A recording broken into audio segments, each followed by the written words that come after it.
Good morning, Chatty House. Hey, cut the shit. I gotta make sure we weren't on air when I said that. Who got the belt today? Russ Dog got the belt. Congratulations, Russ Dog. That's big time. Warren, what's good? Yeah, KC, still you were in here early. Appreciate you. Michigan, what's up, bro? The KC Sorry Tucker about band. the Buckeyes, Natty. That's tough. Yeah. Zabo, good morning. Spencer, hello. Kyron, what's good, bro? Glad to see you. Zabo, what up?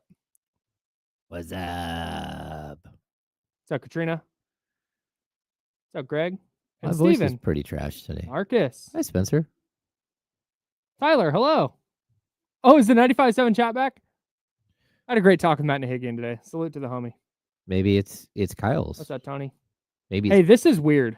This is really weird. Don't be weird. I don't even know what that means. Is that Carlos? Johnny G? Oh, hey, we got to go. Here we go.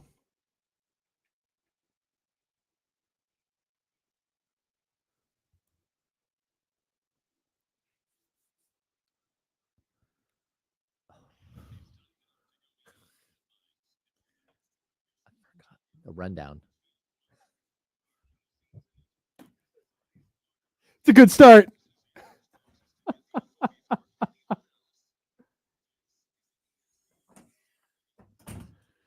Oh, good morning, everybody. I'm Kyle Madsen. James Ham is gone. James Ham has left the building.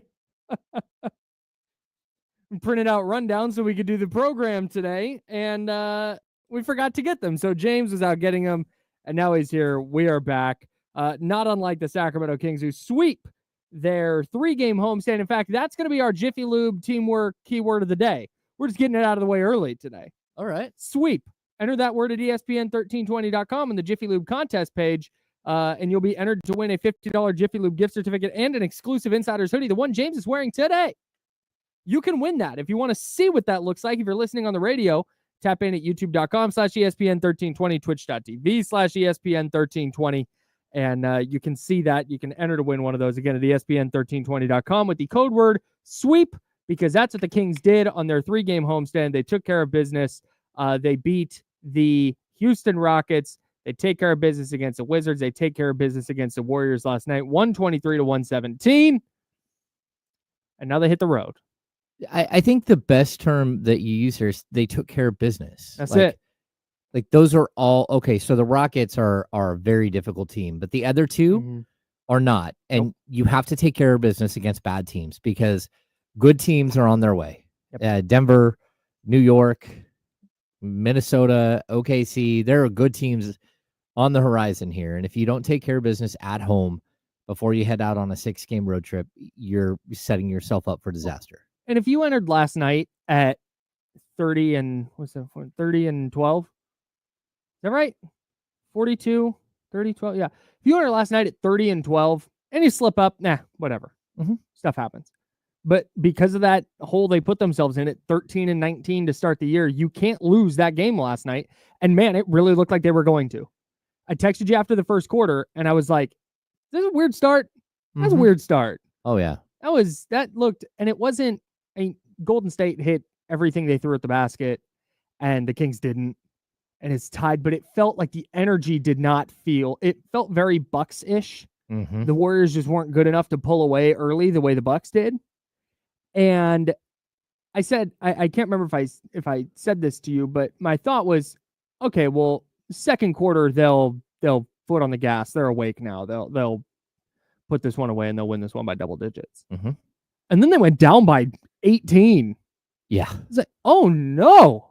Like what? But on the other hand, again, because I still follow the Warriors as closely as I can, I also know that Golden State has tricked every lead they've had this year, whether they end up winning the game or not. Like that was going to be a 1-possession game at some point. But it wasn't that it got to 1 possession. It was how quickly it happened. That was super impressive. It was like the Kings came out after halftime and went, all right, let's take that. Let's be serious here. Well, did the Kings do that or did DeMar DeRozan do that? Because it felt like good point. DeMar DeRozan said, you know what? I don't like what's happening and this makes me feel uncomfortable and icky. And I'm done with this feeling. Yeah. And I'm just going to backpack this entire team. He scored 19 in the third quarter. Yeah. I mean, like Just the drag late him three, along. yeah, just like he was so spectacular in that quarter, and like overall, like you could see him start to run out of gas, and you're like, Mhm. oh, okay, someone else has to take over, Sure. and you started to get players taking over. You got to a little bit of Malik Monk. De'Aaron Mhm. Fox couldn't buy a bucket at all, Mhm. but he got to the free throw line and hit all of his free throws. So there were these little moments where you're like, okay, this thing is not going well. I, deep in the fourth quarter, the Kings' biggest lead in the game was 2. Yeah. Yeah. Yeah, I mean, They when they took the lead in the was it late third or early fourth? They took the lead and it was their first lead since like 11:36 of the first quarter. yeah. Like, oh my god. Well, they took a lead and then they gave up like an 8-0 run. Yes. Like immediately. No, it was a 9-0. It was 3 threes in a row. Yeah, 2 in from this, Buddy and 1 from Moses Moody. Yeah, in the span of like 40 seconds. It was like, uh-oh. Yeah. They may not be okay in this game. And there were multiple times during that game where it's like, oh, I don't know if they're going to pull this one out. Yeah. But then again, like you watched their defense rise to the occasion. Mhm. I think Doug did some interesting things. He tried a zone for a little bit. That was kind of weird, but you're going to need a zone against the Denver Nuggets. Got to tonight. have different looks. Yep. Yeah, especially you're going to need a zone because, again, you're playing on the second night of a back-to-back. You had to go full tilt against the Warriors, so everyone had to play major minutes. Yep. And on top of that, we talked about it a couple of times. You're talking about a 3-hour flight last night. They land, and it's so cold in Denver, it's ridiculous. You have to worry about the hour drive from the airport to your hotel, but also icy roads and everything else. There's an hour time change. Then you're playing at elevation. Like, you're going to need a zone tonight because the Denver Nuggets require that, but also because you're going to be gassed. Yep. And I don't know who can step up and help this team, but it sure does feel like the 5 or 6 guys that play, the 6 guys that play the majority of the minutes, and what else? That's right. And that's where I don't want to take the conversation back into the depth conversation we always have, but you said it about DeRozan, who played 39 minutes last night, by the way. The Kings won by, was it 6? Yeah, 123. But yeah, so they won by 6. DeMar DeRozan ran a plus 26. Oof. Kevin Huerter was a minus 10 in 6 minutes. It was not a good 6 minutes either. But anyways, one of the things that jumped out to me last night, and I think this is something that Kenny and D'Lo and Casey has been trying to get across. In a world full of 3-point shooting teams, you have to hoist threes. You have to be able to get threes up. That's just imperative. But I don't think that doesn't mean the value of the 2-point shot has gone away. And you saw it last night, and the contrasting styles between how the Warriors play and how the Kings climb back into that game was so stark, because Golden State's offense is work for a 3. Everything that's happening, every blender they're trying to run through, every pass they make, every screen they make is trying to get an open corner 3 or an open 3 above the break. That's what everything their offense is predicated on. They need a bucket late in that game. All right, where's the open 3? And there's so much that's such a volatile way to play offense, because maybe you knock down a bunch, but also maybe you go through a stretch where they start 2 for 11 in the second half. Yeah. Maybe you're 2 for 11, and then maybe you're also turning it over. So those are you put up 13 shots, you make 3 of them, and you've turned the ball over a bunch of times, and now all of a sudden your 18-point lead is nothing, because the opposing team, now this is where the contrast in style comes in, it's DeMar DeRozan, mid-range jumper. It's De'Aaron Fox getting to the rack. It's Malik Monk getting to the rack. It's Domantas Sabonis getting to the hoop, or getting an offensive rebound and going up with the putback. Their ability to go, okay, here's this run. We're going to stop it with a 2-pointer. And get to the line. And then we're going to get a turnover. And then we're going back to the free throw line. We've slowed the game down. We're just chipping away. Hey, the 18-point lead is now 16. And there's a 3-point play. Now it's 13. They turned it over. Hey, hit a 3. Now it's 10. Got another 2. Okay, now it's 8. That ability to just chip away is unbelievably invaluable. And I know that if you ask Doug Christie, he'd probably tell you, 33s is not enough. You need to shoot more than that. They got outscored by 33 points. 33 points from behind at the 3-point line. Wild. If the Warriors, we were talking about it before the show, if the Warriors are 25% better, the Kings get blown out last night. That is not a formula conducive to winning necessarily, but in a game like last night, because you got to play who's in front of you, the style that the Kings play is the reason that they won that game. That ability to just get 2 points, get a stop, get a bucket is massive. And on the Warriors side, you saw it. It was, there our 18-point lead is down to 8. We need a 3.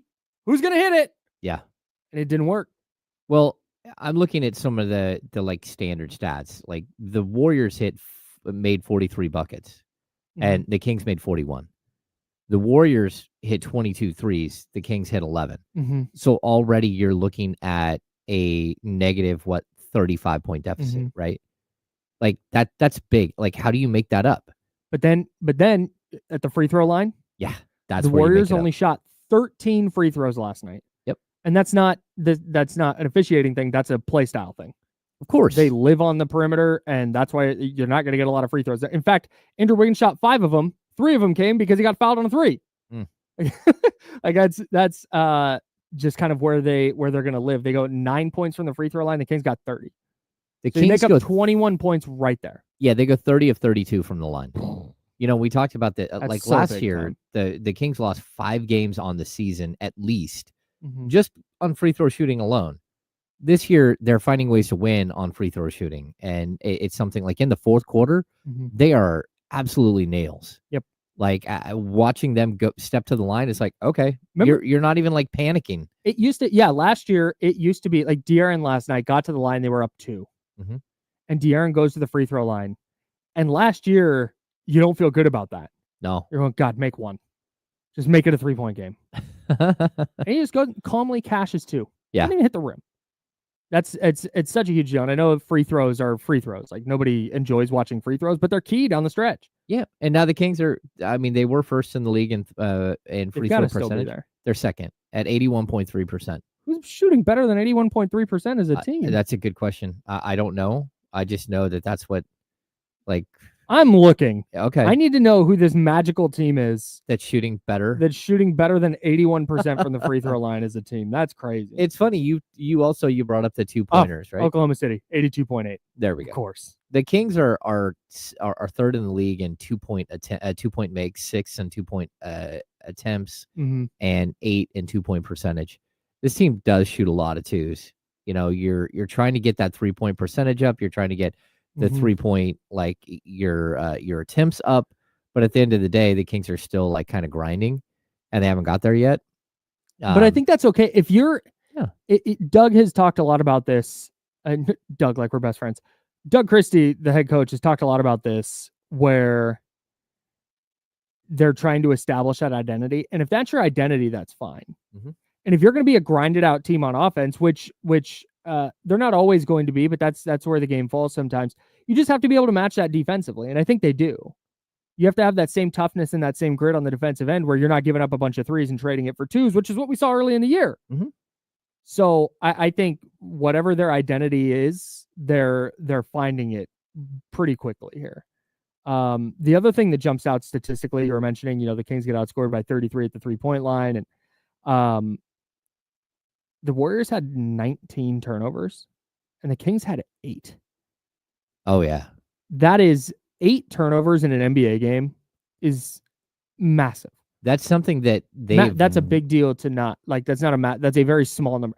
Having 8 turnovers is massive in a good way. Yeah, totally. They're averaging 13 turnovers a game, which is 4th best in the league. It's one of the things that's quietly happened. Number 1, the free throw shooting. Number 2, the lack of turnovers, and it's almost every game. We had that stretch early in the season where you remember Sabonis turned the ball over like 35 times in 5 games. Yeah, and it was like, what is happening? And they've cleaned that up, a lot of it. So even Malik Monk, has moments, including last night where he dunked the ball through the rim, it bounced off the top of his head and went back through the rim, and he didn't get the points. That was not a good look.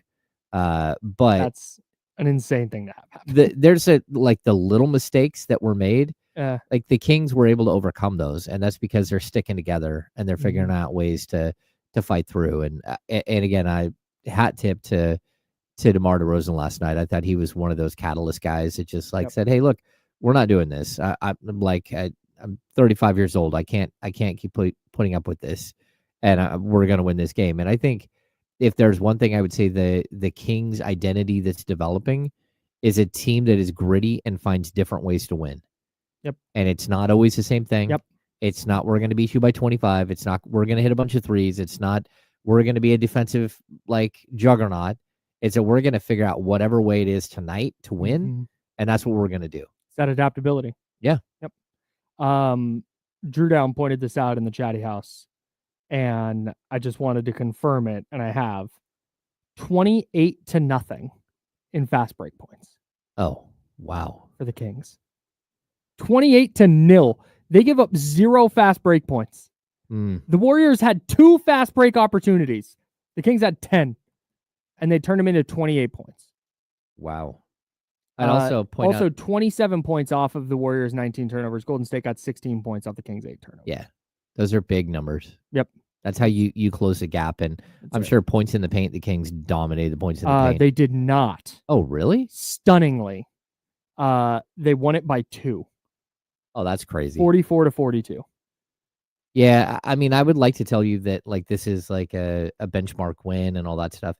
It's just it's a solid in a 82 game season. Win. It's just one of 82 in the win column. Mm-hmm. And it's one of those games where like if you lose it, it would have had a lot more than if you beat that team because everyone kind of knows where the Warriors are right now. And I think again, De'Aaron Fox. Yeah, if this is 5 years ago, we're like, holy crap. Oh yeah. Oh, what a win. Yeah, even 3 years ago. Yeah. Yeah, that was the other thing that jumped out. That's professional radio by you. 3 years. So I want to talk about this way because we literally talked about this yesterday before the game when discussing trade possibilities or a couple days ago, whenever we talked about this. And my whole thing was, why are you worried about a pick in 2028 or 2029 if you're the Kings? If you have an opportunity to deal that pick today to give yourself a better chance to compete for a conference championship appearance or a finals appearance now, why would you not? Why would you not get raise your ceiling as high as humanly possible now? And you kind of made the point, like, sure, but also like 3 years is a long time. 4 years, a lot can change. And I think you have to look no further than Golden State. This is a team that, like we just said, good win. Yeah. You don't want to lose to that team for sure, especially before going on the road to play Denver on the second night of a back-to-back, and then 2 nights later going to New York to play the Knicks, like 2 really quality teams. Mm-hmm. You don't want to end your homestand with a loss to a team that's banged up, struggling, just everything that you can be, everything you can have go wrong in a season. Golden State's had go wrong for a month and a half. Well, that and if you lose that game, you're potentially looking at the possibility of a 3-game losing streak. Yeah, where you're now back under 500. Yeah. Yeah, back under 500. Yeah. Ugh. No, it would be tough. Gone sideways. Yep. Right. So you need to win last night. Good win. Comeback is great. But Golden State won a title 3 years ago. Yeah, that's crazy. It feels like 10. Yeah. And so, like, you just look at how much is, when you look at their roster, it's Steph was on that team, Andrew Wiggins is on that team, Gary Payton II, Kevon Looney, Draymond Green. But then, like, Moses Moody was there, but not super contributing. I think that's the other layer I would like to, like, nobody who came off the bench last night put in here contributed for Golden State in their last title run. Well, and I get what your point is, that like if there's a draft pick that you have to trade down the road, go ahead and do it because it's about getting better today and about worrying about tomorrow. Thank you. Yes. Right. And I get that. And I'll add the other layer in. A draft pick, there's never been a surefire can't miss except for LeBron James we've seen. But even in that draft, Darko Milicic was like, yo, this is also the guy. Oh, yeah. Yeah. And well, it's a great draft. I mean, the top 5 one is like 4 superstars and Darko Milicic. It stands out like tough.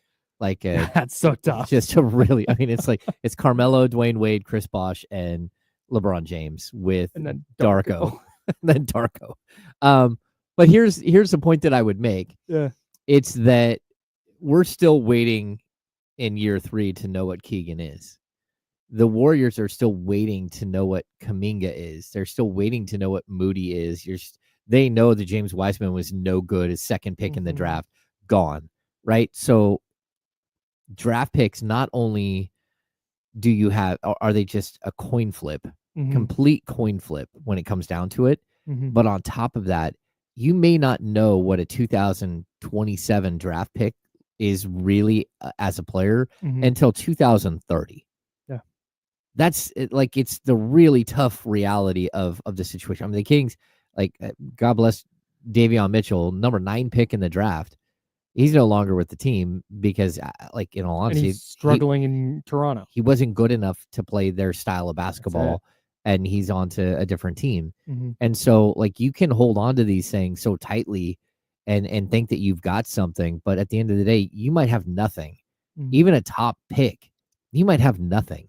Like, there's so Markelle Fultz was the top pick in the number 1 pick in the draft, and was supposed to be that dude in a great draft, in a very good draft. That draft from top to bottom has, like, and that's not hindsight. That was that year. It was like, dude, the top like 12 guys in this draft are going to be awesome. Oh yeah, yeah. We get to Fox at 5, but then it's like Jonathan Isaac followed by Laurie Marketing. Then there's a couple of misses. There's your what was it, Dennis Smith and Frank Ntilikina? Yeah. Frankie Smokes? Yeah. And then even Zach Collins at number 10, not great. But you start getting to 11, you're looking at Malik Monk, you're looking at Donovan John Mitchell, Collins is in there. We talked about that yesterday. Bam Adebayo, OG Anunoby, Kyle Kuzma. I mean, that draft filled up the league with very high end role players and a couple of all-stars. Yeah. So I should say though, it's a little bit different because 3 years ago Steph Curry was 33. Yeah. And it was really clear, like, that aging happens quickly. The Kings are in a spot where their top guys are entering their primes. Where in 3 years, assuming those guys are still around, you're probably not seeing the drop off that Golden State saw from Draymond and Steph and Clay. But in 3 years, you're still looking at a 30-year-old De'Aaron Fox and a 31, 32-year-old Domantas Sabonis. So. And then again, if you're trading in 2027, on top of that, you might not know who that player is for another 3 years on top of that. So now you're looking at a 33, 34-year-old Domantas Sabonis, 33-year-old De'Aaron Fox, and you hope that they're able to continue on whatever you're building. But at the same time, there is no guarantee. It's just crazy how fast things change in the NBA. Yeah. That was the big takeaway for me. All that said, I'd still trade the picks.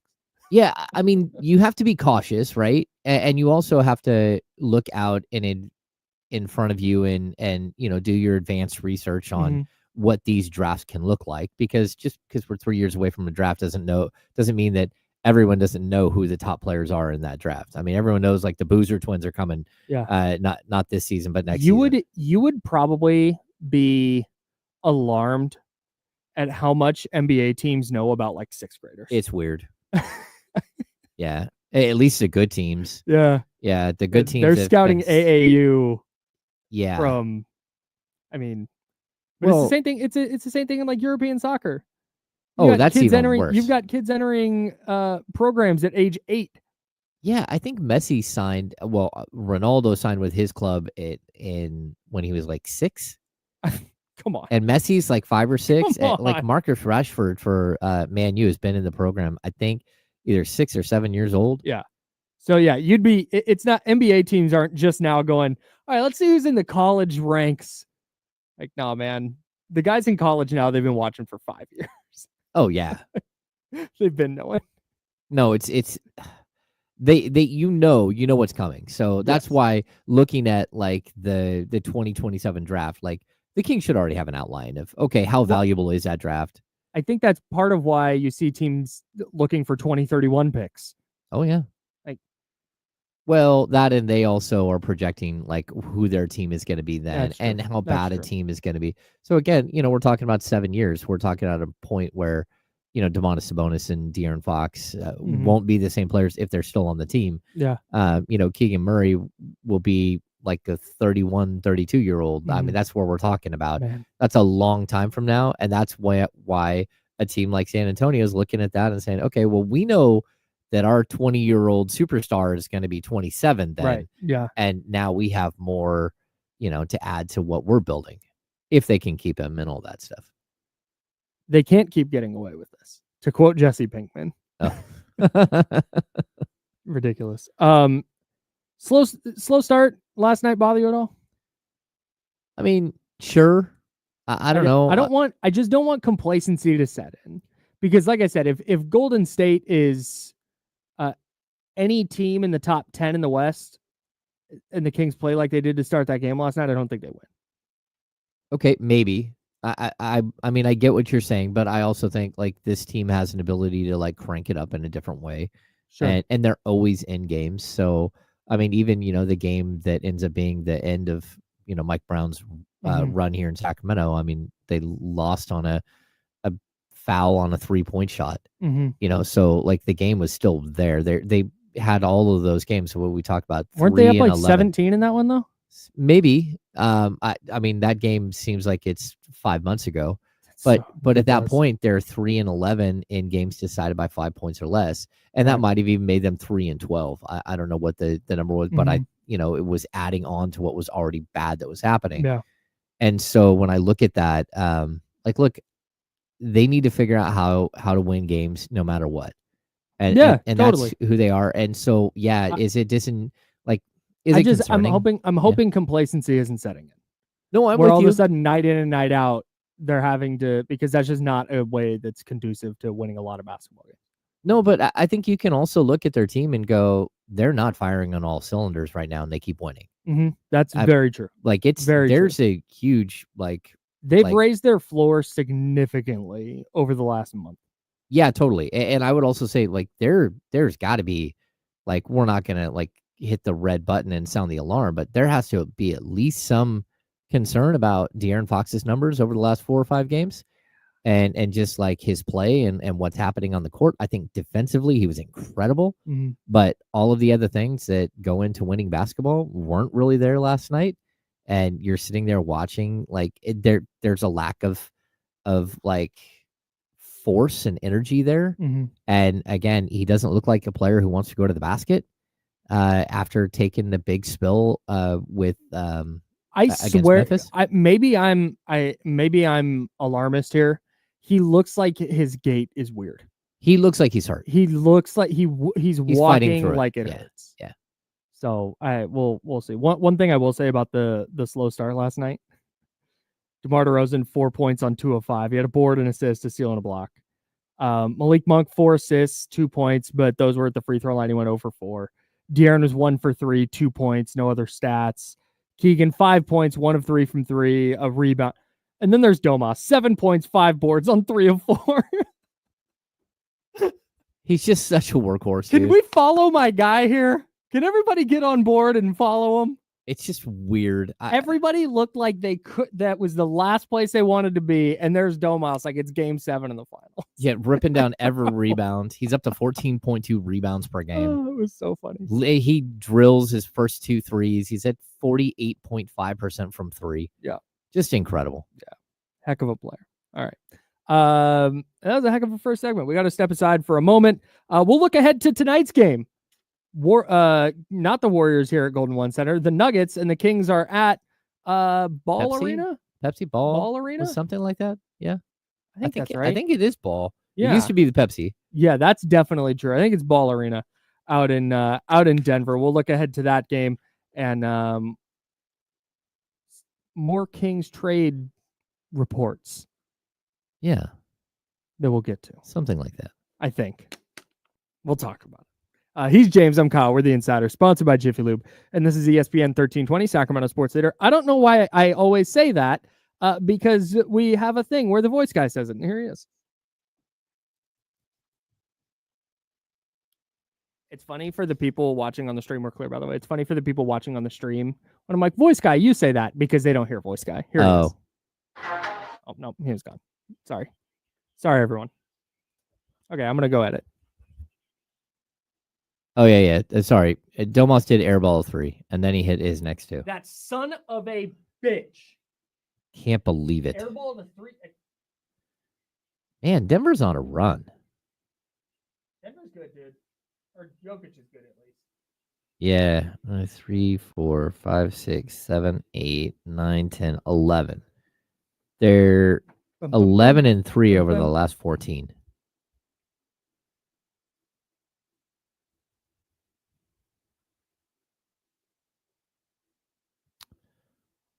Boom, boom, boom.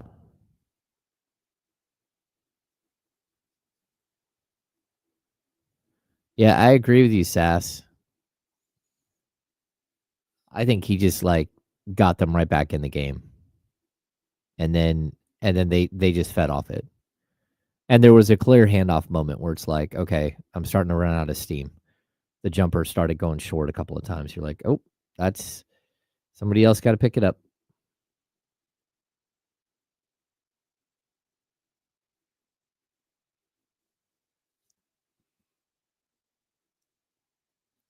Man. Managing the shit out of the website, dude. Oh, yeah.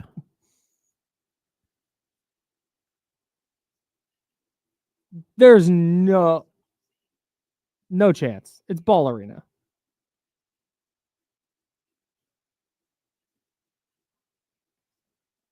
It is We'll ball. save that one. That's a...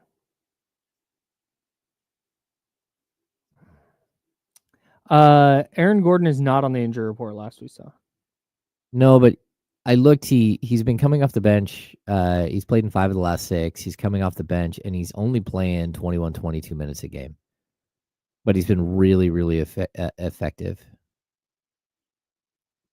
Yeah, this is something that Golden State did this last night on his second one. Can't remember if it was Jackson Davis or Quentin Post. Who was in the game, but they swung it to Domas, and the closeout was so soft. There wasn't even a closeout. It was they were 15 feet from him, and he just put a hand up, like a cursory, just reaction. I'm really, really interested to see if teams change how they defend Domas on the perimeter in the playoffs, because it's not happening right now, which is just insane to me. I don't think they will, man, because you have so many other shooting and scoring options. I mean, maybe, but if you go into a series and in the first game he goes 3 for 4, and you look and you go, man, he shot damn near 50% this year.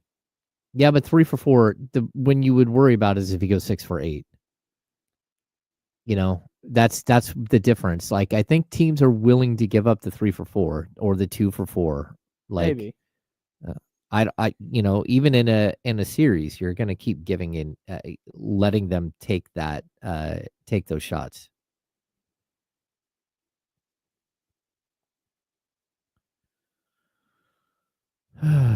There's no timeline. Yeah, he needs to. If he's going to do anything, he needs to be in the studio. He's not a color analyst for sure. Tyler, the reason is because they gave him a lot of money. That's why Tom Brady's going to broadcast the Super Bowl. Oh, is he really?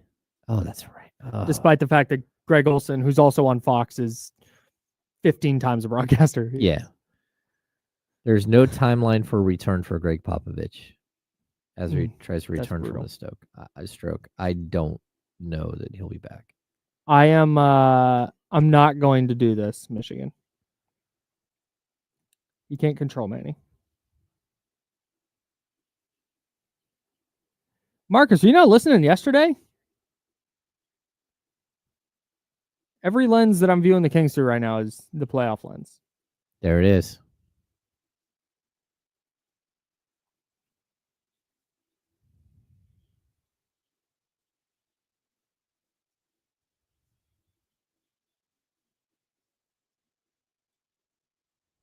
Here we go.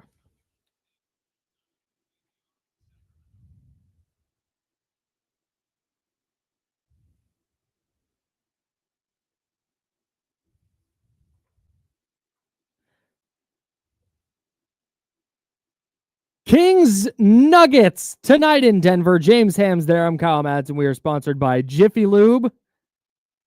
Kings looking to make it 4 consecutive wins. I'll tell you what, man. If Sacramento wins tonight, it would be the win of the year. And I say this with all due respect to the 2 wins at home against the Rockets. Awesome wins. The one in Boston, obviously an outstanding win. But second night of a back-to-back where you had to play big minutes in a close game the night before, then going to Denver where it's notoriously difficult to play, plus all the factors that you have discussed, late flight, hour drive to the hotel. You're not getting to bed until 4:30 in the morning. Then you got to get up and you got to go play a game at altitude against Nikola Jokic, who might win the MVP, and a Nuggets team that's playing really well right now. A Nuggets team that's trying, by the way. They are not in a spot that they can just give up games. Like, that's why Boston, really good win for the Kings, but also, like, that wasn't the best version of Boston we've ever seen. You're going to get the Nuggets' best shot tonight. And if you go into Ball Arena, that's just what I'm calling it, whether that's the name or not. It is. You're going into Ball Arena. That is insane to me that a mason jar mogul. Well, not a mason jar. That's Mason. Ball is a different brand of glass jar. Right. That's okay. But okay, but when you see if I Google mason jar, Ball mason jars are going to come up. Okay. Is that not right? Is that wrong? No, Mason is a brand of jar. I'm Googling mason jar right now. I'm sorry, everybody. We're getting sidetracked. But mason jar. Look, mason jar. First thing that comes up, Ball mason jar. Oh, okay. I guess canning jars, 16-ounce Ball mason jars. It's a canning jar. It literally says Ball and then Mason underneath. Maybe Ball and Mason are the same company. Maybe you can get Mason's balls in a jar, according to the internet. Is that Plumlee? Or Frank? That's TBD. It's the same thing. Anyways, I'm glad we've sorted that out. That was very important to the people that want to hear about the Kings and Nuggets. We've lost our way. It's fine. The Nuggets playing in Ball Arena is kind of funny. Yeah. That's a little bit funny if you're 12 years old. Anyways, back to this. That's why I think it'd be the best win of the year, because you're going to get a good team's best shot. You're on the second night of a back-to-back. You're in a notoriously difficult place to play. If you can go get a W tonight, it would be the best win of the year for me. Okay, so and you're avenging a really brutal loss to them at home earlier this year when DeMar DeRozan dropped the dime from Sabonis. Oh, that's true. Anyways, go on. Sorry. My goodness. That loss, and then you partner that with the Detroit Pistons loss. Where would the Kings be in the standings if it wasn't for those two? Mm-hmm. Anyway, we don't know, because 2 spots higher probably. Things would be very different. You would have a different head coach still, most likely. Lots of things would be different. Like if I go back to the 2002, 22-23 season, this is a type of game where the Kings would shock you and win. And it was always, they struggled early in the season on the second night of a back-to-back, right? They started like 0-4, 0-5 on the season on the second night of a back-to-back. But then as we got deeper and deeper into the season, they started picking up wins where you did not think they had any chance to win. And that was a sign of resiliency. It was a sign of other teams overlooking them. And it's something you need to get back to. And so far, that's what we're seeing from Doug Christie. Again, outside of the loss to the Lakers, the only other loss they have is in Milwaukee on the back end of a road trip without Malik Monk. Outside of, they've won every other game. I mean, they're 10-2 under Doug Christie. And that first game, like, everything happened hours before the game. So, like, this is a team that's showing you something. And so I agree with you. This is a moment where it could be one of the signature win, right? But it's not a signature win if you go in and lose to the Knicks by 40 the next night, 2 nights later, or if you drop another game to the Nets like you did earlier in the season. Like, this has to be a series of victories. And I kind of feel like that's where this team is. But they still have to show it. They still have to, I think Doug Christie has every game way up high on the chalkboard. I don't know if there's a step ladder or however he gets up there, or if he's 6'6", 7, whatever he is. it's super high. It's above like a 90-inch television. Way above that, there's this little section of whiteboard up there, and Doug Christie has been writing phrases up there. And even last night it was MEB, which everyone's like, okay, what does that mean? And I think it stood for make 'em believe. I think it stands for Mike effing Brown. Oh yeah, I saw you post that. Yeah, but it's one of those things where you're trying to build this different culture, and it's the us against the world mentality that Doug is bringing. Yeah, and you hope that it carries over, and you hope that on a 6-game road trip, 4-2 isn't out of the realm of possibility. 3-3 is sitting there for you. What you don't want is a 1-5 or a 2-4. No doubt. Like, just go in there and battle. But I think at this point, every game the Kings walk into, I think a lot of us are starting to think, well, they could win this game. Like, yeah. I don't think there's any game yet. The one game that we thought, oh, there's no way you're going to beat Boston, they went in there and thrashed them. And so now you're like, oh, okay, well, maybe this is more like the 2022-23 team where you really felt like every single night the Kings had a very, very good chance to win. Yeah, I think you can separate that from this would be a really great win to go get. Because I also think if they just go play well, I don't care if you lose by 1.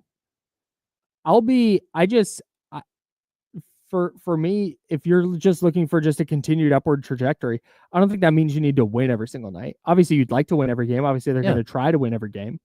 But if you go in tonight and you lose because Nikola Jokic hits a 30-foot 3 at the buzzer, to me, it's not like, oh man, what a terrible loss. Well, I think too. If you go hang with Denver in this spot, I'm in. Okay. Like that's all I need to see. A win would be great, and that's why I'm going into tonight going, can they win 1,000%? Will they? I don't think I'd bet on them to win, but if you do, man, you're looking at win of the year.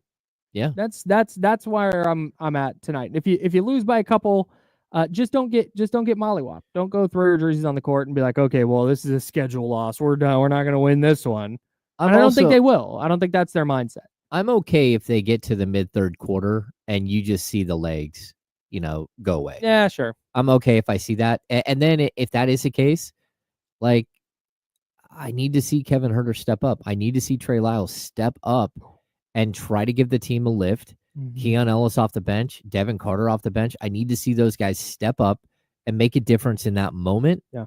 And give your team a fighting shot to recover and come back into the fourth quarter and give yourself one more chance to win a game. This cannot be one of those. This cannot be like last night where you get 6.5 minutes of Alex Len, 6-ish minutes of Kevin Huerter, and 3.5 minutes of Devin Carter. No. You need more than that. And if Kevin Huerter's hitting shots, he'll be on the court. If Devin Carter comes in, hits a couple shots, gets a couple steals, plays good defense, he'll stay on the court. Anything you can do to relieve some of the pressure on guys who played 37 plus minutes last night, which is 4 of the 5 starters. You need it. You certainly need it tonight. DeMar played 39 minutes last night. That's tough. Go for the win, man. Starters tonight: De'Aaron Fox, Malik Monk, DeMar DeRozan, Keegan Murray, Domantas Sabonis for Sacramento. For the Nuggets, no Aaron Gordon in the starting lineup since he's come back from an injury. No. So it looks like it'll be Jamal Murray playing alongside Russell Westbrook, who's found a nice little role in Denver. Christian Brown, Michael Porter Jr., and Nikola Jokic, the starting 5 for Denver. It looks like Denver's mostly healthy. The Kings still no injuries to report. Daron Holmes tore his Achilles. He is obviously out. Vlatko Konkar is also out with a knee injury. Konkar? I think you're right. I concur. Okay. And then matchup of the game is an easy one. Oh, yeah. 2 of the best centers in the league going at it. What are you talking about? The best centers. It's the number 1 versus number 2 3-point shooter in the league. Okay. Domantas Sabonis, number 1. Nikola Jokic is number 2. And 3-point percentage. 2 of the great perimeter players we have, Domantas Sabonis and Nikola Jokic. The best 2 shooters in the game. Tonight. Yeah, man. No, anytime these guys go up against each other, it's just they guard each other well. They're both so skilled. It's if you like good basketball, watching those 2 match up is fun, and that's an easy matchup of the game. It's going to be every time they play. Yep. Everybody makes a big deal about the Jokic Embiid thing because they were in the MVP conversation a couple years ago. But Sabonis is the one who actually plays against Jokic every time they match up. So that's right. Salute to Domas. Salute to Nikola Jokic, two of the very best point centers in the game. I can't wait to watch them go at it in Denver. All right. James is there. James is there. I'm Kyle. Kings opening a brutal 6-game road trip tonight in Denver. You also got the Knicks. You get the Timberwolves. You got the Thunder. And I think the Sixers and Nets are sprinkled in there as well. Middle. That's a tough 6-game trip. It begins tonight. We'll have keys to victory for the Kings over the Nuggets for you coming up here in a bit on ESPN 1320. And that is Sacramento sports leader. Of course it is. I want to do Kings trade stuff. Okay. And Marc Stein in his Substack, had some reporting that pushed back on your reporting, R.E. Cam Johnson. Sort of pushback, but yeah, go ahead. So we can go through all that. What does it mean for the Kings? What did he report? You know, what's real, what's not. We can go through all that. My question is, when and where are we going to beat the crap out of Marc Stein for this? I'm ready to throw hands. I'm not flying to Dallas. Well, we'll get an opportunity if we go to All-Star Weekend in a couple of. Yeah, we'll see. We'll see you at All-Star Weekend, Marc. Yeah. Anyways, I'm joking. Marc Stein does a great job at his Substack. Go subscribe while you're subscribing to the Kings Beat at thekingsbeat.com. Okay, go ahead, James. Yeah, so I don't actually like whatever Marc said yesterday. We can go through it right now. This is from Marc Stein. The Sacramento Kings have been frequently mentioned this month as an aggressive trade suitor for the Nets sharpshooter Cam Johnson, but league sources told the Stein line on Wednesday that there have been no discussions between the Kings and Nets regarding Johnson for weeks. Sort of say that the Kings at this juncture do not see a pathway to a workable Johnson deal with the Nets. There's obviously still trying for that to change with 2 weeks left. Okay, so look, whether it's today, whether it's the last week, whether it's 3 weeks ago, it doesn't matter. The Kings and Nets have exactly what I've said. They understand what the other one wants. Okay. And they have a very clear image of what they're willing to go, what they're willing to give up, and what they're not. And it's the same thing. They had negotiations before the Dorian Finney-Smith trade with the Nets about Finney-Smith, from what I know. And they've had conversations about Cam Johnson with that team multiple times. Like whether it happened 3 days ago, maybe it did, maybe it didn't. But whether it happened 3 weeks ago, it's still, they both know exactly what the other one wants in a trade. And so they have an impasse, and that's why there has not been a trade. Right. Which is exactly what I said. There's like, and at some point, discussions are going to stop when you reach that point of, this is, if you're the Nets, like, this is our floor for Cam Johnson. Yep. And the Kings go, well, this is our ceiling for Cam Johnson. And if those two things don't match up, there's no need to stay on the horn trying to talk one another off this. Of course. Right. Of course. And like, again, we're talking about, from what I know, draft compensation. And the Kings aren't willing to go where they want to go. And so the Kings have said, hey, like, is there not a pathway forward? Okay, maybe there's not a pathway forward today, but the NBA, everything changes from one day to the next. I mean, 12 games ago, the Kings had a different head coach, and we're 5 games under 500. Like, the world comes at you fast in the NBA. And for me, like, look, it's still the same exact story that it has been with the Nets. The Kings and Nets cannot come to a common ground. If there was a common ground, it would have happened a month ago, because that's when it was like super hot and heavy. Yeah. Like, this could happen anytime. And then all of a sudden, like, got super quiet.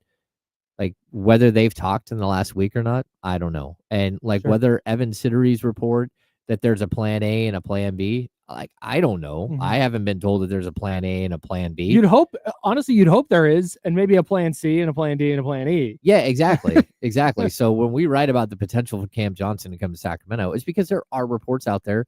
And like, I have knowledge that they have had conversations multiple times about this specific player. Like the fact whether, again, they've talked in the last couple of weeks or not. Oh, we can have some conversations on what that means and what that doesn't mean. Sure. Like, that's semantics. Yeah, it is semantics. My favorite idea here is the Kings not having a plan B. And Monty and Wes going, all right, well, couldn't come to an agreement with the Nets. Okay, thanks, Nets. All right, we'll see you. All right, we're done. Oh, man. All of our hopes and dreams. A went down the drain. Now all what of do our we hopes do? and dreams. Ugh. Yeah. And I think, like sort of the last thing that Stein says on this, word is that Sacramento is actively engaged with other teams on separate trade concepts. Yes. I mean, that's why concept of a plan. Why you hear John Collins' name come up. It's why you hear Kyle Kuzma's name come up. It's why the Kings have been attached to different people. It's why the betting lines on certain players landing in Sacramento are higher than others, because there are conversations that happen all the time. And I fully expect them to have conversations. And like, look, there could very well be a deal that none of us have seen that or thought of, like conceptualized, that all of a sudden happens. And you're like, where did that come from? Right. I mean, that's a Sabonis deal. Where did that come from? Yeah. Like, we're sitting here watching, we're Ben Simmons watch, like, what's going to happen? Like, all this stuff. Are they going to give up Fox? Are they not going to give up Fox? Is Harrison Barnes going there? And then all of a sudden, out of nowhere, boom, Domantas Sabonis, Sacramento Kings. We had heard rumor of it like 4 months earlier, right? But it had really gone dormant. So that's where it's like a lot of this is the same thing. And to that point, that could happen with Cam Johnson. Yeah. Maybe the Nets are like, hey, we need one, but maybe they get to February 6th at 11:58 a.m. Pacific time, 2 minutes before the deadline, and then they go, all right, well, nobody's even offering a first, so we'll call the Kings and see if they'll do top X protected. Yeah. And the Kings go, great, done. Yeah. Well, that and like the Kings are very limited in what they can offer. I mean, sure, they can do unprotected picks. They, the initial conversations, from what I had heard, was that Brooklyn was looking for 2 first-round picks. Maybe that's still the case, but we talked a little bit about this, yesterday, about the report that came out. I think it was 2 nights ago, where, at one point the Wizards were looking for 2 first-round picks for Kyle Kuzma. And then last season they were looking for a first-round pick for Kyle Kuzma. And now, right now, where you sit, they'll be lucky to get a second-round pick for Kyle Kuzma. They'll be lucky to get it. Yeah. And get out from underneath the contract. And that's because Kyle Kuzma has not played all that well. But hey, don't cross him off your list. There's always a possibility the Kings go back one more time to the Kyle Kuzma experience. And because he's clearly at a point where he would like to start somewhere new. And we didn't even talk about the dap with Vivek at midcourt the other day. Well, if you're going to go dap up Sunday, if you're going to go dap up an owner and show everybody 17,000 fans plus cameras that you're going to go dap up an owner, you probably shouldn't go 3 of 15, fall down like 4 times in the middle of the court and turn the ball over 4 times. Yeah, you got to play better. Well, I mean, that's the problem. And after the game, he was like, no, it's non-basketball stuff. Like, da-da-da-da. If you were going to do that, if I was Damian Barley, D'Lo and KC coming up at noon. I love the idea that somebody's listening to this program and doesn't know who D'Lo and KC are. D'Lo and KC, the homies, right? Yeah. That's like, if I was going to come in here, if I didn't work here, and I just wanted to say hi to D'Lo and KC, if I was trying to make a show of the fact that I'm in Sacramento, I would come in here during their show. I'd dap them up on their show. I'd say, hey, all right, I got to go. You could easily just wait in the hallway, wait underneath the arena, or in this case, outside of the studio. Yeah. And say hi to him. Be like, hey, guys, just really wanted to say hi. Good to see you. We have this great relationship. Hey, what's up? When you make a show of it, like you said, in front of cameras, in front of 17,000 people, in front of media, both Wizards and Kings media, you're doing that on purpose. Well, of course. And just like, they're so close that he turned down the Sacramento Kings 2 summers ago and decided to go back to Washington, where he knew the team was going to be bad, and chose to go and play there. Right. And was I hate doing this. Did I make up in my brain that there was a rumor or on draft night they were like really close to acquiring Kyle Kuzma? There's always a rumor that they're really close to acquiring. I mean, they had him. Was that not? But was that not a thing? Like on draft night, there was like there were rumors around there was like draft reports day all around that they might have been back into conversations with the Wizards for Kyle Kuzma. But again, go back to like they had Buddy Hield traded to the Lakers for Kyle Kuzma and Montrezl Harrell.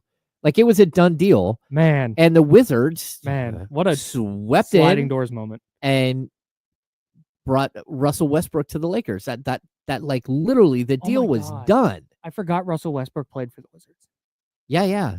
Well, then he played for the Lakers, and Buddy Hield was later traded to. Well, I don't even remember where Buddy was traded to. Oh, Indiana. That's right. Yeah. But again, that was like a moment in time where like Kyle Kuzma has been attached to the Kings forever. But look, not everybody in the Kings organization, for what I know, likes the idea of Kyle Kuzma. Sure. The players, like I've heard, do like the idea of Kyle Kuzma, or at least there's enough players in there that like Kyle Kuzma. And we're like, yeah, we would take Kyle. That's fine. But there's also people that are like, the analytics on this dude are awful. Right. Awful. Right. So why are we going to get a super inefficient player? And then he shows up and looks exactly like. Right. Which matters. Which matters. Oh, yeah. Comes into your arena. If you're the front office and you've got different people in the front office, maybe you're split 50-50. Yeah. And he comes out and plays the game he played on Sunday. That 50-50 yes, no is more like 80-20 no, yes. Yeah. That stuff matters. It's like if you were to, like, for Christmas, buy your kid a car and you walk outside, everyone's all excited and like all the tires are flat and the car doesn't turn over and you're like, hey, thanks, Dad. I mean, because that's where I think a lot of Kings fans are at this point, like looking at Kuzma, like, has anyone else looked at his numbers? Has anyone else watched him play? Yeah. Now we got to see him play the one time a year we get to see him in Sacramento. And it was like, 3 years, a long time. He won a championship 5 years ago. Yeah. Well, that and I'll just say it right, like super clear. We all watch Kyle Kuzma on a bad losing team, and everyone can say, oh, well, he's playing for the Washington Wizards. You know who else plays for the Washington Wizards? Jonas Valanciunas, and he busted your ass up. Yep. That's what you look like if you want to step out on the court and like be part of something and show people that, you know, like that you want to be part of a different organization. Hey, get me out of here. You go out there and put up 23 and grab 11 rebounds. Yeah. Okay. Jordan Poole's trying to. Having a heck of a year. Nope. You know who else is having a heck of a year right now? Me with Underdog. Because it turns out my lineup from over the weekend that I thought I lost, turns out Chris Boucher did not get his rebounds because he got hurt. So he got removed from my lineup. So I just got my money back. So I won last night, despite what Securin DeBagley or whatever his name is now was trying to tell people in the Discord, the ESPN 1320 Discord, that I had lost. False. I had not. I did have DeMar DeRozan making lower than half a three-pointer because I thought he wouldn't need to shoot a lot of threes last night. He made 3 of them. That's fine. But because of the flex option on Underdog, which is daily fantasy, their pick'em game, it's super easy. You pick higher or lower on at least 2 player stats. You can win up to 1,000 times your entry. It's that easy. So I had DeMar DeRozan lower than half a made 3. He made 3. That's fine. But because of the flex option, I can get one wrong in my lineup and still win. And so that's exactly what I did. Stephen Curry lower than 37.5 points, rebounds, assists. Easy work. He had 29. Malik Monk higher than 27.5 points, rebounds, assists. Easy work. He had 33. Domantas Sabonis higher than 18.5 points. That's light work. He had 26. I got 3 out of 4. I got my money back and then some. I've won 2 lineups in a row, and I'd love for you to play along with me on the Underdog app. Download it today. Sign up with the code KyleM and deposit now to get up to $1,000 in bonus cash instantly. That is promo code KyleM. Must be 18 plus and present in a state where Underdog Fantasy operates. Terms apply. Concerned with your play, call 1-800-GAMBLER or visit www.ncpgambling.org. I might have a lineup for you later. We'll see. I don't know. What we do have for you is more Kings Nuggets talk. We'll revisit our keys to victory from last night. Plenty more basketball, plenty more coming up in the second hour right here on ESPN 1320. That's James and Kyle, and I'm not going to say the rest because the voice guys got us. You're listening to The Insiders with James Ham and Kyle Madsen, sponsored by Jiffy Lube on ESPN 1320 and 98.5 HD2, Sacramento's sports leader. All right.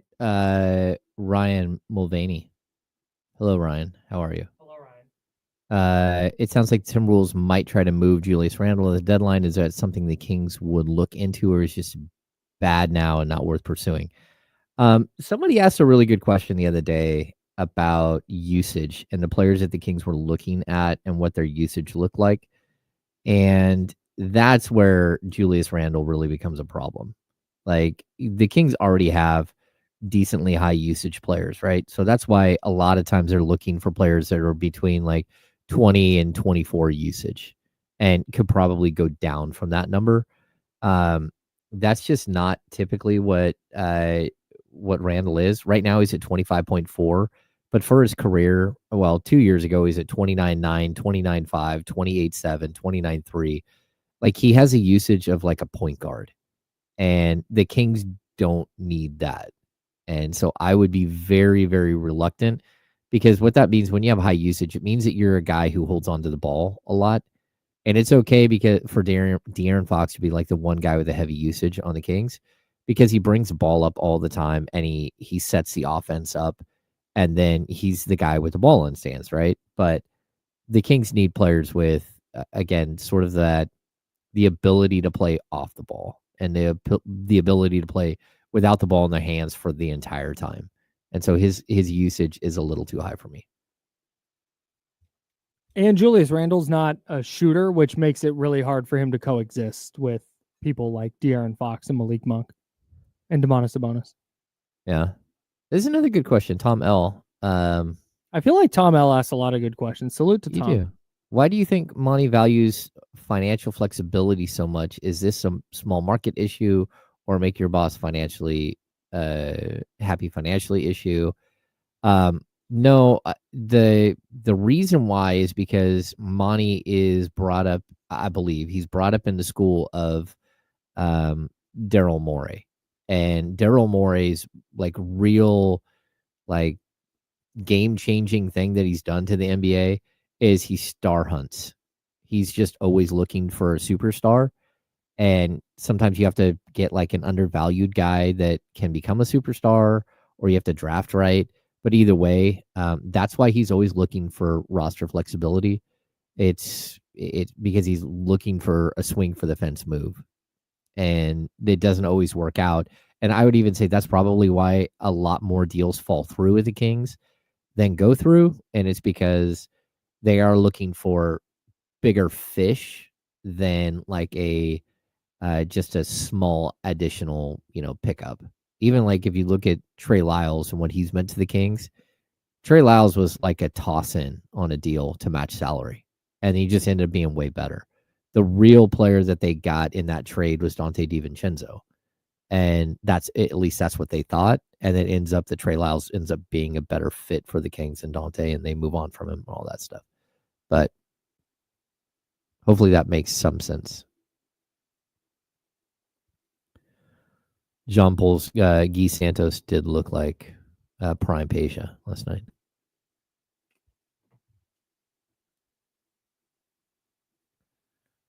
King Boss, yes, I think he did learn to completely ignore the small forward position. Here we go.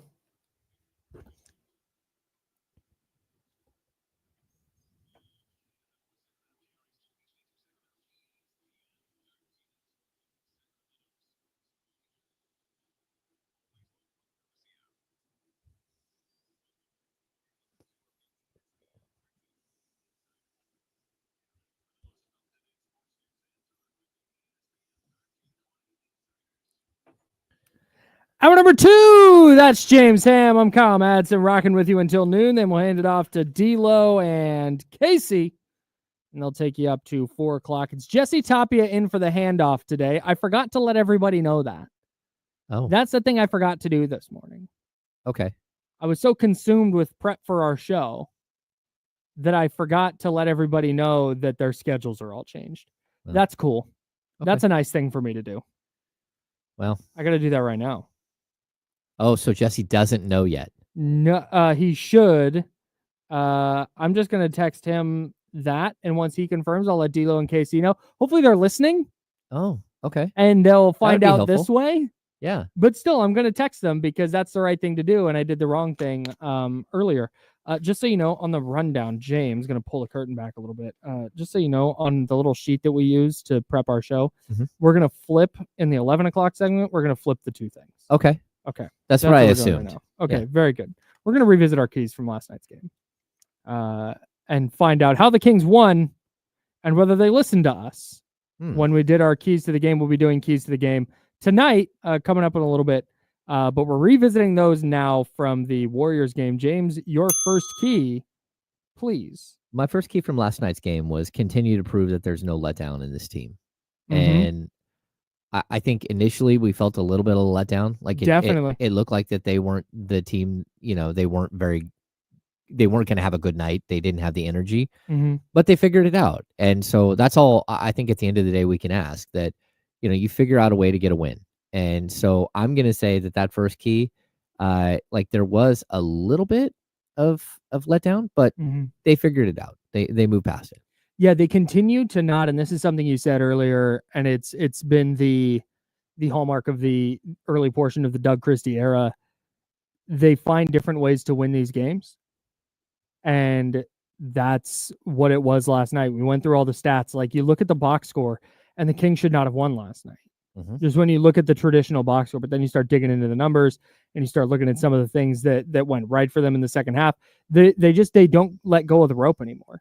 Even the Bucks game where they got smashed in the first quarter. Yeah. They won the next three quarters and had it down to like 11 with 6.5 minutes to go in the fourth. Yeah, they made that a fight. game. They made that a game for the taking, or a gettable game, and that's I think something that they continue to prove there's no letdown. Yeah, I was watching Doug Christie last night in the post game press conference, and he was asked about like all of his starters playing major minutes, right? And he just kind of looked like, well, yeah, I mean, we'll have to see what the guys look like tomorrow.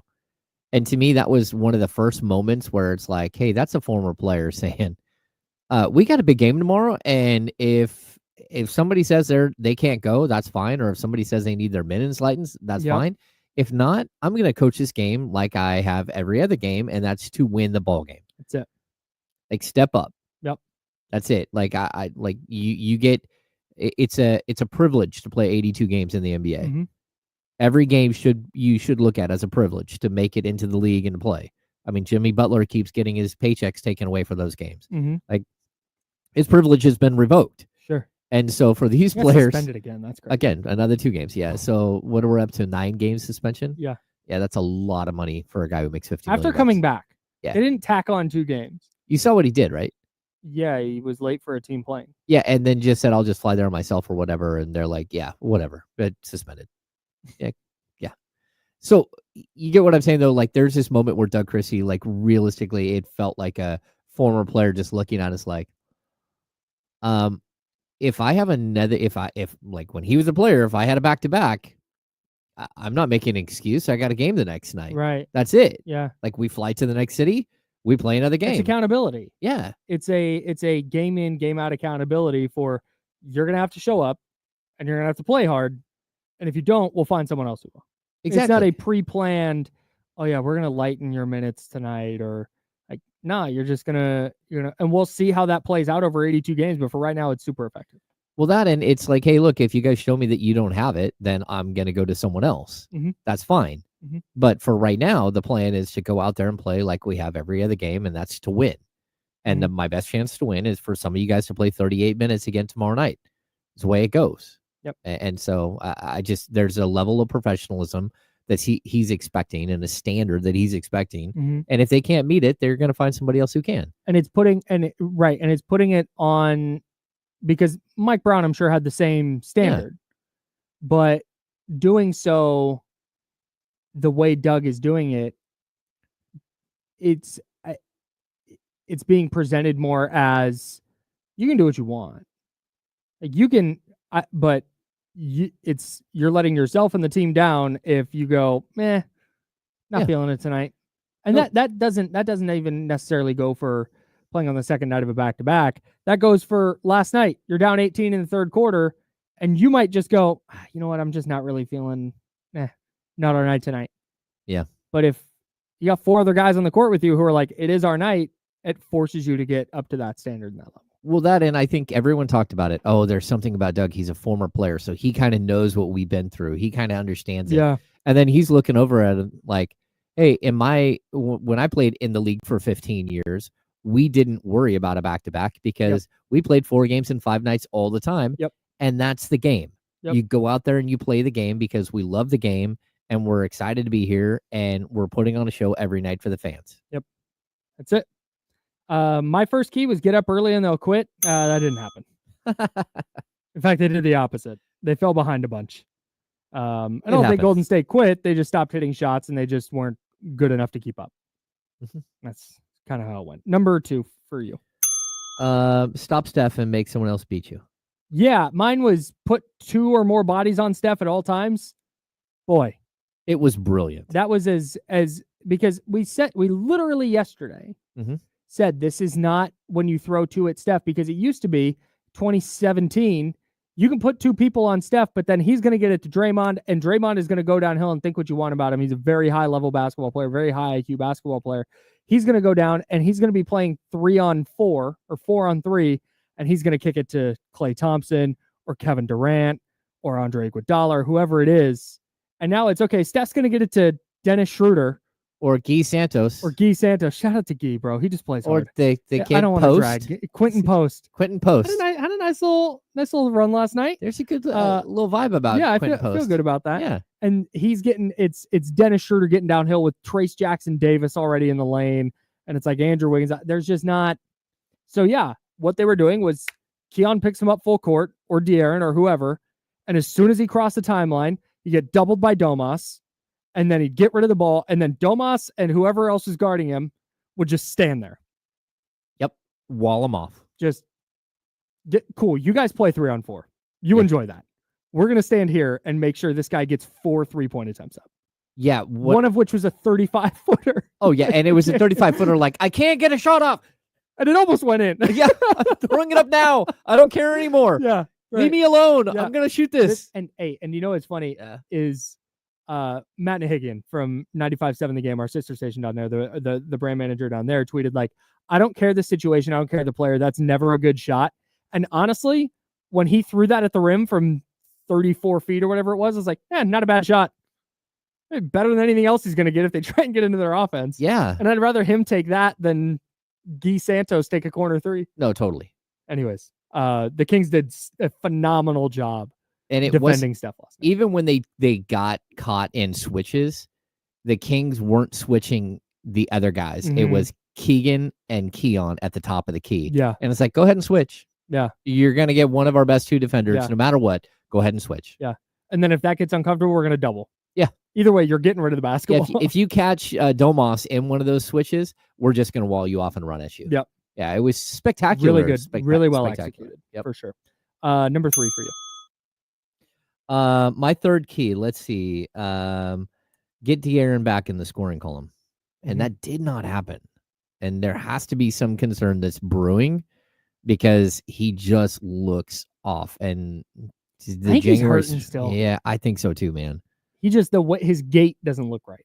His pinky is totally jacked. We talked about that yesterday. Yeah, but his gait does look a little like he looks like he's beat up, like he's still trying to recover. And that was a big fall. And and it's clearly impacted his scoring over the last. I think he had one game where he had 26 points, but outside of that, everything has been like at 20 or below. I think he's 3 or 4 straight games below 20, and he just looked beat up. Yeah, so tough. He's finding different ways to impact the games, which is the sign of a great player. But if the Kings are going to be the maximized version of the Kings, like I said, they've raised their floor significantly. If they want to get to their ceiling, he's got to be 26 plus a night. Yeah. No, I think so too. They need him back sort of scoring where he was before. My last key was they needed Keegan to be aggressive. He wasn't really. He was good in the first quarter, but he was 1 of 5 from 3. He had 11 field goal attempts, which is as many as De'Aaron had. I expected him to be a little more forceful going to the basket more often. And when DeMar DeRozan's going to go 12 of 21, obviously you're going to pump the brakes a little bit. So not a huge deal.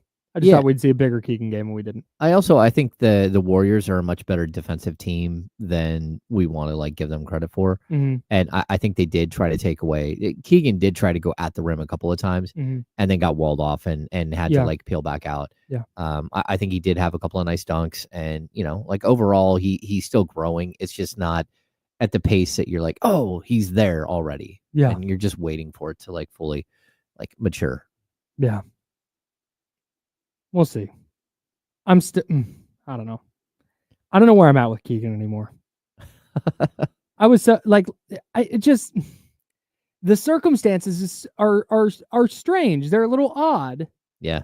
Because the talk in 22-23 was like, wow, the trajectory this kid is on, he's going to be their second best guy in short order.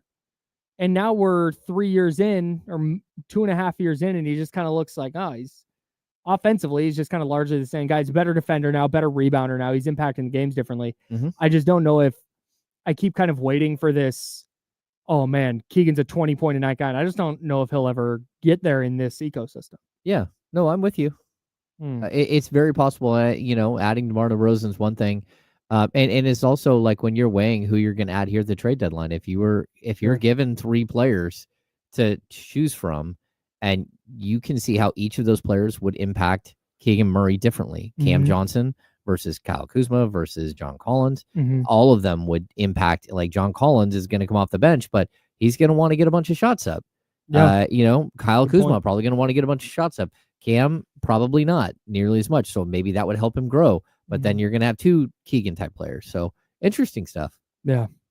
Interested to see how his development goes and what that means for obviously his contract coming up and the Kings moving forward. Yeah. But we have plenty of time to dive into that.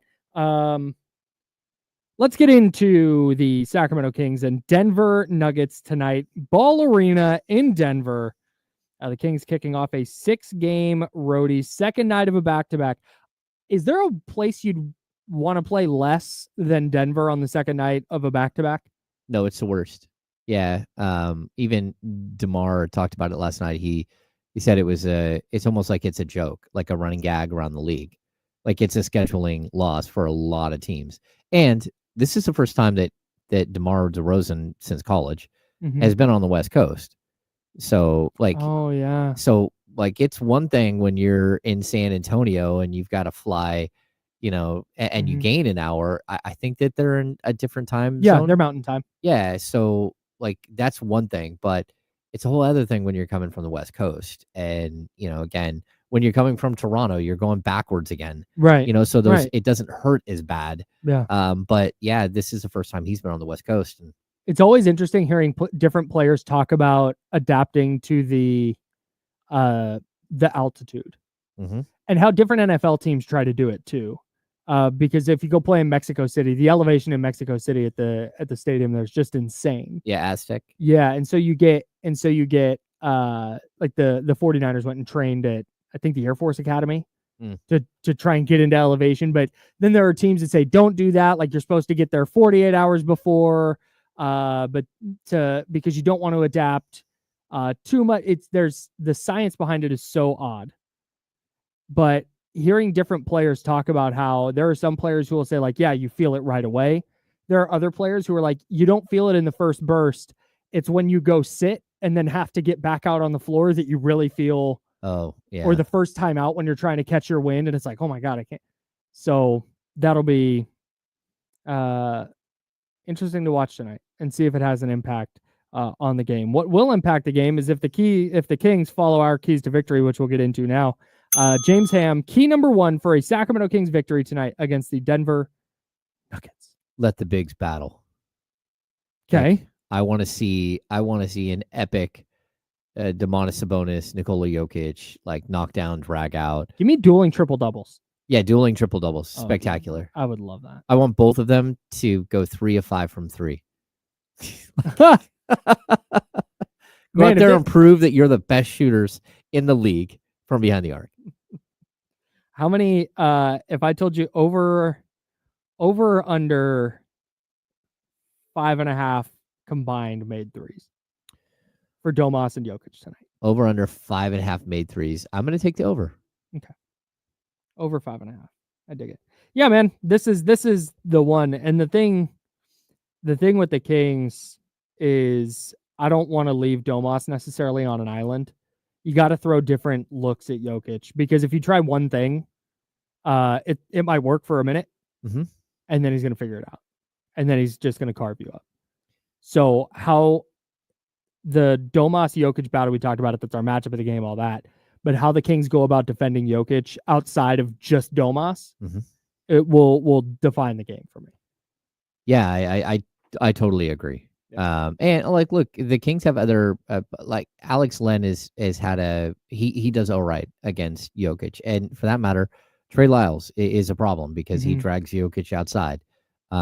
So the Kings have different looks to throw at Jokic, but man, he is so good. Really good player. Yeah, that's going to be really fun. Like I said, if you're one of those people that's like, I want real basketball, you want passing, shooting, skill, rebounding, this is the one to watch. Number one for me, slow the game down. I want a lot of DeMar DeRozan tonight. The Nuggets are super athletic, and you're going to need your legs late in the game. You talked about it earlier, how, you know what, if you lose your legs midway through the third quarter, that happens. But I think if you slow the game down, I think you can extend yourself on the back-to-back in the altitude. It's going to be really tough. I don't need to see, like, obviously in the half court, you want to play with pace, but it doesn't have to be every shot ripped down, get into the front court. I don't need to see all that. Slow it down a little bit. It's all good. Okay. Don't let them get out and run with their athletes, because I don't think you can hang with them. So. Yeah, I love that. I do think that there is some value to using De'Aaron Fox and the pace that he plays at. But again, he isn't playing at the same level that he has lately. Sure. So I'm intrigued to see what that looks like. I believe your second key has to do with De'Aaron Fox. It's good radio by you. Yeah, it's like find De'Aaron Fox. Like you got to figure it out. He needs to snap out of his funk, and we'll dive into this later, probably tomorrow. But like his January swoon every year is difficult, and he really does a lot of damage to his all-star potential by his play in January, and we're seeing it right now. And so I'm hoping that he can wake up out of it. But again, the last couple of games, like the shot's not there. He's down to 25 point something points per game, off of what his high 26.9 like 2 weeks ago. Like he just doesn't look like himself, and I think the team needs to push him. They need to say, hey, look, man, like you are the leader here, and we need you to find your game real quick. Yeah. I'm going to piggyback off that with my number two. We talk about the bigs, Sabonis, Jokic, great players. Obviously, Jamal Murray has had his moments. Russell Westbrook, stamped Hall of Famer. I need De'Aaron Fox to go be the best player on the court. If you're going to, these are the kind of games where we talk about it in the playoffs. Like in the playoffs, it's just like, you know what? You're up against it. You need your dude to be that dude. I need that from De'Aaron tonight. I don't think they win the game if he's scoring 12 points and shooting it 11 times. Okay. So Yeah. I'm just following up with yours. De'Aaron needs to be the best guy on the floor. Yeah, I'm with you. And that's a tall task because there's a lot of great players on the court, whether they're older or whether, they're big men versus guards, whatever. Like there have been so many nights the last like 2 weeks where he's like the fourth best player on the floor. Yeah. And that's a little alarming. Yeah. And maybe Jokic's stats are better and all that. Like it's really hard to outplay Nikola Jokic in a game, but just down the stretch, put your stamp on the game. Make people go, wow, what a performance by De'Aaron Fox. Like that's what I would like to see. Number 3 for you. The us against world mentality. Doug Christie keeps preaching this, especially when you go out on the road. It's like he said last night, it's 2 busloads of people that lock arms and hug each other and move as one. And that's something that he just keeps preaching. And like, look, if you're going to be an excellent team, if you're going to move up the standings, you have got to lock in, not just at home, which they've already done with the 7-game win streak, but on the road as well, and just keep plugging away. Nobody feels bad for you. the road is like it can be a dark place for NBA players and for NBA teams. But it's also a place where a lot of teams grow, and so you're hoping that that they figure out ways to bond and to get even closer as they like head towards the All-Star game and that break and then the last 25, 30 game sprint to the finish. Especially if you can go like 4-2 on this trip. Especially if you start with a win tonight. Yeah. Man, be in a really good spot. Last key for me, move the ball. When you're in the half court, like I said, I said I want a lot of DeMar DeRozan, but you've got to move the ball. The Nuggets defense isn't great. You get them in rotation, you have enough scores that you can find a lot of easy looks, whether it's on the perimeter or in the paint. So slow the game down for sure, but when you're in the half court, got to have everybody touching the basketball. Yeah, I agree. This is not a great defensive team. The Denver Nuggets, which I know just kills Michael Malone. Oh, he's gotta just hate it. Yeah. But that's a product of how Bruce Brown gone, Kentavious Caldwell-Pope, really good perimeter defender, gone, and it's just like Christian Brown, you're in, you're the guy now. Aaron Gordon, who's an awesome defender, has been banged up. Yep, he's now coming back off the bench, but like Russell Westbrook, not a great defender. Nikola Jokic is it's okay, but nobody's gonna mistake him for a DPOY. He's a lot better defensively than people think, but they use him the right way as a defensive hub. Yes. And so he's just a big, bumper in the middle of the road. You can't just put him in the pick and roll anymore and just gas him out. Yeah. You used to be able to do that. You can't do that anymore. Nuggets favored by 8.5 points tonight. Whew. I think the Nuggets are going to win. Okay. That's a line to me that says the Nuggets are going to win. I kind of want to take the Kings to cover, though. Okay. I don't know. I'm of the opinion that it could be very much like the Bucks game. Yeah. If Denver shows up and punches them in the face right away, then there's it. I want to see how they react. But there is a possibility you run out of gas midway through the third, and this thing gets a little wonky, a little out of control. Yeah, and Denver's playing really well lately too. They have won their last 3. They've won 7 out of 8 of their last 10. Yeah. Yeah, they've been good. Yeah, it's a tough one for the Kings. I like being optimistic and I like picking them to win, but I can't in good faith do that tonight. Yeah. Hope they prove me wrong. It'd be great if they did. We'll be locked in. And of course, we'll break this game down on the Insiders on this very radio station at 10 a.m. tomorrow. There it is. We'll dive into the Kings Nuggets matchup, what went right, what went wrong. We'll revisit all our keys that we just gave you. But if the Kings follow the keys that we just gave them, they're going to win. So hopefully they were listening. That's right. They're probably asleep.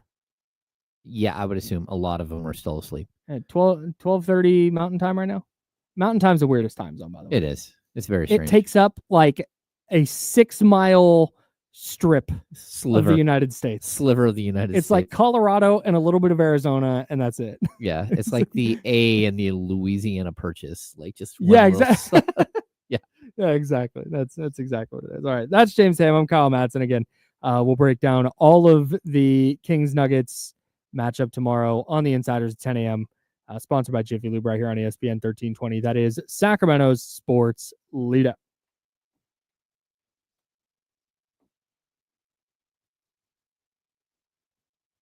Oh, we're clear. We're good.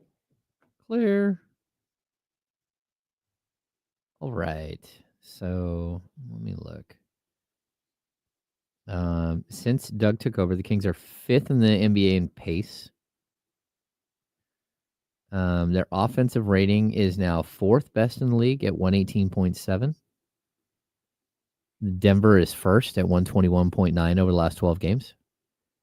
The Kings' defensive rating is 8th under Doug Christie at 111.4.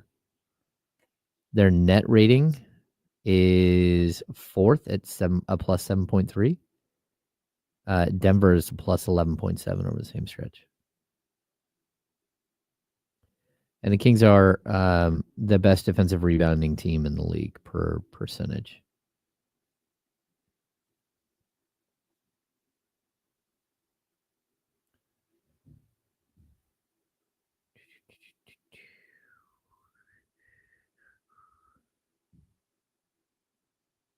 Ooh, that went a little bit. Uh-oh. That's fine. Nothing.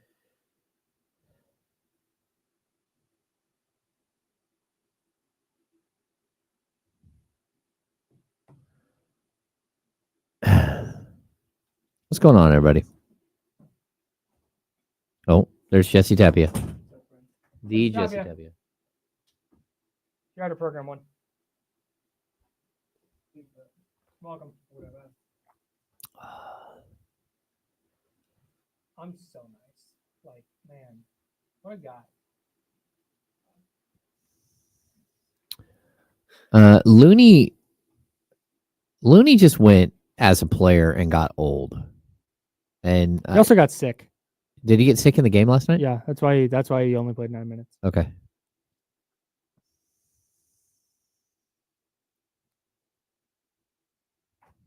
I also think there's he's always been a effective player.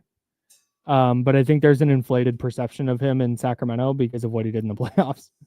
Yeah. When he played like literally the best basketball he'd ever played in his life. Well, plus how many like really, really long seasons did Looney have?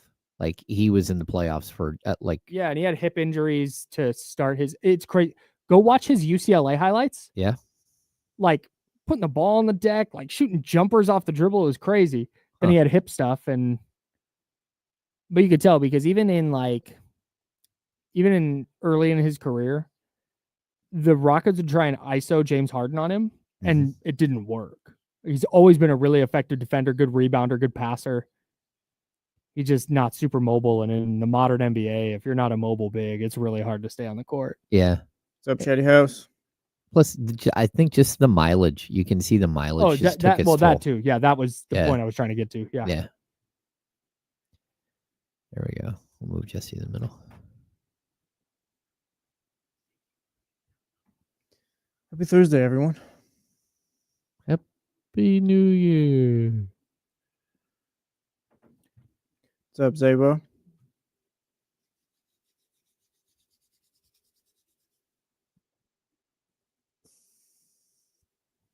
What are the standings like for Mad Props at this point?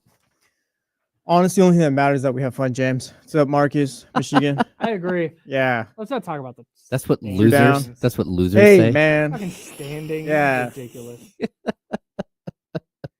Standing's what I'm you gonna do when go- you get off your seat, James. That's right.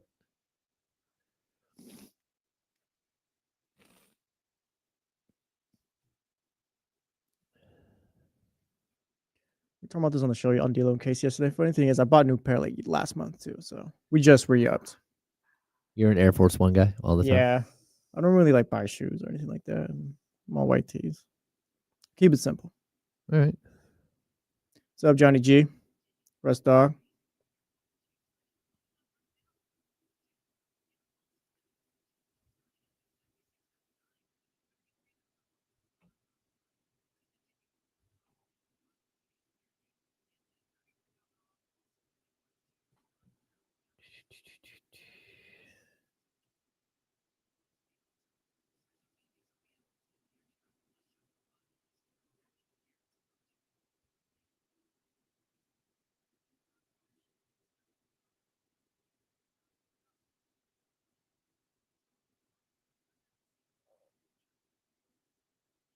Oh,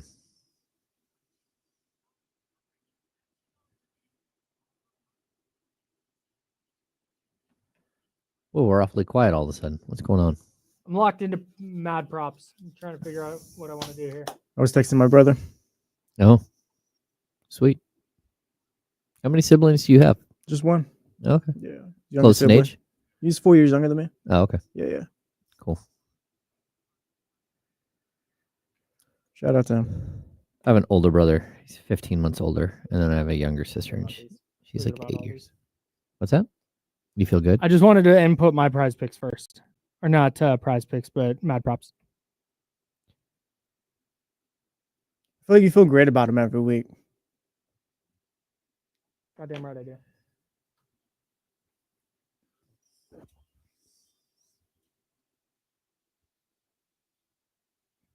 Now, back to the Insiders with James Ham and Kyle Madsen, brought to you by Jiffy Lube on ESPN 1320. This sounds like a song they'd play before a basketball game. No, this feels like that or like the closer's coming out. It'd be a good closer song. Yeah. Boom-Ba-Ya by Blackpink, if anybody cares. They always play the Tsunami song, like coming out of the half. The Kings do. And me and Sean always look at each other and say, Tsunami. It's like a ritual every game. For me and Matt George, it's Family Ties. Is that Baby Keem and Kendrick? Sounds right. Oh. That's what we always say. Because they play that everywhere. Every sporting event you go to, high school through the pros for like 2 years. That song was there. Anyways. Shout out to In Arena Music. And salute to DJ Elements, the Kings DJ. What a guy. Shout out to him. Love that guy. Uh-huh. All right. Let's do Mad Props, and then we can talk about... We're not going to do our NFL picks today because I want to save that bit for tomorrow. So I can text you the lines. Well, I can just give you my picks now. I'll go Bills and Eagles there. No matter the points? Yeah. Points don't matter? Okay, Nope. Jesse's going Bills, Eagles. All right, cool. Oh. We'll discuss that tomorrow, James. Right now, we'll dive into Mad Props. It's time for my Mad God, it's so loud. I'm Props. sorry, 2 everybody. games, 2 props. Yeah, that's it. Which number will be higher? Mhm. That's for Kyle and James. Hey, tonight. Jesse. Here's Mad Props. Someday I'll make a new one of these, but One day. that day is not today. One day. That's a future Kyle problem. That's a summer project. That's going to be a summer project. Once the NBA season ends and we wrap this bit up, we'll We'll be good to redo go. the intro. All right, very good. Again, the standings don't matter, but James Ham in first place.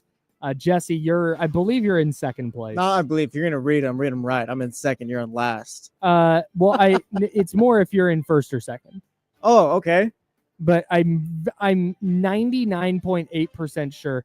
Yeah, because you have 12 fewer wins and 2 more losses. I don't know. There's that James. 0.2%. So Anyways, here's what we're doing.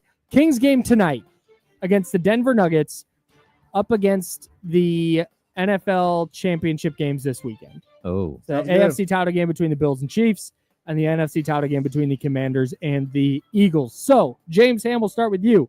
De'Aaron Fox points plus assists.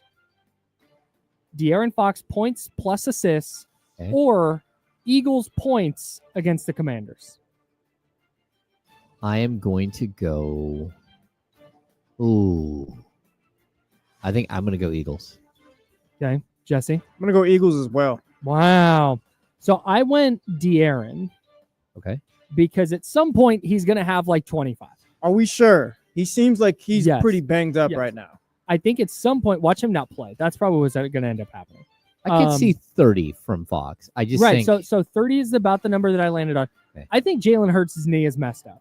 And when you remove the rushing element from Jalen Hurts' game, I don't love the Eagles offense. Counterpoint. Saquon Barkley. No doubt. We have a Saquon Barkley thing coming up here as well. But if Jalen Hurts is compromised where the Commanders can be like, okay, cool. If he wants to drop back and pass, we're fine with that. We're going to commit everything humanly possible because there's no Jalen Hurts threat of running. The passing game is going to be super down. So here, everything is just towards stop. I think they can still score. I think De'Aaron gets to the 30 range. I don't think the Eagles get to 30 points. I'm feeling like 18.6 assists from De'Aaron Fox. See Okay. what happens. Okay.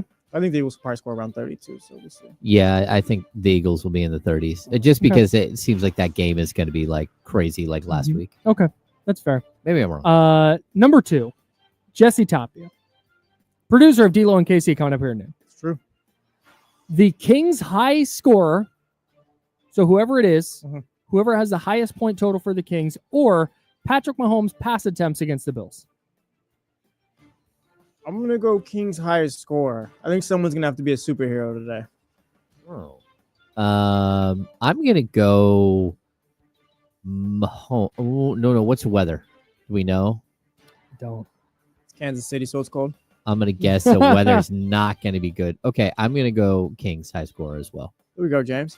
That's the route I went. Kansas City weather, Sunday 34 degrees, partly cloudy. That's a high of 34. That's basically like 75. Low of in LA 25. over Yeah, there. it's balmy, bro. They're good. It's Ball fine. 34. I also, James, you said you're going with Kings. Yeah. That's also the route I went because I think we're going to see the Bills and Chiefs both try and like out possession each other. Okay. A lot of ball control. And so I think you're going to see Mahomes not drop back and throw it a ton. It kind of felt like A lot the of last Kareem game. Hunt. They're like, oh, let's make sure Mahomes doesn't have an opportunity. And it's like, that team really doesn't score that much anymore. Yeah. Yeah. Yeah, kind of weird. Teams get out of their heads when they play the Chiefs. They Yeah. are so terrified of Patrick Mahomes. Yeah. This is the Bills finally get it done, though. I do too. If they don't, they might have to blow it up. Yeah. Trade Josh Allen.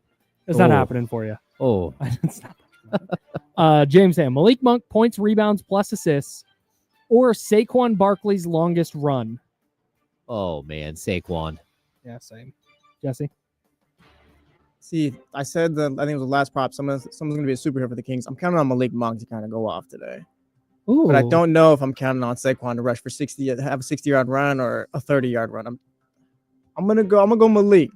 Wow. Ooh, that's bold. wow. I'm gonna go Malik. I love this for you. I'm gonna go Malik. I love this. One I big also- Malik Monk game today. I also went Saquon because he had touchdown runs of 62 and 78 yards. And even if he doesn't have a huge game, I think if he has a 35-yard run, I think he'll cover the points, rebounds, and assists. Probably. Okay, yeah, no, I'm going against that. If it's 35, I feel pretty good about it. Wow. Okay. Moving on. James Ham. Domantas Sabonis, 3-point attempts. Again, this is tonight against the Nuggets. Yes. Domantas Sabonis, 3-point attempts, or Josh Allen total touchdowns. That's rushing, receiving, and passing. Oh man, that's a good one, Kyle. That's a really good one. We might go bang on the number here. I am going to say, Josh Allen. Jesse? Yeah, I'm gonna go Josh Allen too. This is like the Josh right. Allen game right here. This is a legacy game. I'm counting on you. The whole world's counting on you. It's a big old conspiracy with the Chiefs. It's either I'm not saying I'm rooting for the Bills, but I think Josh Allen's gonna have a good game. it's either 1 touchdown or 6. Like that's what it feels like. Yeah. Yeah. It's either 1 and James Cook gets the other 3, or Josh Allen's going off. Yeah. Domas is going to take 3 or 4. So I went 3 for Domas in my brain, and I think Josh Allen can get 4. That's where I'm at with Josh Allen too. Okay. 4 Very sounds good. right. We're all in on that one. Jesse, back to you. No, James, back to you. Jesse, James, we're just gonna go to you. Okay. Keegan Murray rebounds or Jaden Daniels rush attempts. Ooh. Oh, I'm gonna go Keegan Murray because he had a really bad rebounding night last night, and I think the Kings are gonna need him to rebound big. Yeah. Yeah. Okay. I'm gonna go Jaden Daniels. I am too. Yeah, I'm gonna go Jaden Daniels. He's gonna the Eagles are gonna. I don't know like the right way I want to say this, but more so like Jaden Daniels gonna have to kind of do a lot here or whatever. Yeah, and the Eagles' defensive line is awesome. Yeah. The Commanders are going to be without Sam Cosmi, one of their starting offensive linemen. He tore his ACL. I think it's going to be a lot of gotta bail, gotta roll out. I'm Exactly. gone. I think he gets Like, he's gonna upwards have of he's gonna like have the ball in his hand a 11, lot. 12 rushing attempts in this game. Yeah, I'm with you. Last one, Jesse. Keon Ellis, points, rebounds, and assists, or Travis Kelce targets. This playoffs, I'll go Travis Kelce targets. Me too. Yeah. Oh, I'm gonna go Keon. Nice. Okay. All right. I'm score 12. if Like, it's easy. Jesse, you said it. It's the playoffs. Like I'm gonna bet on Travis Kelce to do. It's just, he's kind of hibernates through the regular season, but once playoffs get here, he's always turning up. Here's how I land on things like this. How dumb am I gonna feel if I'm wrong? If I'm wrong because Keon Ellis goes for 12, like you said, James, 3 rebounds, add an assist, he has 16 points, rebounds, and assists, and Travis Kelce only has 9 targets. I'm like, and I went with Travis Kelce, like, all right, Keon had a big game, whatever. If I go the other way, and Keon has 5 points, 2 rebounds, and Travis Kelce has 13 targets, It's like, yeah, I'm gonna feel real dumb. Exactly. Real dumb. All right. That's where I go on that. We'll revisit those on Monday. Speaking of Jaden Daniels, it's been the big topic of conversation this week around the NFL. You tier 1 quarterback right now? No, definitively no. What does he have to do to get there? Is he top of tier 2? Play a couple years at least. He's got to do this for a couple seasons. Tier 1 is Mahomes, Okay. Allen, Yep. Lamar, Burrow. Right. Jaden Daniels is not that. Is he the top of tier 2? Because I don't know who I would rather have No. under center right now than Jaden Daniels outside of those 4 dudes. I love Jaden Daniels, and I think he's legit, but I can't just push you to the front of the line after 1 year. Like, it's like, if that makes sense. Like, What if he it's an- plays well, but like Like an unprecedented first year. it is, but like so is like CJ Stroud last year and all that. No, CJ that's Stroud was true. unprecedented, and then he had a sophomore slump. But CJ Stroud also didn't go to the NFC Championship game or the AFC Championship That's true, game. but he's not. I can't put him front of the line in tier 2 either. Okay. I feel like the name that keeps popping up right there is Justin Herbert. To be honest, even though he had the terrible playoff game, I still believe in Justin Herbert. I guess Herbert's Wow. really good. Fun fact about Justin Herbert and Jaden Daniels. Jaden Daniels already more playoff wins than Justin Herbert. Yeah, I don't. Yeah. Oh, What do you want me to sick do? What do you want me to do? I'm not gonna put the rookie in the front of the line. Would you rather have Jaden Daniels or Tua? Jaden Daniels. Okay. burn. Oh yeah. Yeah. Ask me if I'd rather have Jaden Daniels or Brock Purdy. Would you have Jaden Daniels or Brock Purdy? Jaden Daniels. Yeah, like I can be honest. Like Jaden Yeah. Daniels is really He's top good. 10, comfortably top 10? Yeah, yeah. Okay. He feels like that. Man, I don't know, you're right. It did feel with CJ Stroud last year like, oh, he's taking CJ's over. also Everybody really watch- good, but But then, like you said, I think the Commanders have a better grasp of what they're doing with their team building than Houston does. Because Houston's offensive line's abysmal. yeah. And I don't know that they did the right things there to ensure that CJ Stroud was set up for success this year. But yeah, maybe Jaden Daniels hits a wall next year.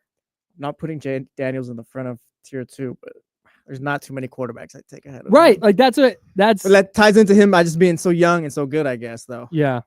But This rookie class is insane. Did you see the offensive rookie of the year finalists? there's Daniels, Nix, who else? Brian Thomas. Jaden Daniels, Bo Nix, Brian Thomas, Brock Bowers, and Who are we missing? oh shoot, There's a bunch of 1,000-yard receivers. there's one more. Why don't I just pull up the tweet? Yeah, pull up the tweet for me. Shout out to my guy Chop Robinson too. Got nominated for just an- Defensive Player of the Year. It's just an unbelievable rookie class. Yeah. What did we have? 4 wide receivers go for 1,000 yards? Something like that. And then Yeah. Brock Bowers might just be the best tight end in football already. Yeah, just absolutely crazy. Like Jaden Daniels is going to win it. But you could make a case for Brock Bowers, I think, pretty easily. Malik Neighbors is the other Malik one. Neighbors. Yeah. Neighbors, yeah. Malik Neighbors, who ended up having more catches, I think, than Brock Bowers, I'm not sure. which is just insane. Malik Mhm. Neighbors also going to be really good. Just the fact that who was throwing him the ball this year, and he still put up numbers. Ridiculous. Yeah, Ridiculous. Yeah, I mean, I This think that's rookie the class biggest. is going to be an all-time. that's a surefire Yeah. sign. He'll be really good. I'm intrigued to see the Commanders, how they build from this too. Yeah, same. They Because I was watching them like last week, and I don't like their running back situation. Like if I'm going to You're not a pair, Brian Robinson guy? if I'm going to pair Daniels with somebody, I also want a speed back there. Okay. And I don't think they really have that. And, so I think that they could mix it up a little bit. I don't hate Robinson, but look, especially I hate seeing You don't not improve your running back position because of Brian Robinson. no, That's true. and I don't like watching Oh, boy.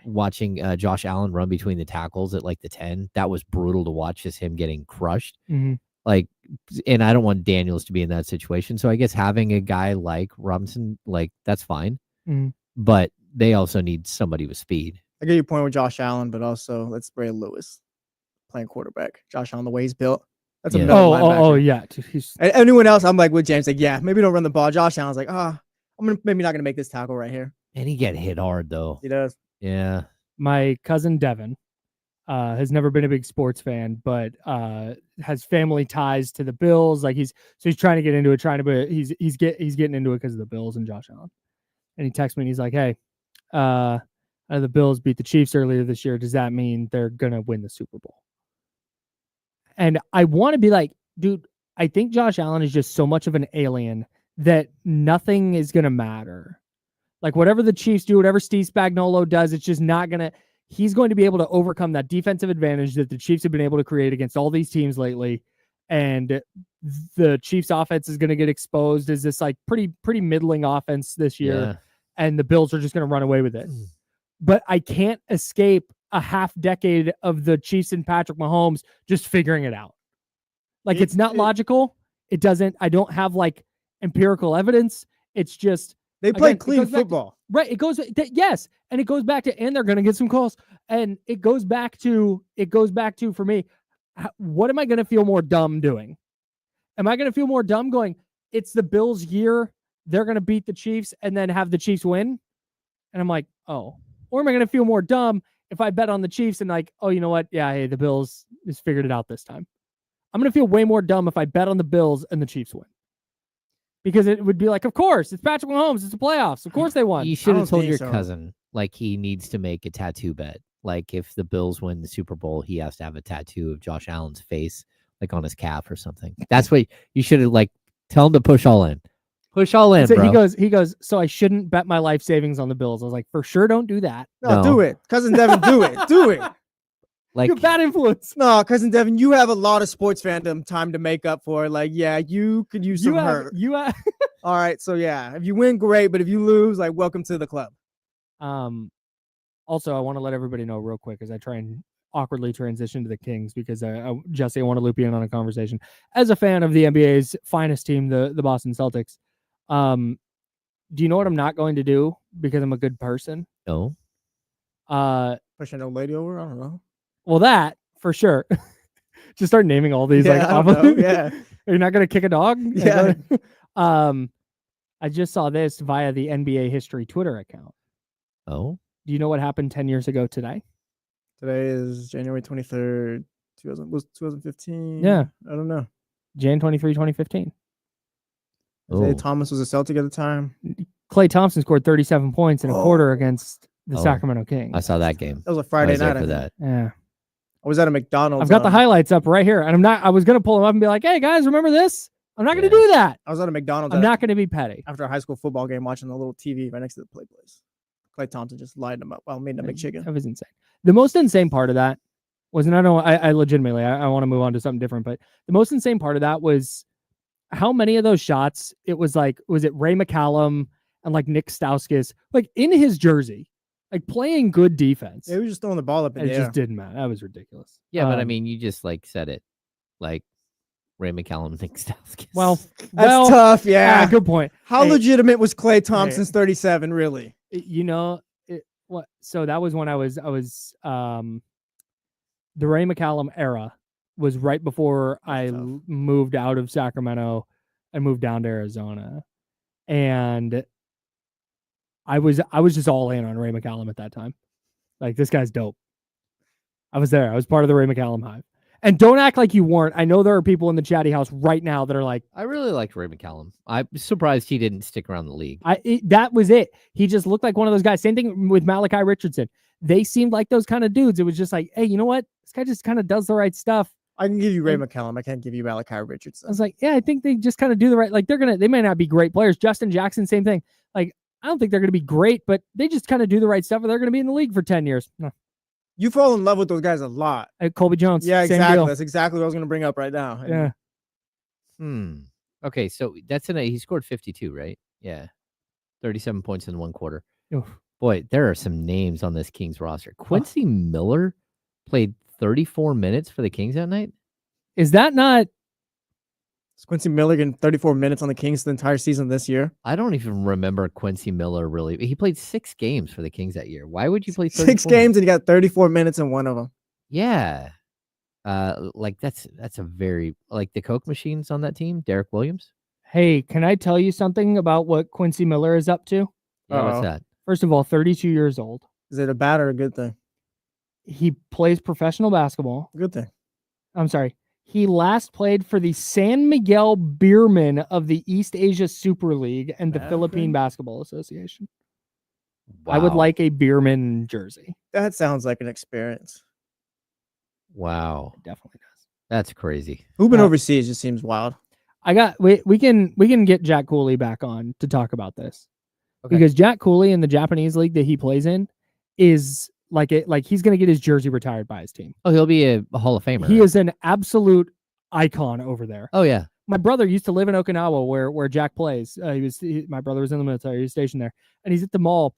And he would send me photos of like just posters of Jack just like in Okinawa. That's so fire, to be honest. Like, if it's so dope, dude. It seems like he has such a good ass time over there. He's such a good dude. I might just make my life in Japan like after basketball. Like, honestly, like, you guys, like, I'm Michael Jordan here. I'm just gonna chill here the rest of my life.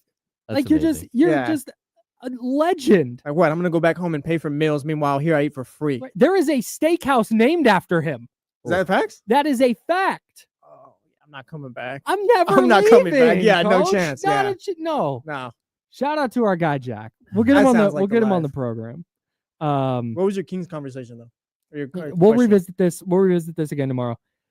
This is the time of year. Is this like I know I always say call me at Christmas. This is the time of year where everything starts to feel real to me. Like as far as like who's legit and all that. Yes. Like the Atlanta Hawks playing well. It's like, okay, the Hawks are okay. The Hawks are legit. The Kings this time of year, you're playing well. It's like, oh, okay, I feel good about that team. Golden State, the opposite. Man, they are not playing well at this point of the calendar. I don't feel good about the direction they're headed. So that's how I feel about the Lakers too. And this is exactly this time, the like last couple weeks of January is where everything separates. Yeah.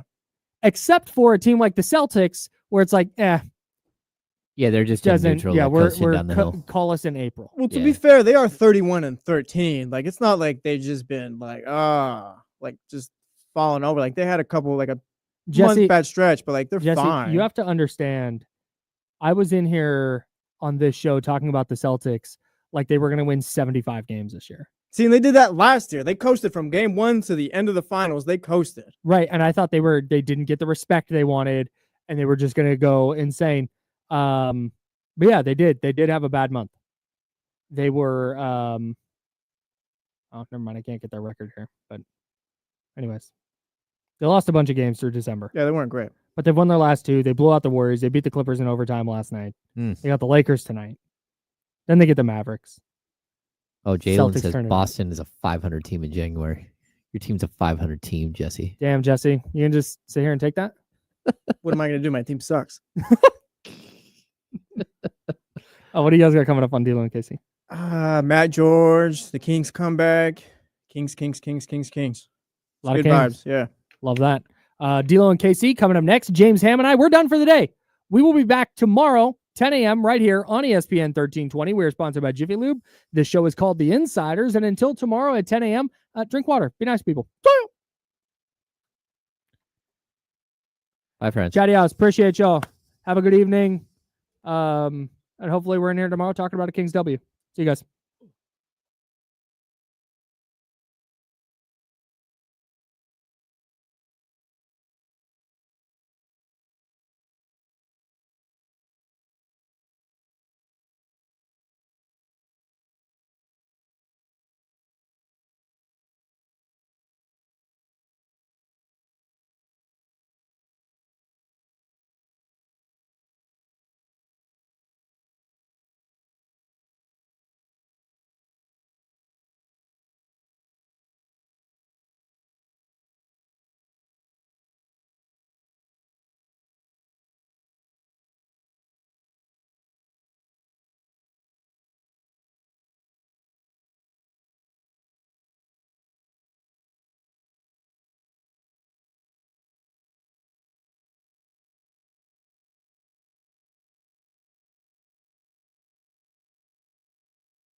Yeah. We got them screaming D-Lo, KC, D-Lo, KC, D-Lo, KC, D-Lo. We got them screaming D-Lo, KC, D-Lo, KC, D-Lo, D-Lo. We your number one spot. We your number one spot for some sports, huh? Got the city going crazy when we work, huh? We top 2, but we ain't 2, we in first, huh? And when you need the real, we is who you search, huh? D-Lo, KC, D-Lo, KC, D-Lo, KC, D-Lo. We your number one spot. What y'all thought this was? Hey, what y'all thought this was? One more time. Y'all know what it is. Stop playing with them. Sorry, Kyle. Stop playing with them. Kyle with us. But shout out to the Warriors. Come on. They do not know what Sacktown brings. When on the low, that's a Sacktown thing. Talking about us, it's a bounce out thing. Must they forgot we some Sacramento Kings. Whole squad going crazy, yeah, we back with it. Northern Cali going crazy, one sack winning. If you doubted us, then ain't no back spinning. This is real right here, ain't no catfishing. So tell me what you see now. Coming down the lane off the rebound. It's 9-16 now. Look towards the sky like the beam now. Tell them like the beam, like the beam now. You can tell them, You know like we the beam going now. 2 verses, but for those on the stream, you can tell them like the beam for now. those Tell that them like caught the beam, like the- Steph like the Curry beam and now. Buddy Hield celebrating when they were up 15, we got one right here for you. Hey. Sack crowd, make sure everyone knows. Let me tell you how this thing really goes. Yeah, we travel deep, whether we home or on the road, we lit. You don't want that smoke with the team of the year. We shaking things over here, don't doubt. We believe over here, we don't bleed over here. And let me just speak real clear. I only deal with real kings over here. So tell me what you see now. Coming down the lane off the rebound. It's 9-16 now. Look toward the sky like the beam now. Tell them like the beam, like the beam now. You can tell them like the beam now. Tell them like the beam now. You can tell them like the beam now. Tell them like the beam, like the beam now. You can tell them like the beam now. Tell them like the beam now. If you reppin' that, Tell that boy, hey, come on. Someone tag Bonte. Tell him we got a shirt waiting for him. It's Bonte. 9-16 now. Someone tag Bonte. Let him know we got this nice Zell. It's 9-16 now. Shirt waiting for him. Hey, shout out Bonte because he FaceTimed me at halftime. That's a shoot. He FaceTimed me at halftime. I was like, oh, okay. Okay. That's what we doing. No, now, wait a minute. I didn't get it. We FaceTiming Let's- people? yeah, like, we No, hold FaceTiming on. people. Let's go ahead. Hold on. You know what I mean? Hold on. You know what I mean? When you FaceTime me at halftime. Well, let's see what it is then. We FaceTiming people. Hold on real quick. Hold on.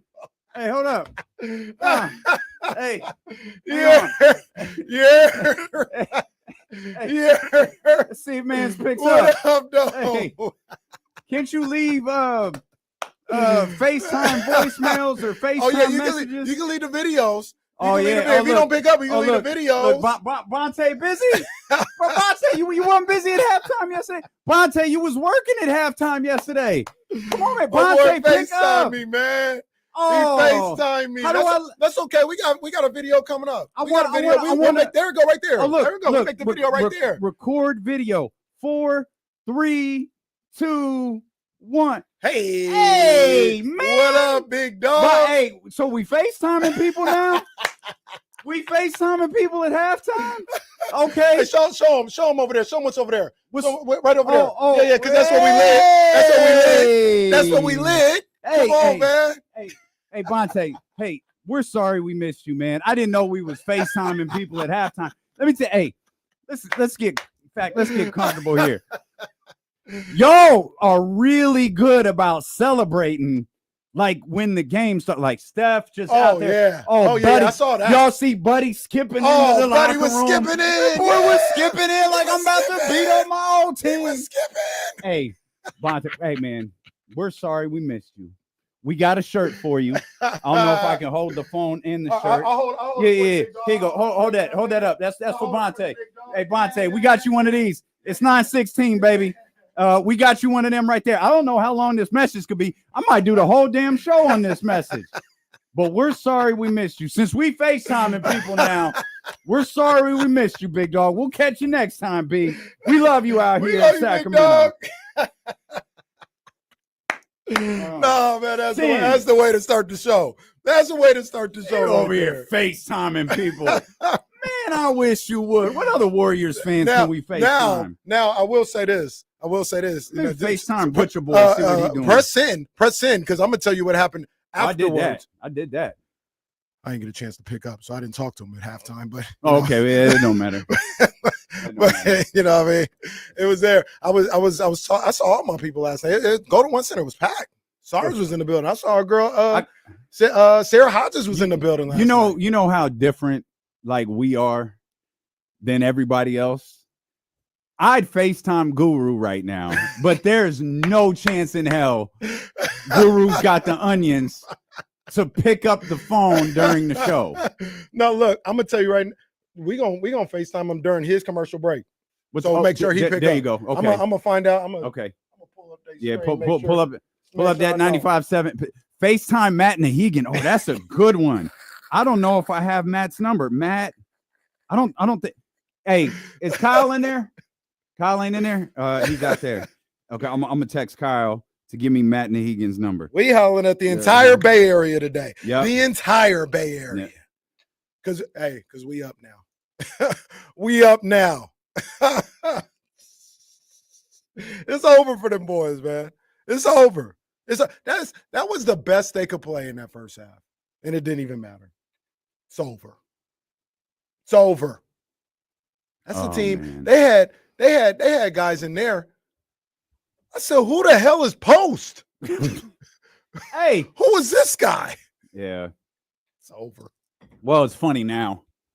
It wasn't funny last night. And look, it wasn't funny at halftime. I wasn't laughing when I got the FaceTime call. It was not funny. Hey, whatsoever. I thought they were dead, man. I thought it was. I think halfway through the third quarter, I tweeted out, man. I said, I don't think the Brodies got it tonight, man.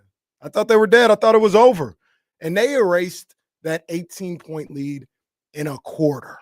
Mm-hmm. In a quarter. That third quarter was crazy. Oh, man. And to be honest with you, it was like the last 4 minutes of the third quarter because they were down like 12 or 10 with like 4 minutes to go. And then, damn, it got electric in there. I thought they were finished, man. I'm not even. Yeah, it was one of those ones where it was like, yeah, it ain't our night. Mm-hmm. It ain't our night. And then it was. Just turned into our night. Yeah, man. What a game. Yeah, what that a was win. That was man, it's the list of spectacular wins for the Sacramento Kings in this Doug Christie era is really growing. They have had some incredible victories that we'll lay out here as the show progresses. But man, when you can do it against the Golden State Warriors, it's that much better. Yes. I mean, I've never called Matt Nahegan before. I don't know why. I'm trying to turn the volume down on this joint. Let's see. Hold on. We're gonna try. We're gonna see if the program director for 95.7 The Game will answer our call. I don't think he will because he doesn't have my number. He's probably like, who's FaceTiming me right now? I don't know this number. You better see that 916, Matt. Better see that 916. Look, man, see what time it is. Nobody at 95.7 is picking up the phone. What's going on? It's crazy. We just trying to talk. Man, that's all we're trying to do. We just trying to talk. They was so cranky on X last night. Oh, they was upset. Well, I guess we got to record a video for Matt Nahegan. Hey, what's up, 3, Matt? 2, 1. Hey, Matt. What's going on, Matt? How you doing, baby? It's your boys D-Lo and KC down here in Sacramento. What up, though? We was just checking in. There's about 1,200 people watching the live stream right now. We just wanted to check in with y'all because Bonte, y'all was feeling good yesterday at halftime. So your morning show host was FaceTiming my coworker. I got a FaceTime. I got a FaceTime at the half. And so we tried to reach Bonte. Bonte didn't answer. I had Kyle Madsen shoot me your number. I know you probably saw the 916 pop up in your phone. Like, what is going on? I'm not answering this. I don't know who that is. Matt, it's your boys D-Lo and KC. We just called. We just wanted to check on y'all. We just returning FaceTimes. That's it. And that's all we're doing. We're having manners. Maybe we'll try Guru. Let's try Guru. I'm waiting to see when he go on. He's not on commercial yet, but we're gonna try Guru. Hey, Matt, though, go blue. Go blue, baby. Well, go blue. No, yes, hey, go blue. No, who's the national champions? It Relax, doesn't matter. You're doing good, Matt. Keep it up. All right, send that to Matt. We are menaces. Somebody in that station is going to answer our call. Are we menaces? I'm going to tell you that right now. Somebody is going to answer our call.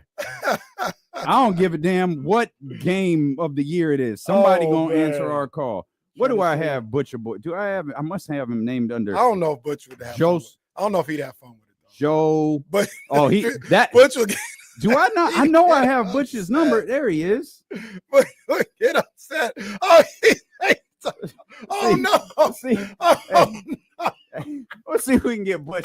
Oh, Somebody gonna answer the damn phone over there. Hey! There he is. Butcher Boy, what's up, baby? What's up, Butch? What's up, boy? No, we just checking on you, man. You're the only one from that radio station who will answer the phone for us. Yeah, Bonte got FaceTiming my partner yesterday. Yeah, he hit me on the FaceTime at the half. Y'all was skipping into the locker room yesterday. I tried to call Matt Nahegan. Matt Nahegan wouldn't answer the phone. So let's see what old Butcher Boy is doing. My man. Hey, stop by that Louis Vuitton store for me real quick, big dog. He said stop by that. Yeah, go ahead into the Louis Vuitton store. He said you can put it on his private account. Oh, well, Butch got about 3 or 4 houses, bro. He got about 3 or 4 houses. No, that's okay. But you ain't even got to do all that. We just called to tell you we love you. That's all. We're just so thankful you answered the phone. That's it. Yeah. Post, and I'm actually excited about those two guys. Hey, Guy Santos was good. Better than the other scrubs they've got on the floor. How sad is that? Well, I guess perspective. I guess it depends on your perspective. Well, look, the reality is that this is what Warrior fans can't understand. You went to 6 finals. You had a great run. Like, you won 4. I mean, what did they think? They were going to win forever? Am I wrong? No, that's what they thought. That's what they thought, Butch. Well, and they're delusional. And then they wanted to sign up for more years of Draymond Green, and you know where I stand on Draymond Green. Well, have I not? Have I not been right? Like, 100%. I've been criticizing Draymond for over 5 years. That's facts. Like, the one good year he had when he won Defensive Player of the Year was in 2016. Yeah. It's 2025. Kenny's oldest son is going to drive himself to school, and they're going to still think that he can hit a couple of threes. Give me a break. Oh, dude, don't even start me. No, that's okay. Hey, Butch, you the man, Butch. You the man for picking up. You the man. Keegan and Keon playing high school level defense. The second Steph Curry crosses half court was so pathetic. Good for you guys. Pathetic for us. I will never guard GP2. Wow. If my life, why would you ever put a man on him? I would let him shoot in an empty gym all day till he could hit a knockdown shot. Am I wrong? No, you're not wrong at all. But Bush, we love you. We got to go to commercial, man. We appreciate you. Thank you for picking up the phone, man. You're the man. Am I on air? Yes, it's a live radio show. No, we love you, Butch. We love you, Butch. All right, buddy. All right, man. Shout out to Butcher Boy for picking up the phone. Man, shout out to Butch, man. The Guru Watch is on. He's still on the air. Guru Watch is on. Okay. All right. We're gonna get Guru. We're gonna get him. We're gonna talk. We're gonna talk about this game. We're gonna talk about Doug Christie. We're gonna talk about Keon Ellis. Come on, let's do that. Let's do that. Boy, Let's do Keon. And I I found the new Tyrese Prize Picks guy. Yeah. Oh. Yeah. Wait a minute. I don't know about your tone. Stilo and KC here on Sacramento Sports Leader, ESPN 1320. All right, hold on. They went to commercial, by the way. Guru on commercial. Oh, yeah, commercial? I'm going to get him right now. Hold on. See if we can get Guru to pick up.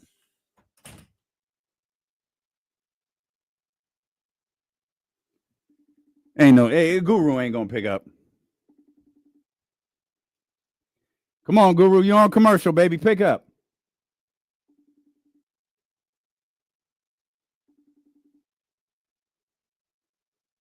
Man, they just don't want to talk to us today.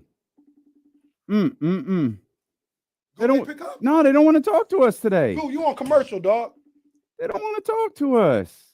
I can't imagine what it is. Go on commercial, bro. He definitely. Wow. Well, just let me. There it is. Record video. in 3, 2. Hey, man.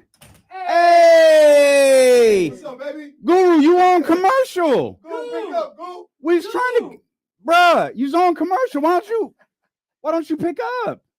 Pick up, go. Who's our guy? Man. Sacramento legend. Matt Nahegan didn't answer. Bonte Hill didn't answer. Where they at, though? Guru didn't answer. Where they at, though? Hey, shout out to Butcher Boy. Butcher Boy picked up on the streets of San Francisco. He did. Shout out to me doing radio in Sacramento. That's Yeah. right. Shout out to Kyle Matson. He Yeah. with us now. Yeah, he with us. Hey, We Goo, got Kyle now. Steiny. We got Kyle now. I was so mad last night. I guess we'll Drove 18. try again some other time, man. We love y'all. I thought. No, that's it. That's what I was telling James today. I was like, I'm not gonna do this, but I was like, the big part of me last night was like, hey, I've seen the Warriors smoke this game 50 times. Like I saw people on, I was like, oh man, just not. It's like, hey, just give it a second. This is gonna be a one possession game at some point. One of the homies, When man Dwayne Deems, when I tweeted that out, he was like, "You haven't watched the Warriors." Dude, I did think though when Buddy and then Moody and that Buddy hit the 3 threes. Mm-hmm. That's when I was like, That fourth quarter was crazy. that was such a sick ass game. That was such a great basketball game. That was like, what was it, like a 8-0 run, a 12-0 run, like a 9-0 run or something like that? It's ridiculous. Like, hey, someone stop someone. I don't know. Oh man, they got me all hot up in here, man. I'm sweating like Patrick Ewing. What is it? Yeah.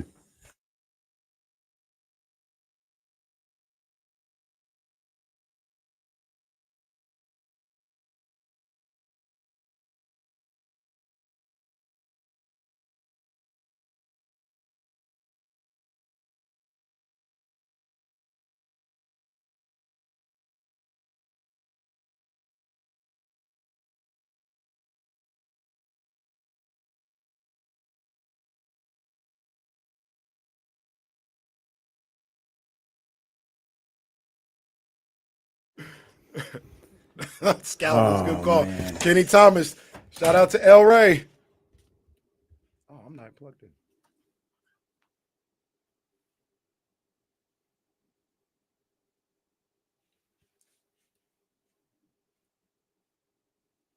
All right, guys. There it is.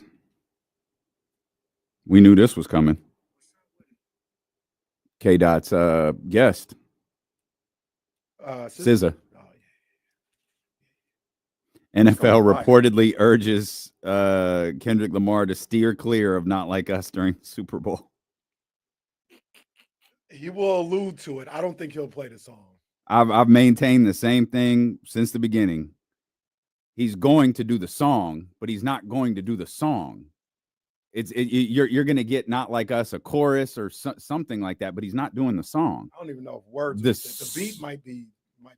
The Super Bowl is not about Drake. As much as Drake thinks it's about him, it's not about Drake. It's about the kickoff to this tour. That's not what it's about. The legal stuff, you don't want to get involved in that. No.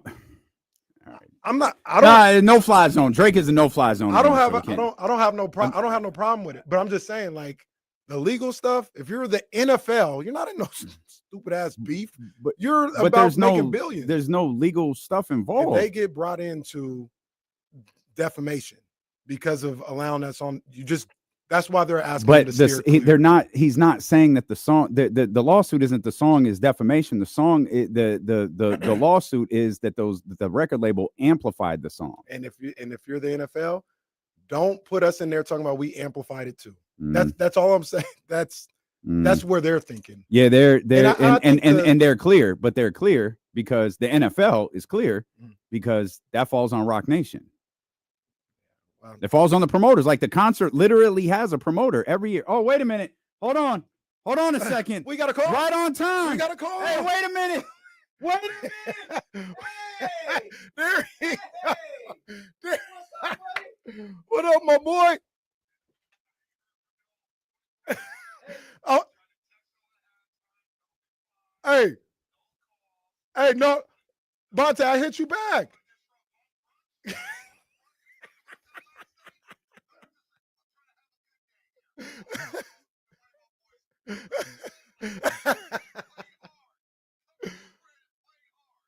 Bonte, man, I'm leaving the media section. All of a sudden, I get a phone call. Phone starts vibrating. FaceTime, Bonte Hill. But see, being the man that I am, I hit you back, B. I hit you back.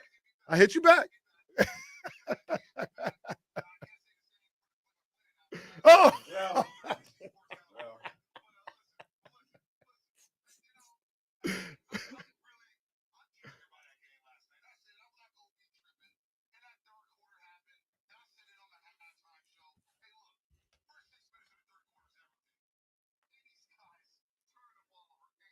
Oof. Oof. Damn. Hey, Bonte, tell Pods I'm sorry, bro. Tell him I'm sorry.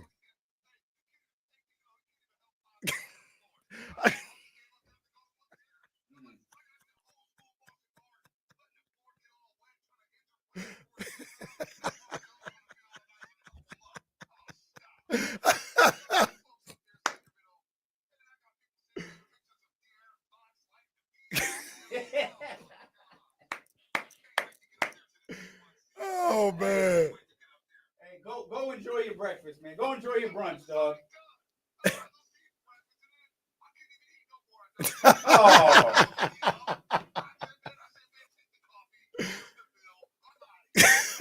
Here's the bill.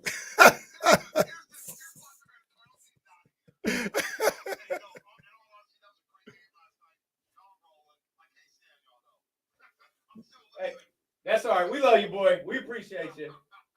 All right, boy. I think my mic is off. You hit a button, I think, on there. Can you hear me? I hear him good though. I hear Yours sounded weird. Yeah. Now we're back to normal. Now we're back. Maybe my notepad was sitting on something. That must be what it was. This is hell. I was like, who do you think you are? Kenny yelling into the mic? Hold on, you did it again. Yeah, I had the talkback button. Oh, okay. The talkback button was down. All right, we good. Sweating all over again now. Are you okay? Bonte, yeah, you. Well, no, it's. I bet you. I'm gonna look right now. I bet you it's about 77. There's no chance it's 77. It's like 69. Pause. 69. Yeah. We might have to. Well, one, it doesn't get cold in here until 2:00. Just drop it down a couple of degrees. I'm gonna leave it. I'll be okay. I don't know, man. I don't want to mess with nothing. Bro, you sweating. Yeah, go to Kaiser. Look, Go down the street. Just press. Go to the Kaiser, button bro. It's 69 degrees and you're sweating. Go to the doctor. Go to Kaiser is hilarious. Look, Kings beat the Warriors and Kenny about to die. Yeah, Kenny's melting right now. Shame what happened to Kenny. You know what commercial cracks me up is the Lincoln Mutual where the guy buys a wax figure of himself and it starts to melt. Have you seen that? He's like in front of the Statue of Liberty. Okay. But when the wax figure starts to melt, You're going out how they thought Lawrence Butler was in the center field at the stadium. Oh yeah. My feet. They're gonna melt. My feet. I'm just gonna melt right there at center Who field. else can we call? What do you want to call Danny in San Francisco? Oh, hell yeah. It'd be a nice little old. There's not a chance he answers. Yeah, no chance. Not a chance. None. Not a chance. Oh, let's see. But we calling. He tuned us out once we started talking wrestling for segments. He's probably on a conference call or something right now, Mr. Bigwig. Like, man, it's just amazing. All the Warriors fans are really busy today. They're just so busy. It's crazy. Warriors fans live busy lives the day after they play the Kings. You know what I mean? Crazy times. But any other time, yeah, they available. They around. Hey, who's got Jim Park's number?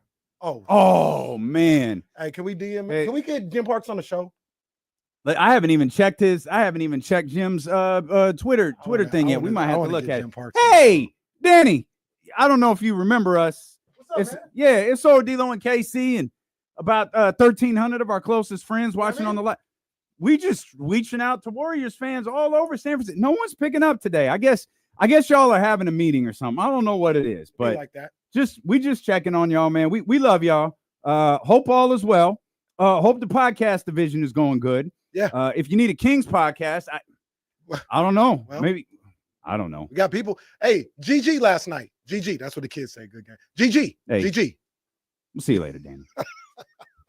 I hate when the kids say that. GG. Say good game. Stop. GG. That's what Reese tried to tell me. GG.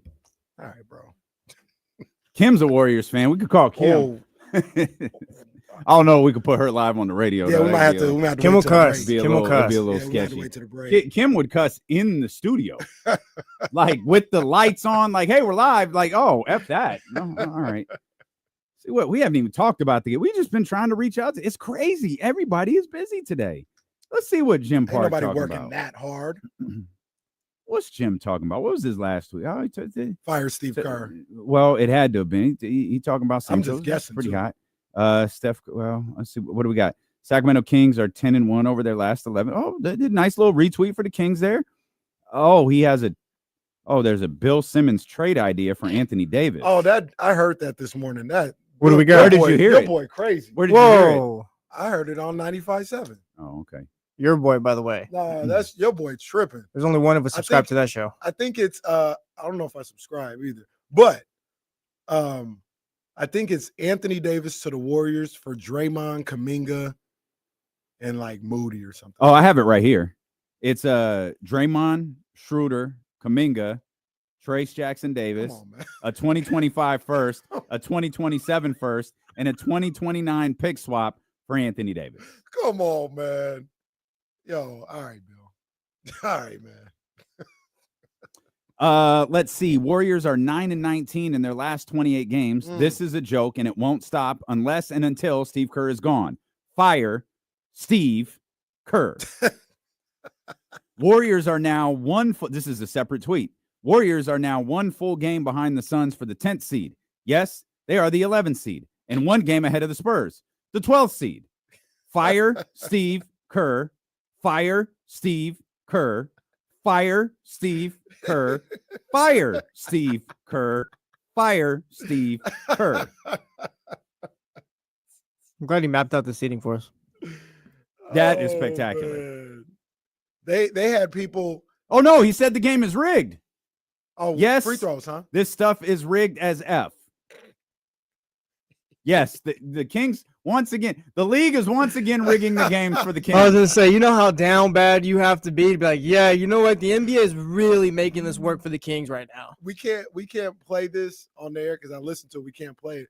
But I saw somewhere in Warrior Spaces last night Uh-oh. that they were so mad about this Warriors losing to the Kings that they got mad at LeBron. Oh, my. They're not a bunch. This is a good question from our brother Alfonso. Did you ask Marc last night if he knows who I am? I didn't Oh. because he does know who you are. It's just, I'm not. Don't even have to do That's a that. legend. Alleged, yeah. I don't even have to do that. Boy, oh boy. All right. Hey, shout out Benzito in the chat, man. He jammed me up yesterday after I was leaving to go to one center, talking about, why didn't you come get the tacos today, punk? I said, my bad, man. I Good really, question. Why I really didn't you was go upset get the tacos? because I had to get home. Else I would have, because those tacos, oh my gosh, bro. I'm telling for a long time, I was given the title to Gym Boys. I think the title has changed hands. Do we have that and new drop on here? We do, but I refuse to acknowledge that Gym Boys was Yeah, ever, get that belt. Yeah, Get that belt on like- Gym Boys. Well, No, come no, on, no, like no, I'm the- not gonna let you do that. I'm All not right, gonna let you do that. let's not That's be like the disrespectful. David No, let's Arquette be of a disrespectful. championship. No, Like, let's not. Let's be Let's not disrespectful. be disrespectful. Jim Boys is like saying Yeah. Jinder Mahal was Yeah. a great champion. Letting Jim Boy make me something. No way. Stop. Like- we're not doing. like we're not Benzito's- doing that. Is Roman Reigns, and you're trying to have a ceremony for him taking the belt off of Jinder Mahal. Look, all I know. But as It's the- asked, Ladies and gentlemen, and new champion. Come on, man, Benzito's. Yeah, Let's stock on Kevin the game. Nash just powerbomb Bob Backlund. Glad we Wow. got that out the way. Benzito's the best stock on the city, bro. I'm telling you, I got. Damn, I ain't even gonna be here for like. Well, the Kings ain't gonna be here for like 2 weeks. I'm at the. yeah, what's the next one? You Orlando?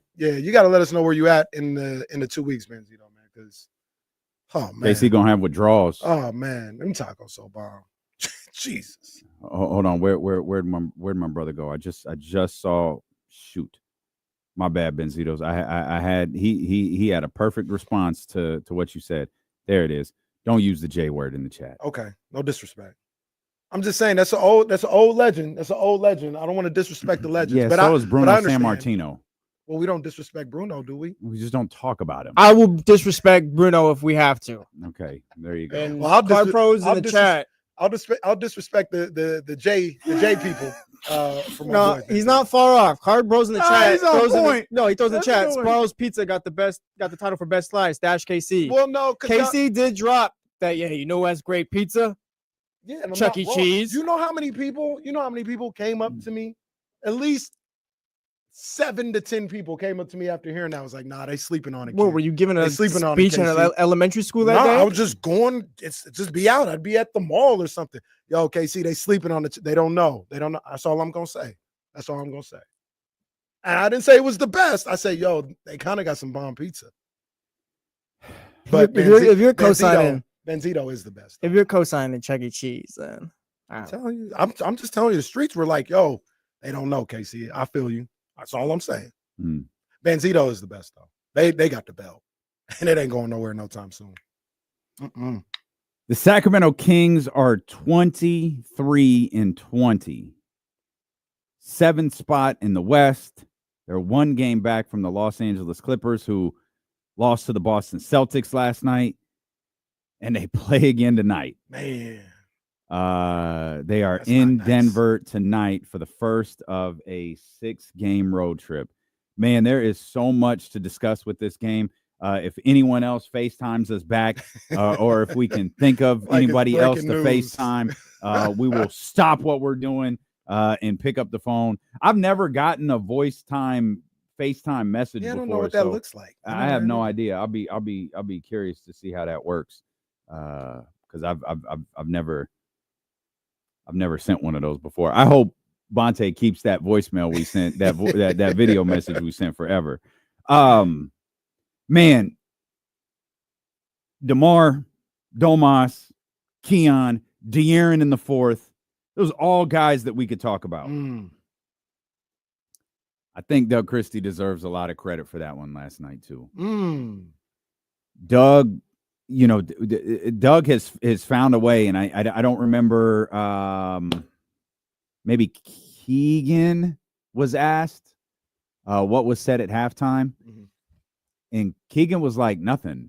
Like, we knew, like, they looked unfocused in the first half. It just looked like, man, this doesn't feel like our night.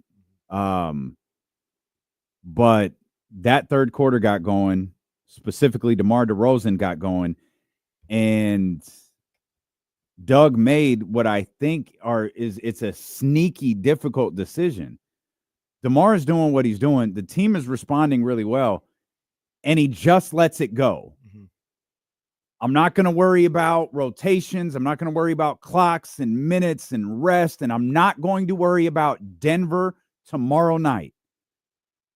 We are finally making a push to beat the Golden State Warriors tonight, and I'm going to ride it out. That is an incredibly difficult decision for a coach to make in a one-off game. It's really difficult. It's a really difficult decision for a coach to make when you know you're playing the next night as well, and you let guys ride for an entire third quarter or damn near. You're taking their legs a little bit, and you're wondering, like, all right, did we hit the sweet spot? Are they going to be, fatigued in the final 5 minutes?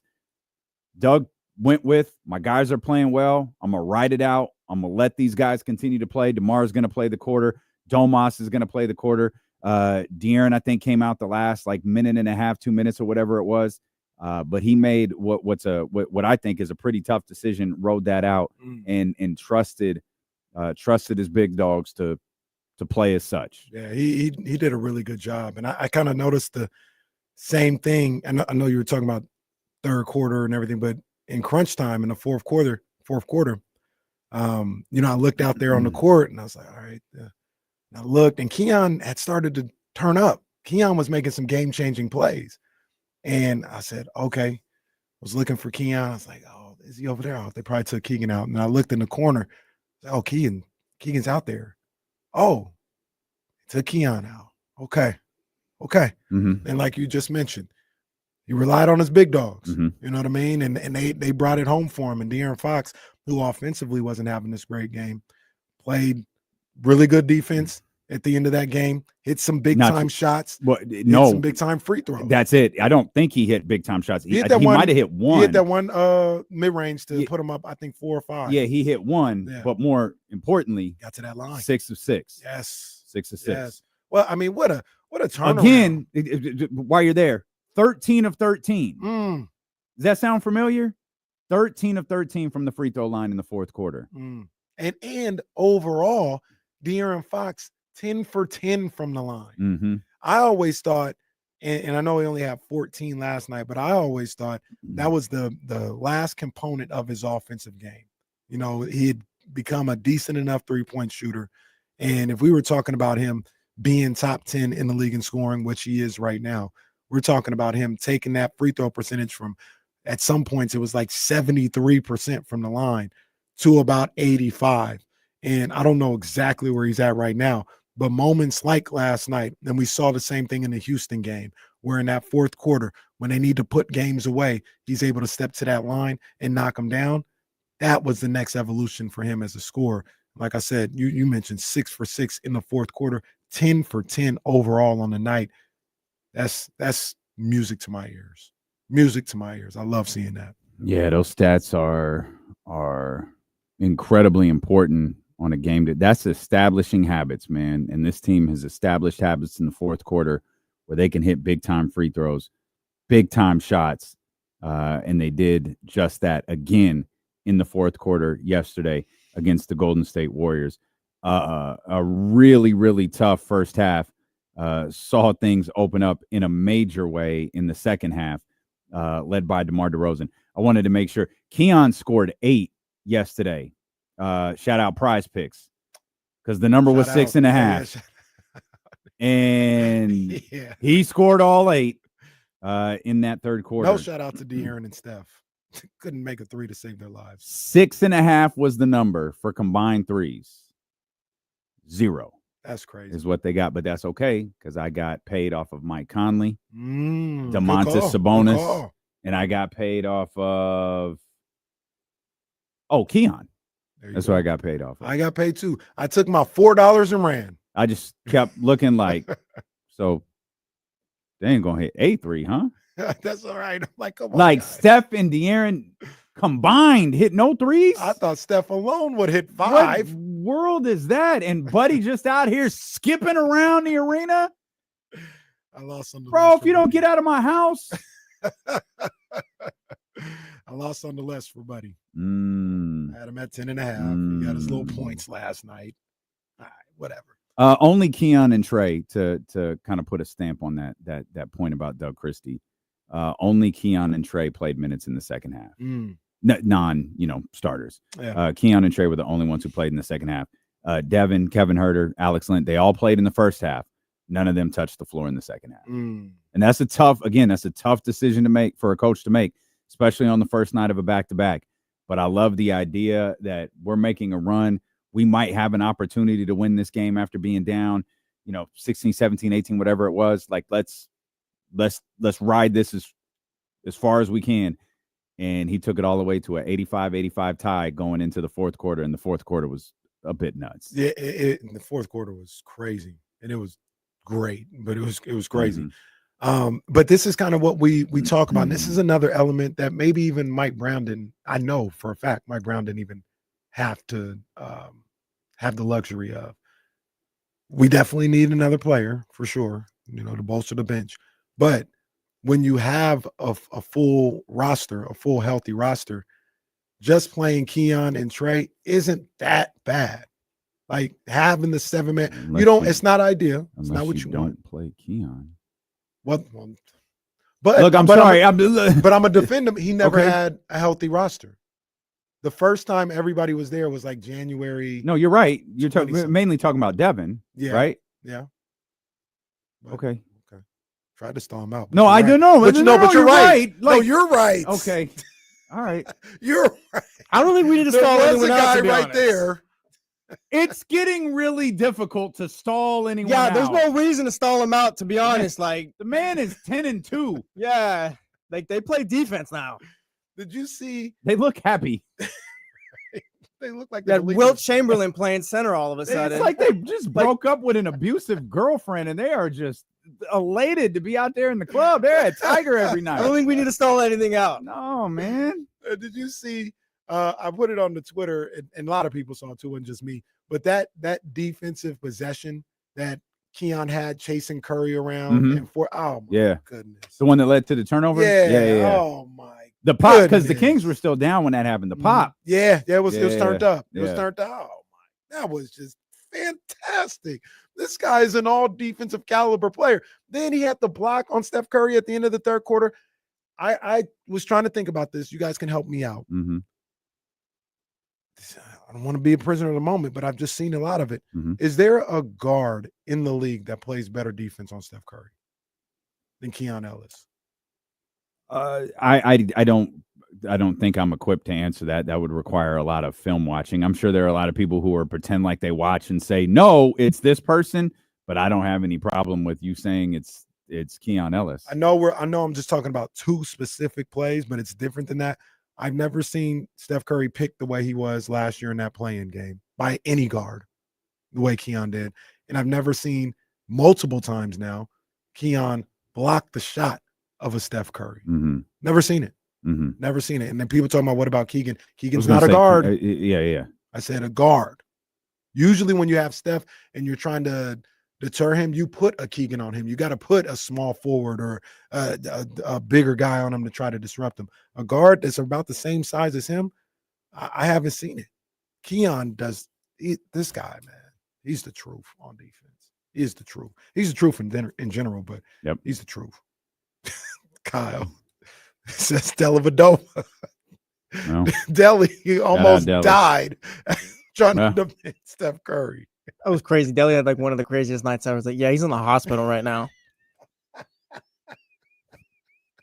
Like if you Steph Curry, is that just something you say to people? Like, I send these hoes to hospitals. Like, what do you want me to do? I remember like these dudes try to guard me and I send them to hospitals. Yeah. Everyone tries to tell us, like, oh, yeah, Delly locked him up. No, Delly went to the hospital. Yeah, Delly nearly killed himself. Yeah. And wasn't that the series they lost? Yeah. That wasn't the series they won. They went up 2-1 and Delly almost died. Yeah. Poor guy. Yeah. I think J.R. Smith is on a podcast saying that, like, yo, he looked like he might not make it. Oh, what are you here for? Oh, I broke my ankle trying to walk down some stairs. All that stuff. What about you? Oh, I was trying to guard Steph Curry. Like, be real, bro. Go drink a Gatorade. Let's get this man an IV. Let's get this man an IV. We'll come back. I want to highlight, we're going to highlight DeMar DeRozan in the second half that he had. We're going to highlight that the stretch of basketball that this Sacramento Kings team has had over the course of the last few weeks. And we were talking about Prize Picks. I might have found my new Tyrese. Yeah, I need Prize to hear Picks. this. You're not going to like it. You know where it's going. Like, you know where it's going. Oh, wait. Now I'm really. You're not going to like this. Come on, bro. Now, I'm not. Let me explain. When D'Lo and Casey return here on Sacramento Sports Leader. Light the beam, baby. ESPN 1320. Warren's picture. That's hella funny. That's DeMar had 17 in the third quarter, right? Yeah, 19. 19? 19, yeah. Got it. I think he was 7 of 7 from the field. Yeah.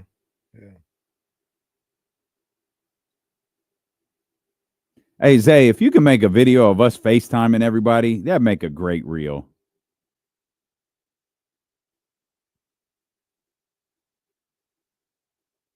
This guy will not shut the hell up. Who's that? Rex Ryan has said he would have been the Dallas defensive coordinator in 2024, but the Cowboys couldn't pony up the money. All right. All right. Like, Not that they couldn't. who even asked you that? It's not that they couldn't. It's that they didn't want to. I think he's the most overrated coach in the history of the league. That's a good question right there. If he's not He's a number character one, now. he's top 5. At worst, he's top 5. Has he had any other jobs outside of the Jets? The Bills. Buffalo. Oh, yeah. That's that before, yeah. Rex always stayed around 500. His dad is why he was employed.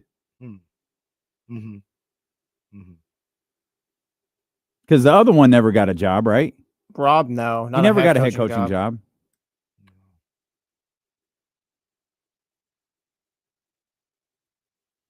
Yeah, Polo might be right too, though. It might be Josh.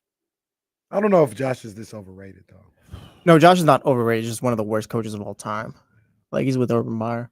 Josh was more of a Josh stinks. yeah. He was like a Really the bad. hype going into it, and it was Yeah. quick. Like no.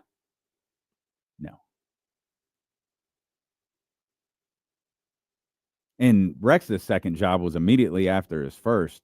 Josh's was a couple years. Yeah.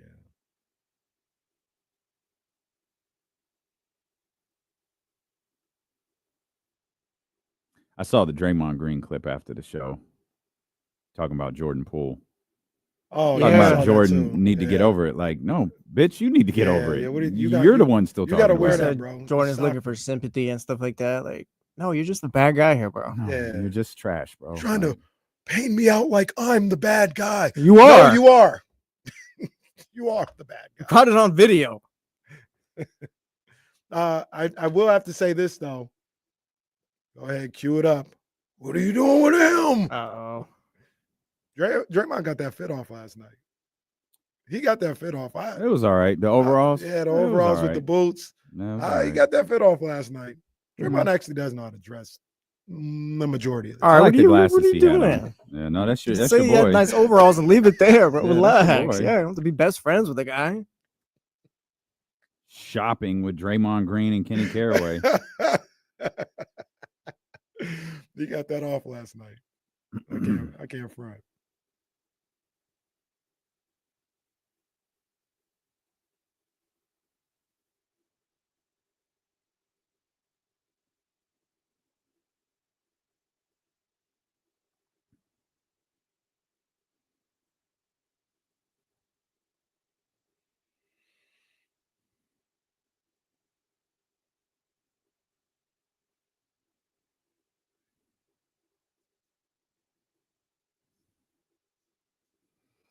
Open up the phone lines for you also here, 916-909-1320.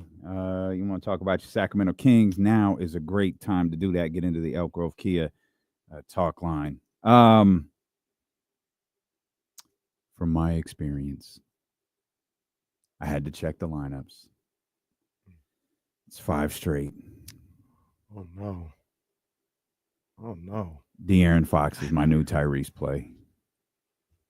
The last 5 times I've taken a De'Aaron Fox more, I've lost. I'm impartial. All right, well, let's talk about I'm this. a broadcast journalist. I'm not saying every play is wrong. I'm saying the last 5 times that I played a De'Aaron Fox more, Yeah. I lost. Oh, wait. So you've been. I've been playing De'Aaron more. Oh, you've been losing money then. Mm, Yes.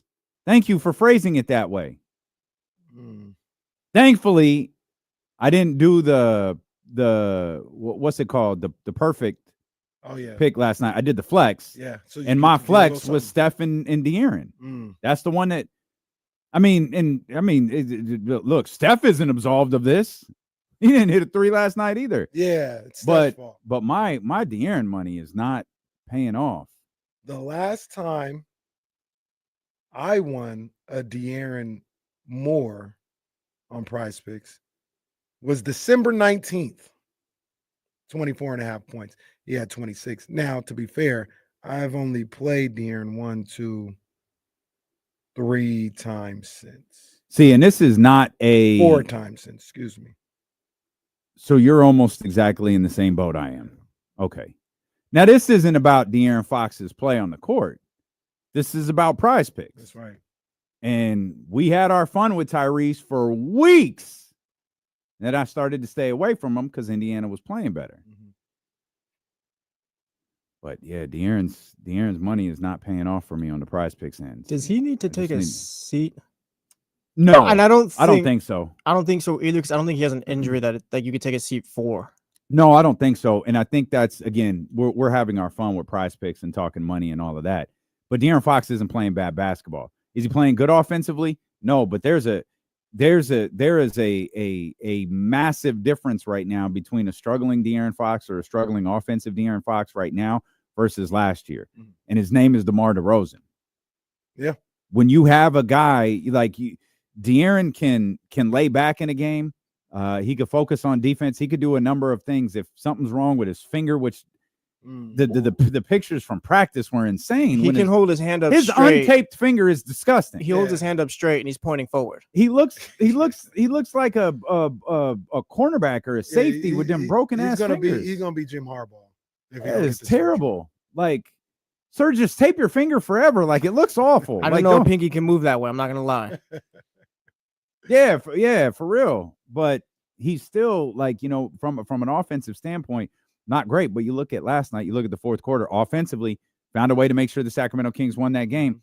Defensively, the last handful of games, has made sure he found a way to help his basketball team win. Yeah. So I don't think he's not bad. I just wonder how banged up he is right now. Well, and that's came the back other from thing. the back issue he was dealing No, with. the butt. Yeah. The Yeah. glue. Yeah. Okay, thank you. Glue. All All right. What is this? So, He fell on his ass. We all saw it. I'm not throwing a flag on butt. He said the butt. I'm not throwing a flag on You that. made a whole song It's- called the butt. What It's you like talking about? you guys talking about me saying pole. He said straw poll. It's not that. It's I not. don't even that- think we threw a flag on that either. Just the we didn't abused throw. Damien. We didn't throw a flag on it. It was just funny the way that you said it. Say it again. Straw pole. I don't know why. It's funny. No, there's no flag. It's There's just no flag, It's just amusing. man. But the man fell on his ass. We all saw it. It was brutal. Talked about he couldn't sleep the next night or that night, the night of that Memphis. Was it Memphis? Yeah, it was Jaren Jackson. Mhm. So he couldn't sleep the night of that Memphis game. So, and what he missed, like 3 games after that. Yeah, 3 games. So it's that's tough. But unless he can't move, and there's no indication that that's the case, I play through it. Like I'm fine with the way he's playing. I'm strictly talking prize picks. Yeah, That's it. and Stay away from the more right now. I'm gonna tell you this right now. I'm gonna tell you this right now because I got some other thoughts about De'Aaron. On Saturday, the Kings are going to the Garden. Mm-hmm. There will be beam money ready to go on Mhm. Saturday. I'm gonna say right now the De'Aaron Fox Moore will be part of that, Mm-hmm. and I'm gonna make that part of my lineup. That's also gonna include that Jaden Daniels free pick. That's going to be going down on Sunday because on Sunday for an NFC Championship game, Jaden Daniels, you can get him on prize picks in your lineup, and all he needs is half a yard, Mhm. half a passing yard, Mhm. and you win that square. So I'm going to tell you right now, Jaden Daniels is going to be part of Beam Money, and so is the De'Aaron Fox Moore. I'll get everything else in there, but that's a fact, Jack. And if you are trying to Bro, what are you I knew doing? that. What are you, superstar Billy Graham? Like, what are you doing? You're cutting a promo on us right Like, now? what is happening right Yeah. now? 12:53. Did you say Relax. that's a fact, Jack? Yeah.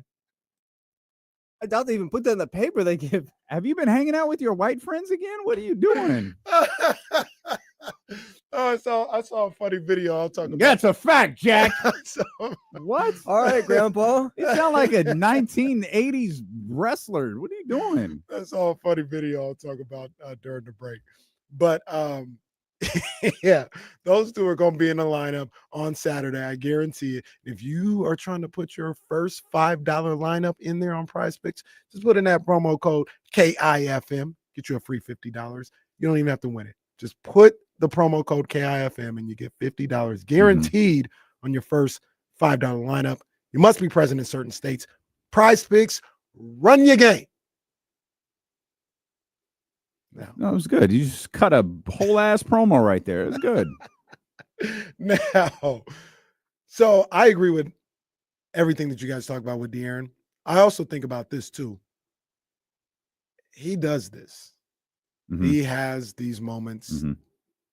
at least for the last 3 or 4 years, where for about 2.5 weeks, he's not really scoring like that. Looks a little sluggish. I don't know if he gets tired. I don't know if he's out of gas and has to recharge or something like that. But that's kind of what happens. What would happen in the past, and you mentioned it perfectly, is he would do that and we would be like, De'Aaron, what are you doing? We need you. Save us. Why are you scoring 17? Because we were losing. We would lose. Mhm. Now you got a DeMar DeRozan around. You got a healthy Malik Monk. and the King and Sabonis as well. And the Kings seem to be able to survive these, week and a half, 2 week stretches where Fox is either hurt, like you guys mentioned, or tired, or, just feeling the wear and tear of an NBA season. And the Christie era as well. Right. And they're able to push through that. So I'm with you. He's doing a lot of good things out there on the court where he's doing just fine. I think the scoring does pick back up. It wasn't just a bit. I think the scoring does pick up on this road trip. So are you staying away from tonight? Tonight I am staying away from Smart move. because tonight I'll just say I'm not confident about tonight. We'll talk about it later, but I got you. Tonight you might be seeing Mason Jones. Okay. And Mace comes out in the blowouts. We're just throwing this game away. That's the vibe. You've got Sacramento getting there at you ain't even Kings no more. Let's get to Herbert. Elk Grove Kia Talk Line 916-909-1320. Herbert, I'm Kings. I don't know about your boy KC. So what's up, D-Lo? What up, KC? What up, man? How you doing, big dog? Man, the city's on fire, homie. Yes, indeed. Come on, man. Hey, shout out to Michael Brown, man, for King and Murray's development. First things first, you know what I'm saying? And it looked like Doug Christie got these boys locked in, man. And he's basically showing them how to win games, without having to, shoot up 30-foot three-pointers and run up and down the court. You can win games, locking up, D'ing up, rebounding. You know what I'm saying? Yeah. Doug Christie's MO. I hear you. Shout out to my boy Herbert. Shout out to Mike Brown. I was gonna say we get not odd, I guess, because like they love Mike Brown, but we do get a lot of callers still calling in, hey, shout out to Mike Brown, like you were great, but like they it's okay. Yeah, I mean, yeah, I think I think why people do that is like Mike's not Luke. No, right? Mike was good. But I mean, come on. What? Come on, don't do that. What happened? Come on. What did Luke do to anybody? Luke, stop. We don't stop. Look, Stop. Call it we what it say- is. Call it what it is. We got love for Luke. We don't have to have love for Luke. Like Luke is Luke fine. ended with puke guy. Like you Yeah. say Luke won, I'm not even like making a joke. You say Luke won, I think puke guy. Like it is what it is. Man, Luke, I got love for you, man. Mike was the head coach that broke that, disastrous playoff drought. And, we can pick apart everything that happened then. But it's fine. Hey, shout out Mike. Like I don't know that I would have shouted him out for Keegan's development, but So like I'm just it's saying we're cool. on like week 3 of Almost this. the exact opposite. I don't know that I would have gone the You route that almost Herbert went. destroyed him. But well, We were begging on the show for him to get minutes.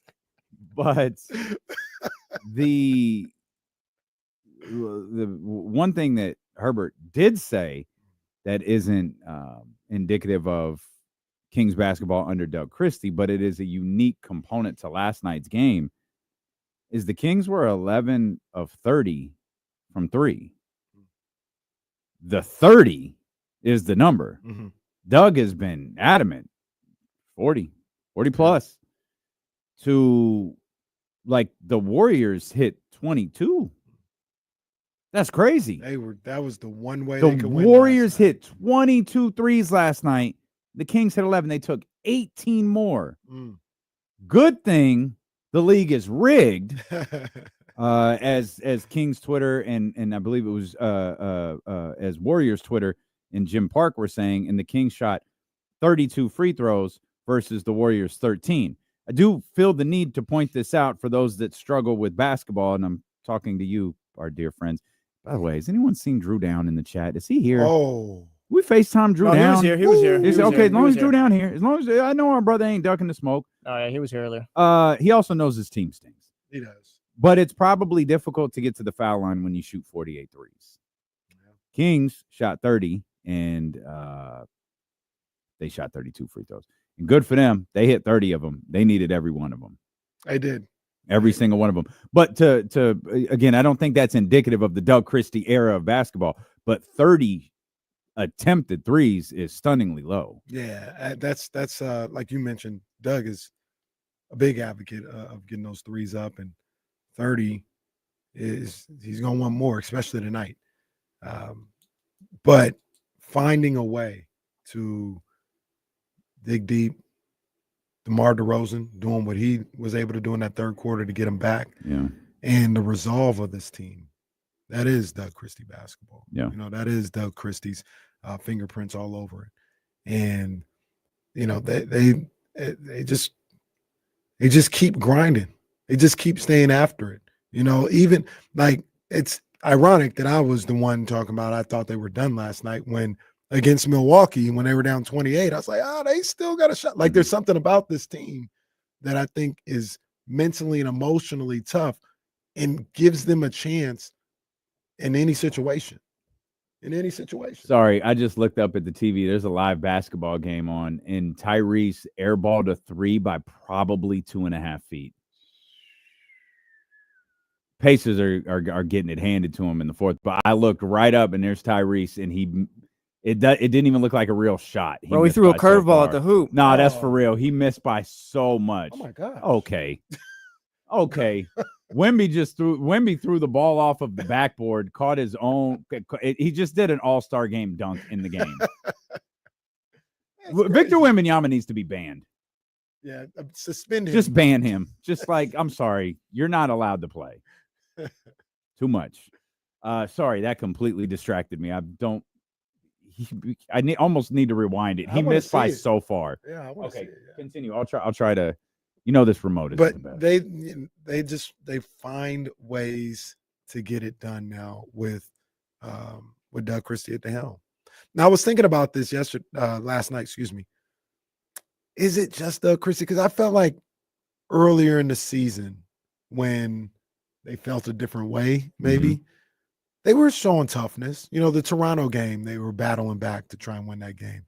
The first San Antonio game, they battled back to try to win that game. The Phoenix game in Phoenix, they battled. So they had that type of resolve in them, it felt like, for a little while. But it feels different. It feels different with Doug Christie there. It feels like they're all on the same page. I wonder how much it is, because you brought this up, and it'll come back into play tonight. We'll just never watch. Yeah, TV. we'll never see it. Yeah, this like. We could get Why do they do that with this? Why? No, like, can we shout out our engineers who changed a whole part of our system yesterday in the middle of a commercial, but we can't rewind 20 seconds to see a play on the TV. It's not nobody's fault. It's the remote. No, I know. Players, this is not on you. No, that wasn't about Jonathan. That was shout out to our crew. No, it's not about you either. Player, this is not on you.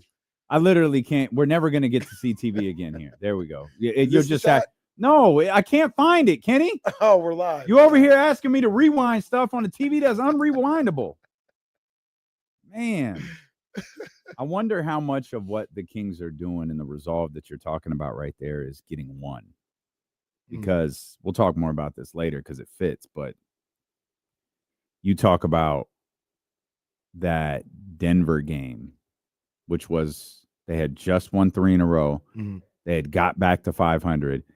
And the final 5 minutes, 4.5 minutes was as frantic of a basketball game as you'll ever see.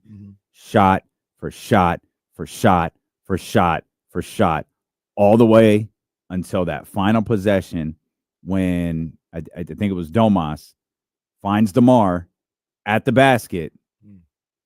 DeMar mishandles the ball. Kings lose by 1.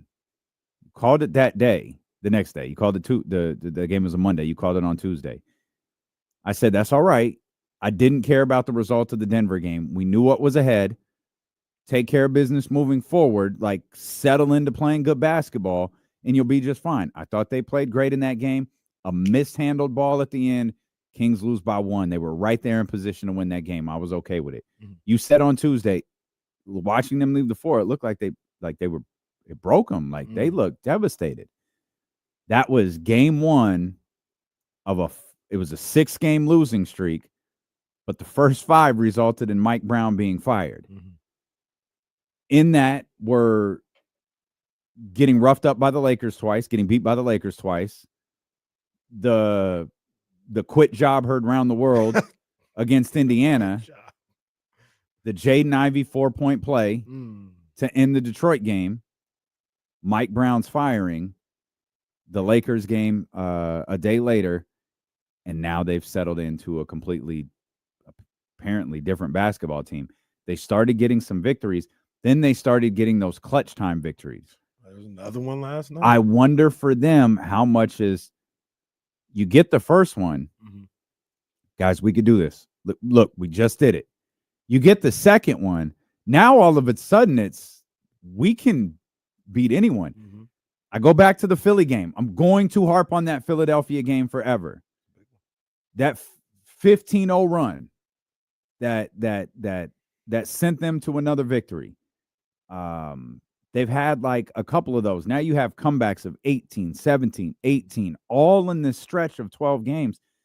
The Kings are as confident of a basketball team as they could possibly be. It was 16 points, I think. I get the Philadelphia game mixed up with, was it Miami? Where they were down 17? Yeah, Miami is down 17. Yeah. And closed it out. Yeah. They closed that game out where it's like, now I think that was the fourth quarter. They were down 17. They believe they could do anything. And you know, they got the first one. Now it's like, y'all can't stop us. Right. I'm with you on that. And the other aspect of it is they believe at home.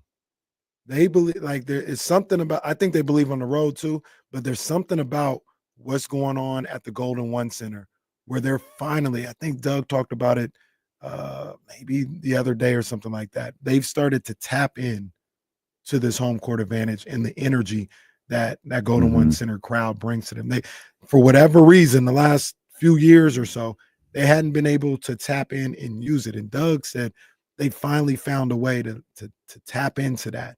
And there's belief in there, there's energy in there. And I think it helps propel them. Because you think about last night, the Kings were down, I think 11 or 12. They start to make the comeback, and they get it to 5. If they do it, what happened to get it to 5? I can't remember. But oh no, yeah, they get a steal, get the layup, and everybody's feeling great. Steve Kerr wrongfully protests the call, gets a technical foul. It wasn't a kickball. It was a clean steal. Keon dives on the floor, gets it up the court. They get the layup. They come back. They get the free throw off the technical foul. Feels like at that point, everybody, 17,000, and then the other 15 on the Kings bench were like, oh, we're here now. We got this. They tapped in to being able to feed off of that crowd. When will that basketball team learn to stop getting technical fouls at the Golden One Center? Draymond did it and sent that arena and that team into a frenzy. Steve Kerr did it last night and put the final nail in his team's coffin last night. And he was wrong. He was 100% wrong. Steve Kerr screams like a lunatic over the stupidest things. He was dead wrong. Like, what are you yelling about? And I'm really happy that the refs. He knew not to look at Doug Christie this time like he did last time. No, he knew what time. Doug was probably like, "Go ahead, look over here again, Doug." He knew what time it would have been. You think that shot Mike gave you was tough. But it's a pet peeve of mine in basketball, and I'm glad the refs finally got something right. They don't often do it, but they finally got something right. Just because it hits somebody's foot does not make it a kickball. There has to be an attempt to make contact with your foot for it to be a kickball. That was just a pass that was thrown off of Sabonis's foot. It wasn't a kickball. Let's keep playing. Steve Kerr was wrong. Let me scream and yell and give up a point against my basketball team right here. But yeah, it was turned up at that point. Yeah, it was turned up in the Golden One. It was already turned, but yeah. Man, you're right. Went up a few decibels. By the way, I went back. It was a little late when I got home, so I had the volume up, but I couldn't really lock in. I saw your boy. Did he have any funnies for us last night? He actually didn't. He wasn't terrible. I was so happy to flip over and see it was Mark. I saw someone in the chat was like, is Bob Myers on the call tonight? Did I read that wrong? I'm like, yeah, there's no way. They wouldn't do that. Sure enough, I flip over, I hear Mark, and I'm like, all right, this is what I was hoping for. Yeah. And then I hear the other voice. I'm like, you've got to be kidding me. But he wasn't. So, no, he didn't. He wasn't dumb last night. He's not good. Like, he's very bad at that job. He is just awful at that job. But I can't remember anything where he was, like, dumb. I might have missed something. He could have become white noise at some point. But I did watch the national broadcast because I wanted to hear Mark. Polo L says Casey loves Bob Myers. I've done a 180. Yes, you do. No, Bob Myers is hilarious. I had where I was sitting in the media section. I saw Bob Myers and I like got video. You go get a picture of him. Go get a picture with him. Like, hey, no, KC, I'm your biggest fan here in Sacramento. KC in LA. Oh. But I got video of him and I just kind of locked in on the video. And Marc is talking and then Bob, sorry for the radio audience, but he goes, makes a bunch I'm of like, why stupid is he faces. looking? Like he Why is he looking like he just heard a noise while on TV. What's that noise?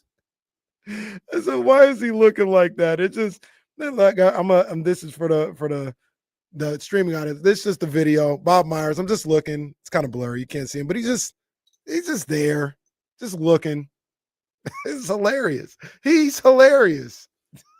ESPN needs to send Bob Myers over to our people at Tom Daves and Johnny Jennings at Made for Home. Yeah. Get him to sell his house. Get him to go do something else for a living. And no realtor does more to sell your home than Tom Daves and Johnny Jennings at Made for More. And they do it with absolutely no risk or cost to you. A home warranty, which is super valuable. Believe me, I just used mine a couple of days ago. They got top professional real estate photos, a 3D digital home presentation.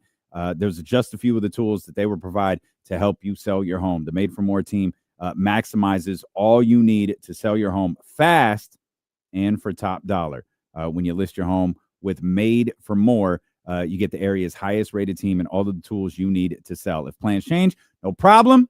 You and Made for More can tear up the contract, tear up the listing, and part as friends. There's no risk. There's no stress. Just the area's most professional real estate team in the market. Expect more.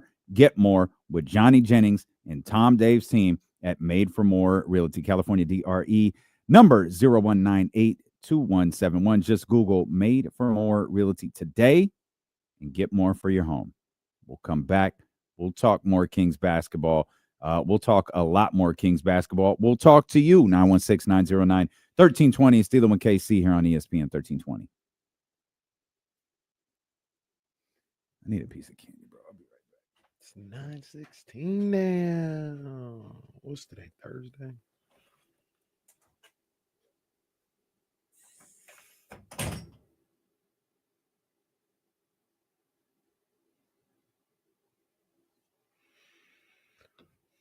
And that's a fact, Jack.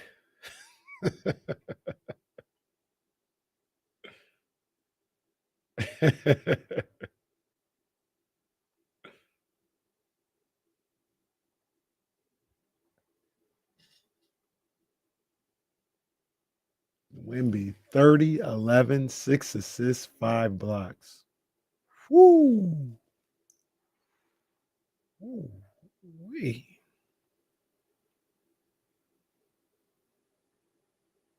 That's what I need to do. It's going to be kicking it with KC today, guys.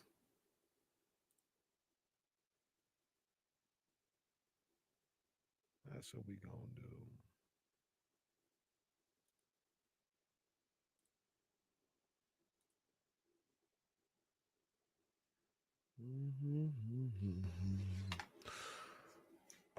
Hold on, guys. Hold on.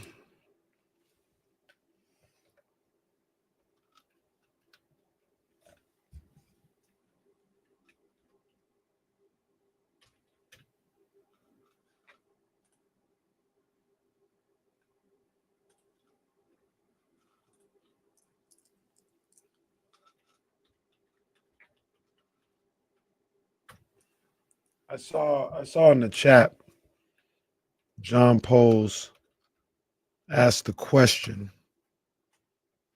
did I get the point total on Reese's game yesterday? And I don't have the point total, but he definitely hit the more. He definitely hit the more. They took a tough loss last night, but he definitely hit the more. I would say, yeah, I'm going to say maybe about 19 points last night. His shooting percentage got to go up, though. I can't even lie to y'all, man. We'll get there, though. We'll get there. Peyton, it looks like we're going to be there for the Super Bowl. Looks like it. We will pass that message on to you once it's 100% confirmed, but it looks like we'll be there for the Super Bowl.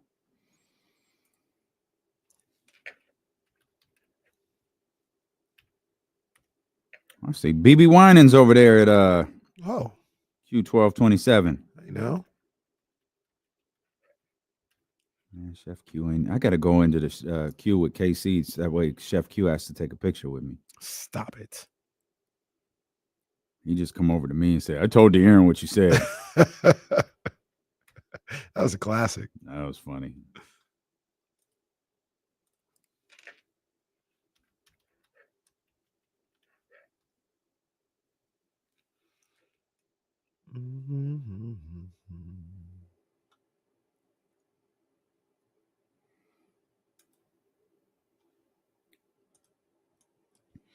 So what we got? We got a couple of seconds. See if I can give you all an update on the house real quick. Hang on. It looks like they finished. Oh no, they still there working. The plumbing going in right now. Oh, you can't see it very well.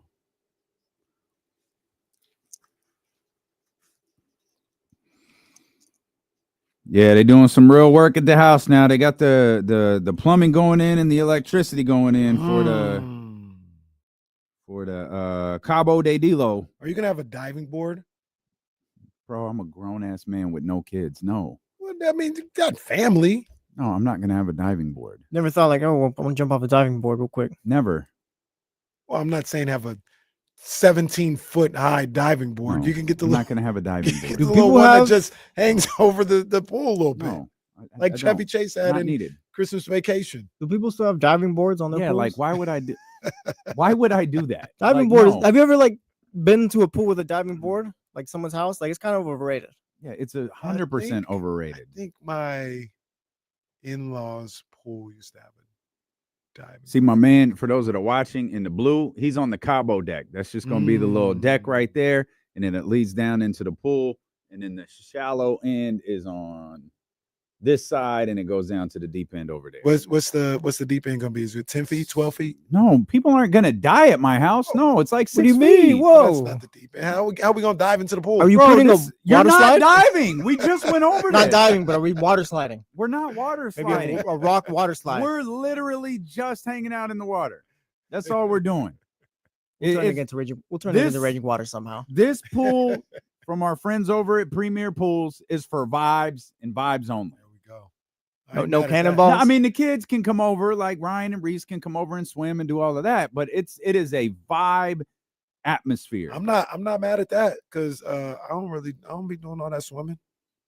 I don't be doing all that. You gonna catch me I on ain't the tripping. That's all good. I'll be sitting there. you sipping something. gonna catch me on the Cabo deck like 95% of the time.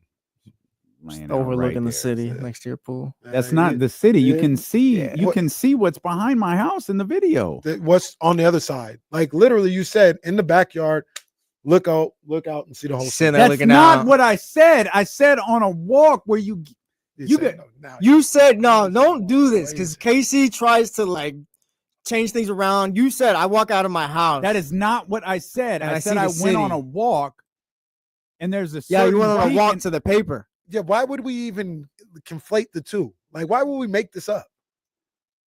And you know, and the fact that you get to walk somewhere right by your house where you get to overlook Sacramento is insane That's too. crazy. That's a trip. Like, don't sleep on that either. Like, Yeah. don't So say like, which like, oh, it's nothing. which life do you want to live, pal? Because they're both pretty sweet. I know I can't do that. I'm on ground, bro. I'm not overlooking anything. I walk out of I'm my on door and I ground. see the other apartment complex next to us. E122. Exactly. Yeah. What's up, Jan? I'm 20 years older than you. We're just saying we live different Okay. lives Well, right now. No. You're Well, not- in 20 years, you can buy a house that That overlooks the city. Thank You're you. not 20 years older than me, and I can't see any of that. I just see a park. You have a compound. Damn compound. Secure in the bag that said D'Lo got that Supermax from Odyssey. Nope. I met the people at Premier Pools. That's what I did. We're working on a video, and we're working on some things to get all that out there. But shout out to my man Andrew and all of our people over at Premier Pools, man. They have been working hard over there at the house trying to get something built in time for. They're not even trying to get it done in time for summer. They're trying to get it done in time for spring. Soon as the weather starts changing, we might have that joint ready by March Madness, man. The way that they're cooking out there. Ooh. Yeah, they are cooking out there. Yeah. And as long as it doesn't rain, we'll keep Man, moving ain't no forward. rain in the forecast either. Yeah, they told me Speak on next that. week it's going to start looking like something out there, though. Like it's going to be real next week. So That's what's up. we'll see. That's what's up. Jesse brought up Wilt Chamberlain earlier. Domantas Sabonis is playing incredible. And I feel like this is the second year in a row where Domas is getting referenced in Wilt Chamberlain stats. I don't know why the national media doesn't care about this. I don't know why he doesn't get the attention that Nikola Jokic does. Dude is just casually doing like 26 and 18 every night. He's literally the only player other than Wilt to average 2016 and 6 or something like that. 2014 and 6, I believe the number was. He in The course of his season. Yeah, in the Doug Christie era, he's slightly better than that at 21, 16, 6.5. And he is leading the league in rebounding for the third straight year, and no one cares. Not only is he leading the league in rebounding for the third straight year, the number in which he's doing so keeps getting higher. It's like, oh, he led the league with 12 rebounds. Oh, he led the league with 13 rebounds. Now he's leading the league with like 14 and a half rebounds. And he's done what everybody said he needed to do a year ago, 2 years ago. He's added to his game. He is the leader in three-point percentage in the NBA. He's elevated his game. He's gotten better. And this is what everybody tried to say. Like, he needs to do this. He needs to get better, all this other stuff. And he's done it. And they still don't show the respect. He's still on that whole show me in the playoffs thing, which is kind of unfair. It's kind of unfair. It's unfair, number one, because like we said it before, he wasn't awful in the playoffs. He wasn't where he normally is. His numbers were down, but people were acting like he averaged 2 points, 4 rebounds for the playoffs. No, you're still like 16 and 12 or something like that in the playoffs. And that's just how people want to go about things, though. They want to say with him, it doesn't matter unless he does it in the playoffs. He didn't get a chance to be in the playoffs last year, so you're still looking at him some type of way. Scout Recycler saying NBA quietly realizing they can't keep him off the All-Star roster. Man, you absolutely cannot. Domantas Sabonis not being on this All-Star team this year would be an absolute travesty, even more so than it was last year. Agreed. Let's get Manny in here. Elk Grove Kia Talk Line 916-909-1320. What's happening, Manny? You know what? Watching that game yesterday, we were watching it, and like seeing that first half, we all were like, "Come on, man! Like I'm not trying to hear these Bonte, especially after calling Bonte talking trash to him." And so, you know, just watching, they were kind of lethargic, right? I never felt like they were ever like not trying. It just felt like they were going through motions, and like almost like it was that was their back-to-back game, right? Their second of a back-to-back game. And I was like, man, if these BHHs, man, and then we flip it to the second half, and then Golden State was the BHHs, right? Like they became, I was like, Manny, yeah, that's what I'm talking about. Manny, no, we get it. No, hang on, Manny. I know you're trying to get your new little catchphrase over. What, me? Yeah. I can't stand you. Oh, ball-head hoe? Okay.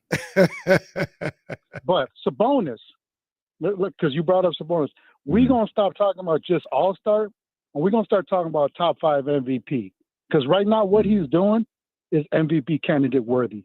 He's not I wrong. hear you. He's I not hear you. wrong. I mean, this is a guy that has helped spearhead a turnaround, and I mean, I got 3 in my head already. Giannis, SGA, and Jokic. Yeah. Yeah. I mean, you got to think about the usuals, the Tatums.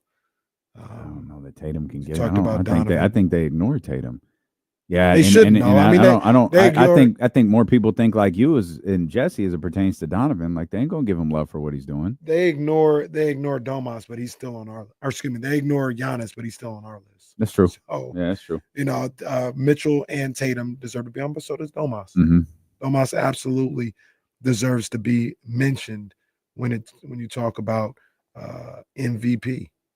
You know, mention it's fine. Like nobody's saying he needs to make it or even finish top 5 in voting. But if you're having a list, the NBA.com, we can check it out. Don't they have like a ladder, an MVP ladder? Mm-hmm. I bet you he's not in the top 10.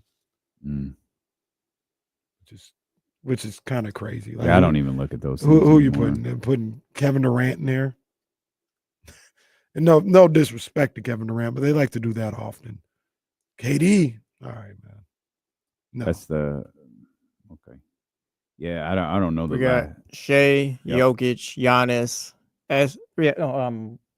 Fourth is Cat, Karl Anthony Towns, and then fifth is Victor Wembanyama. I don't get that one at all. Cat, I was like, all right, cool. Like the Knicks are playing well. He's doing fantastic. If we're gonna have Domas in there, then understandably they're gonna have him in there. Victor Wembanyama. Yeah, so Tatum is 6th, Donovan Mitchell 7th, Şengün is 8th, Cade Cunningham is 9th, and then Anthony Davis is 10th. So bonus is in the and 5 more. When was this one written? 6 days ago. They release it every Friday. Oh my goodness. I don't get Cade being in Şengün, there. huh? Şengün is crazy. That one, I guess, is just best player on top 2 team. I guess that's their logic. Like he's putting up numbers. That is their logic, and it's arguable if he's the best player. Like I love how people act like Jalen Green ain't playing good this year. Şengün is averaging 19 points, 10 rebounds, and 5 assists. He's averaging less points than Domantas Sabonis, less rebounds than Domantas Sabonis, and less assists than Domantas Sabonis. Domas is also leading the league in double-doubles. He's leading the league in three-point percentage. But okay, yeah, Şengün, get your stuff off, dog. Like, yeah, no, that's good. And also, like, and it needs to be stated again, he's leading the league in rebounds. But okay. And also, once again, not saying Şengün isn't one of the best players or isn't having a good season, but like I really just love how people act like Jalen Green ain't averaging 21.3 points per game. Our man Daniel says, you got to reward winners. Y'all are 3 games over 500. He's got, hold on one second. He's got Giannis, he's got Shea, he's got Jokic, he's got Tatum, he's got Cat. That's fine. I'm perfectly good with that. Where's Donovan Mitchell on your list then? Donovan Mitchell is the driving force behind the best team in basketball. If you're rewarding winners, reward the best player on the best team in basketball. Y'all want to do it with Shea? Perfectly fine. I think Shea's having an MVP caliber season. But don't tell me Domas isn't worthy of being in the conversation because he's not a winner and you're not bringing Donovan Mitchell into the conversation. Also, you miss me. Also, and when you're talking about, and Daniel maybe, I don't know if he's referring specifically to the list that we just mentioned, but NBA.com, they've got Wemby and Anthony Davis in there. Like, what are they Wemby's the top about? 5 team, no? That's the Spurs top 5 team? No. Top 6? No. Top 7? Nope. 8? Mm-mm. 9? Mm-mm. Well, they're certainly a play-in team. Dog. Okay. Wemby 5. Well, they put up 140 in That's Paris. crazy. They put up 140 in Paris and beat the Pacers. Rematch on Saturday. 34. Vic Harrison Barnes was 9 of 10. Damn. Harrison Barnes had 27, 3, and 2 steals today. 25 for Devin Vassell. Keldon Johnson, everybody participated in this one. Oh, and the Tyrese under hit. Oh, man. Oh, man, back? 13 points Is he for back? Tyrese. Woo, he might be back. He might be back. The other thing about this, and it's just a list. Like, we already know what time it is. I'm looking at I hold on. Oh, my bad. I didn't even see that one coming. I couldn't even be there to save you. He's gonna get watch out, folks. The good God Almighty. I think I got him. No, you usually sneeze in threes. Watch out. That one gonna get you. Watch out. The 10, the top 10 on this MVP thing, number 9, Cade Cunningham.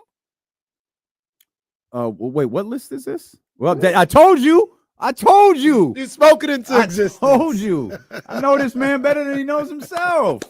Spoke it into existence. The MVP ladder on NBA.com. Oh, okay. Number 9 is Cade Cunningham. Okay. I mean, come on, man. Over Domas. Come on, man. Cade having a nice little season. He's having a very good season. Very good season. But like we started off saying with Cade having his breakout season. That's really what he's doing. He's been great. But we're also acting like Domas has not been great as well. Yeah. That's the it's not to take away from any of these people. It's to, like, why aren't we acting like Domas isn't doing historic stuff himself, which he is. Yeah. But I mean, I want him to get these accolades because, they kind of, it helps with his contract, incentives and all this other stuff. But I mean it when I say I don't need these people talking about Sacramento or the players no more. Like, don't. I'm not. But if it's the NBA.com ladder, like, yeah, maybe y'all should be aware of what's going on around your league. 21 points, 14 rebounds, 6 assists on 60% shooting, 48% from 3. And he gets them up. Like, he's not shooting 8 a game, but he's not shooting 1 every 5 games. And 77.8% from the free throw line. Sean Powell, you got to do better, big dog. Sean Powell's the writer who wrote this. Yeah, got to be better than that. You got to do better. And how many threes is he getting up per game? 2.4. I'll also say he's not mentioned. He's in the honorable mentions, which is get that out of here. They write this tomorrow. He better be on that list tomorrow. Yeah, and I know what you mean. He should have been there 2 weeks ago, last week.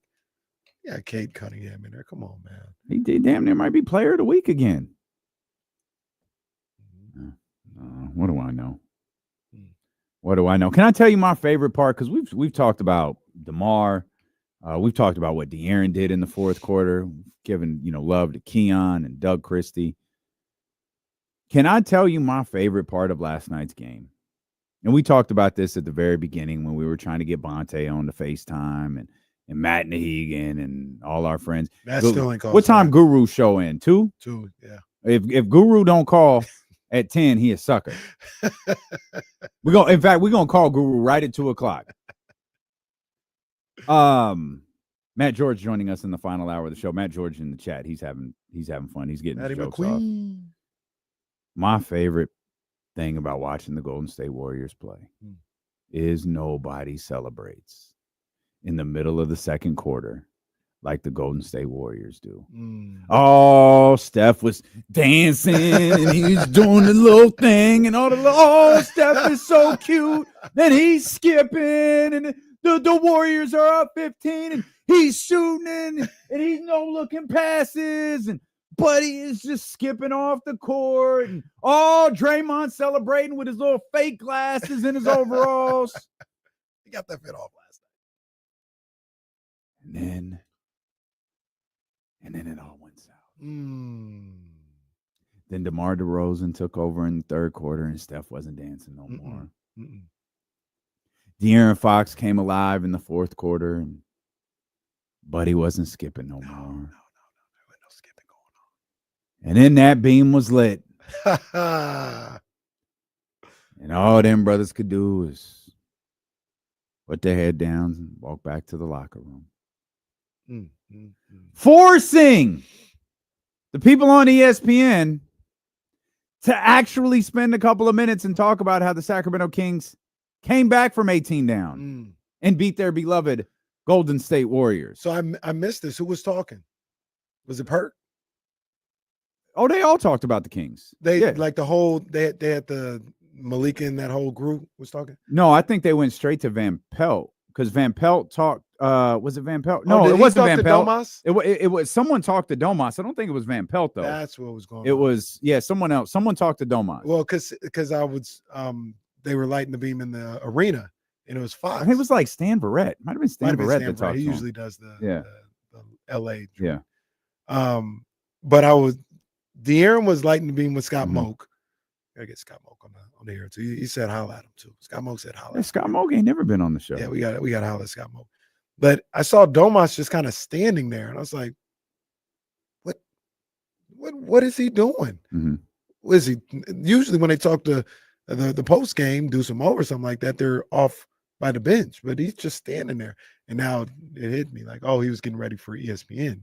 They had to wait for all that stuff because ESPN don't do they ain't gonna do it like when the lights go down and everything. They're gonna wait until all the commotion is done, and then they're gonna talk to you with Stan Barrett. So yeah, I didn't know Domas was the one. I can't remember who Dusamo talked to. I think I don't remember if it was DeMar. I can't remember who they talked to. I didn't see it. DeMar. I didn't see it live. I saw it on the pod later. Shout out Deuce. That was a good little. That was a good little bit. What did he you do? see when on the show or the podcast? On the podcast when he was talking about all the people that were out for the Warriors. he did it. He played that one good. Oh, I missed so he it. goes, and I already know what everybody's gonna say. You know, there was no Draymond there. There was no Kuminga there. There was no Curry there. You know, I already know what they're gonna say. And then Marc goes like, no. He said, oh, I'm sorry. I didn't see him out there. Oh, I thought Curry didn't play. I'm sorry. I'm so embarrassed. I see you, Deuce. I see you. How's it going? 2 second-half points for the greatest shooter that ever lived in last night's game. That's crazy. That's crazy. Keegan and the Kings, it was a team effort because they were trapping the pick and roll like they should, getting the ball out of his hands. But sometimes when it was one-on-one, Keegan and Keon had that boy on click-clack. Click-clack. One of the key plays of the game was Steph Curry finally getting some daylight, and Keegan Murray with the chase down block leads off to an and one for Keon Ellis. Keon and Keegan they do a pretty good job on Steph Curry ever since Game 7. Look at these splits from last night's game. First quarter, 24-20 Warriors. Second quarter, 41-28 Warriors. Third quarter, 37-20 Sacramento. Fourth quarter, and they just went nuts in the fourth quarter. 38-32. Defense got better in the second half for the Sacramento Kings, but 75 points for the Sacramento Kings in the second half of that game, in which they only hit 11 threes. 123 points on 11 threes for Sacramento in that one. I was very frustrated during that game because we talked about it on the show. We said the only hope for the Warriors to win this game was to hit threes. Keep them off the line, run them off the line, make them hit a bunch of twos. If it turns into, a few wide open layups, then that's what it has to be. But they can't beat you with a bunch of twos. They can hit the three ball, and that's their chance. And they were, what did they start off? 11 of 20 halfway through the second quarter. I said, oh, come on. And some of it was scheme. Some of it was the Warriors were just hitting shots. But I said, come on. You talk about that third quarter, though. 53% from three in the first half. Man, what did they hit? 14 15? of 26. Man, I was frustrated seeing that. Third quarter, it flipped, though. 1 of 10, I believe, in that third quarter. And it's no coincidence. That's when the Kings were able to make their run. Funny enough, Kings were 1 of 6 in the third quarter from three. Yeah, it wasn't a 3-point game for those guys, for the Kings. It wasn't. Nah, it wasn't. They did everything else right, though. You talk about numbers that matter. That third quarter was the one. Warriors 1 of 10 from three, as you just noted. 8 of 20 from the field. Kings were 15 of 26 from the field. Mm. 8 turnovers by the Golden State Warriors in that quarter. 1 from Sacramento that the Warriors did not score off of. Mm. Kings scored off 13 points off of those 8 turnovers. Well, what was the crazy stat that was floating around last night? 28-0 fast break points. Oh, man. That was great. Now, some of that made sense. Yeah, 28-0 Kings fast break 23-0 was the fast break points number. Oh, ESPN got him at 28. Box scores got him at 23. I'm sorry if I got that wrong. That's second half. I'm sorry. You're right. That's the second half. That's crazy. Box score that I'm looking at. 23. 23-0. And one of the things I was thinking 9 of about, 10. Man, one of the things I was thinking about as the game was going on was how the game was being played at the Warriors' pace. One of the reasons why the Warriors didn't have any fast break points, number one, the Kings did a really good job of protecting the basketball, only 8 turnovers in the game. But the Warriors were content with just walking it up. Mm-hmm. They did not want to get in a track meet with the Sacramento Kings. Mm-hmm. And what happened halfway through the third and even into that fourth quarter is the Kings started to impose their will on the game, started to get up and down and turn this into a game that Steve Kerr and the Warriors didn't want, which was a little bit of a shootout. And they just didn't have the horses to compete in the shootout with the Kings. And it took them about 2.5 quarters, but they finally were able to pick that pace up. We'll look around the rest of the association and let you know what put Sacramento in the position to land in the 7th spot. And it is going to be a very active night tonight on the NBA scoreboard for the Sacramento Kings. And, of course, they've got the matchup against Denver in Denver as well. We'll take a look at all of that. Plus, the NBA trade deadline is 2 weeks from today. And there's news or there's posturing. But there's stuff happening across the league. We'll talk all about that. We're thrilled you're here with us. It's Dealing with KC, brought to you by Sky River Casino on Sacramento Sports Leader, ESPN 1320.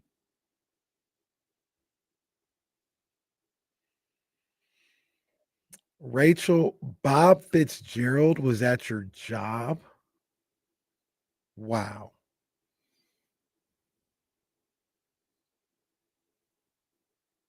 He's not. He still stinks. Yeah, he's not my favorite. Rachel, just go tell him he stinks. He's not my favorite announcer. Did you see the other day when LeBron airballed the free throw against the wall? The wall in the Inglewood? I did. Oh, Bron. Bron says it's a home game for us.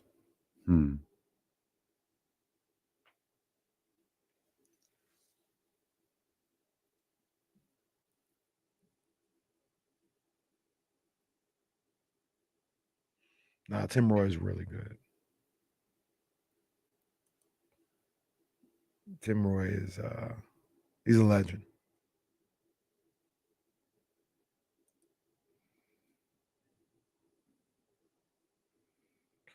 I never tried chamomile tea, but Marc Jones and Domantas Sabonis out here drinking it. Some you take at night, I guess.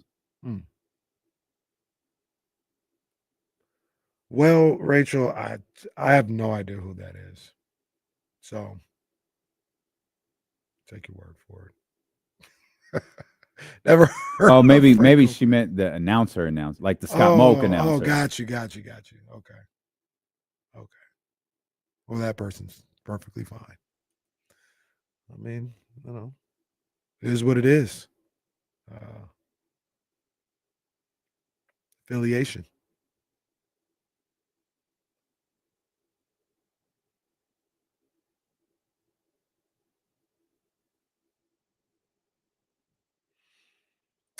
I saw he had to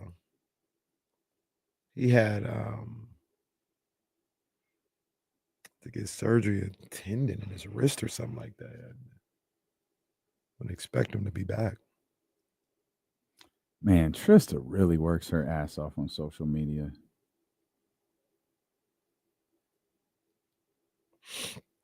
She got posts on Threads, Blue Sky, Twitter. Man, everywhere. The hey. Oh, so that's what we're doing. I ain't hating because it's my boy. It's my boy, man. Hey, man. More love for my boy, so it's all good. But damn. I ain't even gonna post it. David Jackson, that's really what's going on now, huh? Okay, all right. That's really y'all see the David Jackson, man. That's crazy. What happened? Something in the chatty house? Yeah, man. I was taking a call right now. David. No. I don't know. That's a King song, I guess. I don't know. I don't know what the rules are on that. I don't know. All right. When nobody else trying to play, now all of a sudden they trying to play. Yeah, it's a good point. That's my man's though. It's a good point. Whatever gives my man's, more ears on it is all good. But all right. No, I'm gonna be playing it after every win now. To start the show. That would be different if you're doing it all the time. But if you want to play the song, whatever.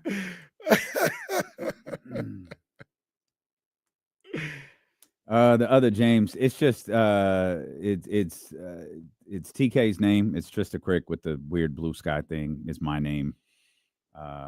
Probably King KC _ Oh, you ain't even on Blue Sky yet. On Blue Sky. Yeah, he not over there yet. I got to get more. I actually have Blue Sky open right now. Is that still a thing? Yep. I'm leaving Twitter. I'm out. I'm telling you. What does that mean though? As soon as it's because I want Elon out of my life all at once. You'll be back. Okay. You guys all say the same thing. I'll delete it.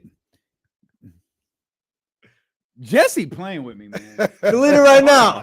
Okay. Don't test I'm this, gonna delete it right now. Don't test this, man. I'm gonna delete it right now. Hold on. No, play with me. Go ahead. No, get to talk. Now hold on. Let me figure out how to do it. Well, just hold on to it. It's for work. No, for it's what? For work. Because we'll see him in a week. Deactivate your account. You don't think I could deactivate this account? You don't got to deactivate. Yeah. We need it for work right now. You don't got to deactivate right now. Yeah. Tell me, look me in my face and tell me I'll delete this account. I think you will, but I don't think it's a good idea. I was just saying delete the app. Relax, bro. Relax. Being all serious. He said delete the app. All right. Oh man, Twitter still we still need you to retweet the clips from ESPN 1320. So yeah, stay there. Yeah, man. Twitter's still kicking. Blue Sky I ain't got over the Blue Sky, man. Blue Sky's got a few things they need to like. I don't know if you could put long videos on Blue Sky yet, which is stuff like I don't think our clips can go on Blue Sky. I know clips can, but I think they're short. I think they're like a minute, and I'm confident in saying Blue Sky won't pop off. It won't. I think you're wrong, man. I don't know. Let me ask you something. How do you feel about Nazi salutes? Don't like them. Oh.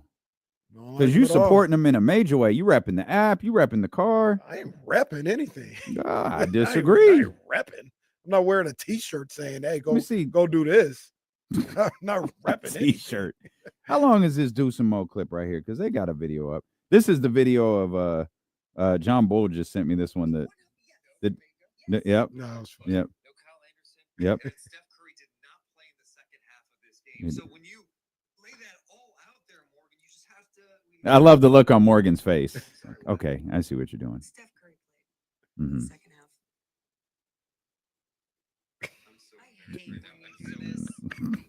That's funny. That's funny. That's good stuff from Deuce right there. That's a minute-long clip. Then you got Mr. TikTok over here. He posts his first TikTok like hours before the app is supposed to shut down forever. New TikTok jumping off today. I'm not gonna lie, that TikTok. You made another TikTok? I gotta make it, but it's gonna get posted. That overreaction to TikTok shutting down was crazy. King KC. Damn near everything's an overreaction. Man. Yeah, like get a grip. Get a grip. That's why I just be chilling. Look at my man out here. Oh, I see that. Oh, look at you, KC doing it. I see you, boy. What I do? No, you got your little TikTok game. Your little day in the life of Kenny. Shout out Reese. He taught me how to do it. Did Shout he? out Reese. Yeah, I was like, bro, how you get the voiceover? Okay. Was you use CapCut? No, I did it on TikTok. Oh, you did it within TikTok. Good for you. Yeah. Got my little Jello ball playing in the background. Well, 102.5. Oh, yeah. I can't wait. Can't be it can't be ignored. It's over there. It's over there. Can't wait. We added that and SZA's new joint over there. Driving? Nah, the She pop got another joint. joint? Yeah, she got one. Driving is driving. Yeah, I think it's called BMF. We don't have driving in there. Nah. I like that song. We have 30 for 30 and then this new BMF joint. BMF joint is going crazy right now. Let's get TC in here. 916-909-1320. TC, what's good, baby? Yes, sir. What's up with my two brothers? What up, TC? Hey, just vibing. Hey, D-Lo, real quick before we start. D-Lo, look me in my eyes and be real with yourself. What you mean? What you mean? Hey, bro. Hey, that was just super funny when you told Jesse, look me in my eyes. No, I'll delete it. Like, y'all playing with me. Jesse out here talking about retweet this. Like, I'll delete this. I do not need this app at all. Y'all playing with me. Hey, check it out, Kenny, Jesse. Hey, the Kings coming back winning. Kings balling. They done found themselves. We all don't know how to act, right? Hey, I love y'all, bro. That's all I got. All right, TC. You the man, TC. I should have told Bonte this. Should have told Butch when we was talking to him. Stop being so mad at our man TC when he called in to talk about Del Christie. Let him talk. Let him get his stuff off. My man TC want to talk Matt about Nahegan still ain't called back. Damn, Danny ain't called back. No, we calling Guru though. We calling Guru back in 10 minutes. Like, man, you've had enough time to get off the air. Look, because it's not like the show ends at 2. The show probably end at 1:55. You know what we should do? Yeah, I'm sure we can figure out how to do this. We should call in the Willard and Dibs as a caller.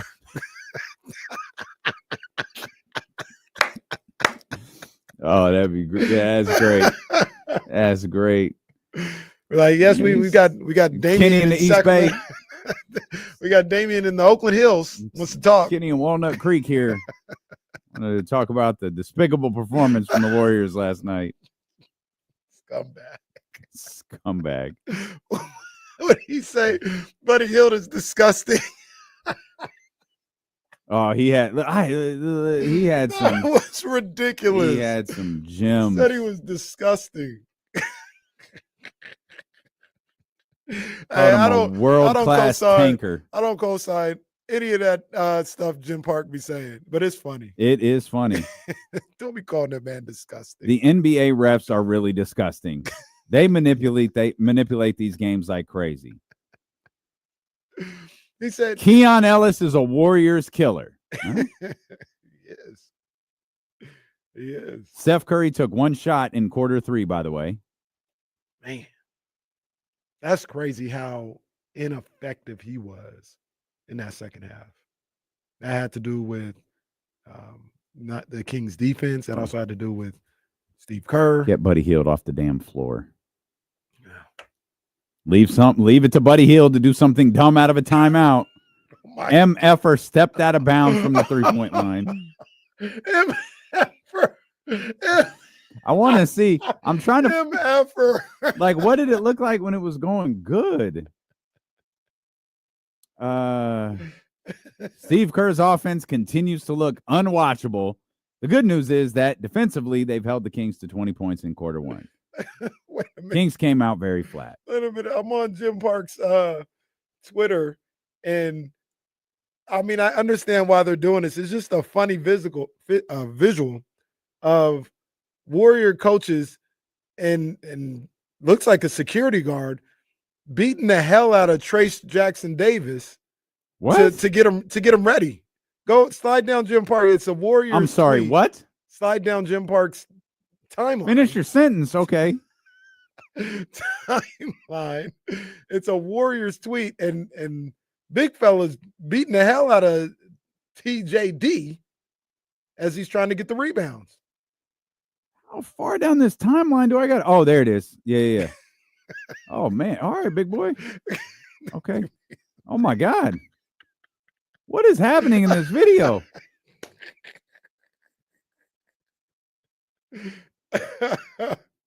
Well, that's all right. We've seen the coaches out here rough up Domas and say this is the most physical someone's going to be with him the whole night. Yeah. We want to make everything else easy for him afterwards. That's a little different. I don't know if that's a coach though. That's the crazy thing. Yeah, they just pulled that guy out of the stands. They just pulled that guy out of the stands. Said, let's cook. Did you see? I weren't at the game last night. The Streets was asking. Yeah, I didn't make it out there. But did you see the little kid who went viral the other day? He was celebrated heavily at the game last night. He definitely was. Deuce, I actually flipped over to NBC in time to see Deuce and Mo, had him on set, had some fun with him. And then and shout out to the two broadcast journalists, realized he's a child and he doesn't know how to do this. So, hey, how fun was it? A lot.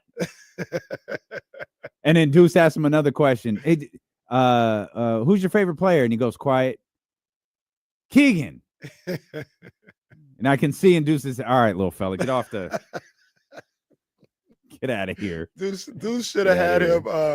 They should have done the $1 Million Man bit. Had him dribble the ball. That's If something Deuce would do. Then kick the ball away if you from can him. dribble 13 times, we'll give you season tickets to the Kings. Yep. At 11, kick the ball. Little black kid, too. It was. Virgil just let it happen. Well, Virgil let a whole lot happen. Like playing Virgil. One thing he let happen. I think we talked about this before, but have you heard an interview with Virgil? Mm-hmm. Well, when he's with us, yeah. Yeah, he's an unhinged individual. Yeah, he's not well. He's not well. He was. Or wasn't well. Yeah. Yeah. That was a different guy. One of those kids was what did Rob Van Dam do? Did you ever hear that story? No. Like a young Rob Van Dam was one of the $1 Million Man. Really? Like I think he had to like kiss the $1 Million Man's feet and they gave him $100 or something. What the gimmick was? He did it. The kid had to kiss his feet. But yeah, it was. But Rob Van Dam was man. probably like a teenager. Like he wasn't like the little kid who was dribbling the basketball was like 5, left in tears. There's a video on YouTube called Rob Van Dam earned some extra money. Yeah. He's in a green shirt, ready to kiss his feet. Right, and he kisses Ted DiBiase's feet. I think the gimmick is though, like the little kid got the money. They sent a WWE person out there to like, hey, and hand. They did a great job with that because the kid didn't know. Oh no, that was after. It was after. After the poor little kid walk away like crying. Oh man. Then they I think it's the internet, so you never know. But I think you saw the video where that kid, the black kid, linked up with Ted DiBiase like 5 years ago. No, I never saw that. Yeah. And it was all love. But this is the kid that they kicked the basketball from. Remember Ravishing Rick Rude's gimmick? The Rude Awakening? With the women, right? Yeah. There's some weird stories behind those too. Yeah, there's some. It was really popping off. There's one. Yeah, there's some really weird stories where, never mind. That's too much even for our show. Wrestling is so crazy, just the world of it. From back all then, of it is wild. Yeah, all of it is wild. As wild as the NBA trade deadline, which is just 2 weeks away. We didn't get to talk about this yesterday. Talked a little bit about it with James Ham. Marc Stein reported at some point during our show yesterday that the Nets and Kings allegedly haven't spoke in weeks, and that the Kings don't see a pathway to landing Cam Johnson. Again, that's Marc Stein's reporting. James said, "Yeah, that's fine." James says there very well may be a hang up on giving up an unprotected first round pick. We don't know if there's discussions about giving up some sort of protected first round pick, whether it's top 5, top 10, lottery, whatever. But clearly, Brooklyn, or at least at this point, 2 weeks before the deadline, wants an unprotected first-round pick from Cam Johnson. I don't think that's just for Sacramento. I think that's in any deal involving Cam Johnson. And I'm sure with Sacramento, it's a little heightened that we want that pick to be unprotected because we think you guys suck, and it could be as high as 1, 2, 3, 4, 5. Right. But again, you just have to choose what you want to believe at this point. Right. James is obviously hearing things. Marc Stein is obviously hearing things. Both are connected through different sources, and I'm going to choose to believe this is all just posturing because we are in heavy posture time here 2 weeks out. I think things get a little snugger next week, and then we'll start to find out what's real and what's not as we get within 6, 5, 4, 3 days of the trade deadline. Who do you believe? Or I shouldn't Both of say them. that. I shouldn't say that because I think they're both getting this information. Yeah, I believe both of them. Who do you like? What do you believe? Do you believe that it's posturing? Do you believe the deal talks are really off? Let's take both of let's take the two things that they let's take the two. I don't think Marc said Stein said that the deal is off or there's they haven't talked in a while and Sacramento doesn't see a pathway to land Cam Johnson. Okay, so let's take that line.